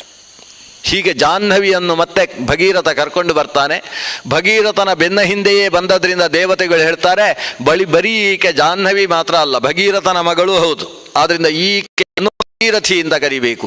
ಹೀಗೆ ಅವತ್ತಿಂದ ಭಾಗೀರಥಿ ಅನ್ನೋ ಹೆಸರಿನಿಂದ ಭಗೀರಥನ ಹಿಂಭಾಗದಲ್ಲಿ ಬಂದಂತಹ ಗಂಗೆ ಹಾಗೆಯೇ ಮುಂದಕ್ಕೆ ಯಮುನೆಯನ್ನು ಜೊತೆ ಸೇರಿಸಿಕೊಂಡು ಸಾಗ್ತಾಳೆ. ಪ್ರಯಾಗದಲ್ಲಿ ತ್ರಿವೇಣಿ ಸಂಗಮವನ್ನು ಮಾಡಿಸಿಕೊಂಡು ತಾನು ಸಾಗಿ ಗಂಗಾಸಾಗರ, ಭಾರತ ದೇಶದ ಪೂರ್ವ ಸಮುದ್ರ ಅಂತ ಕರೆಯತಕ್ಕಂತಹ ಪ್ರದೇಶ, ಪಶ್ಚಿಮ ಸಮುದ್ರ, ಪೂರ್ವ ಸಮುದ್ರ ಮತ್ತು ಮಹಾಸಾಗರ ಅಂತ 3 ಸಾಗರಗಳು. ಇವತ್ತು ಒಂದನ್ನು ಅರಬ್ಬಿ ಸಮುದ್ರ ಅಂತ ಕರಿತೇವೆ, ಒಂದನ್ನು ಬಂಗಾಳ ಕೊಲ್ಲಿ ಅಂತ ಕರಿತೇವೆ, ಇನ್ನೊಂದು ಹಿಂದೂ ಮಹಾಸಾಗರ. ಅದನ್ನು ಹಾಗೆ ಉಳಿಸಿಕೊಂಡಿದ್ದೇವೆ. ಮಹಾಸಾಗರ ಅನ್ನುವುದನ್ನು ಹಾಗೆ ಉಳಿಸಿದ್ದೇವೆ. ಆದರೆ ಪೂರ್ವ ಸಮುದ್ರವನ್ನು ಬಂಗಾಳ ಕೊಲ್ಲಿ ಅಂತ ಹೆಸರು ಮಾಡಿದ್ದೇವೆ. ವಸ್ತುತಃ ಅಲ್ಲಿ ವಂಗ ದೇಶಕ್ಕೆ ಸಂಬಂಧಪಟ್ಟ ಹಾಗೆ ವಂಗದಿಂದ ಪ್ರಾರಂಭ ಆಗುತ್ತೆ. ಅದು ವಂಗದೇಶದಿಂದ ಸುರಾಗುವುದರಿಂದ ಅದನ್ನು ವಂಗ ಕೊಲ್ಲಿ ಅನ್ನುವುದು ಒಂದು ಪ್ರದೇಶ ವಿಶೇಷದಲ್ಲಿ ಉಂಟಾದ ಸಮುದ್ರದ ಒಂದು ಸಂಸ್ಥಾನ ವಿಶೇಷವನ್ನು ಇಟ್ಟುಕೊಂಡ ಹೆಸರು. ವಸ್ತುತಃ ಅದಕ್ಕೆ ಪೂರ್ವ ಸಮುದ್ರ ಅಂತ ಹೆಸರು. ಆ ಭಾಗದಲ್ಲಿ ಪ್ರವೇಶ ಮಾಡಿದಂತಹ ಗಂಗೆ ಭಗೀರಥ ಸಮುದ್ರದಲ್ಲಿ ಮುಳುಗಿ ಖಾಲಿಯಾಗಿತ್ತಾಗ ಸಮುದ್ರ. ಖಾಲಿಯಾದ ಸಮುದ್ರದಲ್ಲಿ ತಾನು ಸಮುದ್ರದ ಒಳಗೆ ಹೋಗಿ ಹಿಂದೆ ಬರ್ತಾ ಇದ್ದಂತಹ ಗಂಗೆಯನ್ನು ಹಾಗೇ ಈ ಭರತ ಖಂಡವನ್ನು ಸುತ್ತು ಹಾಕಿಸಿ ಮತ್ತೆ ಪಶ್ಚಿಮ ಸಮುದ್ರಕ್ಕೆ ಬಂದು ಅಲ್ಲಿರತಕ್ಕಂತಹ ಗುಹೆಯ ಮೂಲಕವಾಗಿ ಅಂತಃಪ್ರವೇಶ ಮಾಡಿಸಿ ಸುತಲದ ತನಕ ಕರೆದುಕೊಂಡು ಹೋಗಿ ಸುತಲದಲ್ಲಿದ್ದ ಭಸ್ಮಚಯದ ಮೇಲೆಯೂ ಹರಿಸಿದ. ಆದ್ದರಿಂದಾಗಿ ಗಂಗೆಗೆ ತ್ರಿಪಥಗಾಮಿನಿ ಅಂತ ಹೆಸರು. ಆಕಾಶ ಗಂಗೆಯಾಗಿ ಆಕಾಶದಲ್ಲಿ ಹರಿದವಳು, ಭೂಮಿಯಲ್ಲಿ ಹರಿದು ಕೆಳಗಿನ ಸುತಲ ಲೋಕದಲ್ಲೂ ಹರಿದ ಕಾರಣದಿಂದ ಗಂಗೆಯನ್ನು ತ್ರಿಪಥಗಾಮಿನಿ ಅಂತ ಕರೀತಾರೆ. ಆ ರೀತಿ ಹರಿದ ಗಂಗೆಯನ್ನು ಮತ್ತೆ ತಾನು ಮೇಲ್ಮುಖವಾಗಿ ಬಂದು ಯಾವಾಗ ಕೆಳಲೋಕಕ್ಕೆ ಸಾಗತಕ್ಕಂತಹ ದ್ವಾರವು ಕಪಿಲ ಮಹರ್ಷಿಯ ಅನುಗ್ರಹದಿಂದ ಮುಚ್ಚಲ್ಪಟ್ಟಿತೋ ಆವಾಗ ಸಮುದ್ರ ತುಂಬುವುದಕ್ಕೆ ಪ್ರಾರಂಭವಾಯಿತು. ಈ ಗಂಗೆಯಿಂದಾಗಿಯೇ ಶಕ್ತಿಯನ್ನು ಪಡೆದಂತಹ ಉಳಿದೆಲ್ಲ ನದಿಗಳ ಪ್ರಭಾವದಿಂದ ತುಂಬಿದ ಸಮುದ್ರವನ್ನು ನೀನು ಇವತ್ತು ನೋಡ್ತಾ ಇದ್ದಿ. ನೋಡಿ, ಇವತ್ತು ಅಮಾವಾಸ್ಯೆಯಾಗಿದೆ. ಅಮಾವಾಸ್ಯೆಯ ದಿವಸ ಈ ಸಮುದ್ರದಲ್ಲಿ ಸ್ನಾನ ಮಾಡಿದರೆ ಅದು ಗಂಗಾದಿ ಸಕಲ ತೀರ್ಥಗಳ ಅವಗಾಹನದ ಫಲವನ್ನು ಕೊಡುತ್ತೆ. ಆದ್ದರಿಂದ ಸ್ನಾನ ಮಾಡು ಅಂತ ಹೇಳಿ ಆ ಸಮುದ್ರದಲ್ಲಿ ಗಂಗಾ ಸ್ನಾನವನ್ನು ಮಾಡಿಸ್ತಾರೆ ಲೋಮಶ ಮಹರ್ಷಿಗಳು. ಹೀಗೆ ಲೋಮಶರ ಮೂಲಕ 4 ಪಾಂಡವರು, ಈಗ ಪಂಚಪಾಂಡವರು ಅರ್ಜುನನೊಬ್ಬನನ್ನು ಬಿಟ್ಟು ಈ 4 ಪಾಂಡವರು ದ್ರೌಪದೀ ದೇವಿಯ ಜೊತೆಗೆ ಸಮುದ್ರ ಸ್ನಾನವನ್ನು ಮಾಡಿದರು ಅನ್ನುವ ಕಥೆಯ ಜೊತೆಗೆ ಇವತ್ತಿನ ಅನುಸಂಧಾನವನ್ನು ಉಪಸಂಹಾರ ಮಾಡೋಣ. ಉಳಿದ ಮುಂದಿನ ಅನೇಕ ಮಹರ್ಷಿಗಳ ಕಥೆ ಮತ್ತೆ ನಾವು ಕಾಣಬೇಕಾದದ್ದಿದೆ. ಅದನ್ನು ನಾಳೆ 6 ಗಂಟೆಗೆ ಸೇರಿದಾಗ ಗಮನಿಸೋಣ. ಶ್ರೀಕೃಷ್ಣಾರ್ಪಣಮಸ್ತು.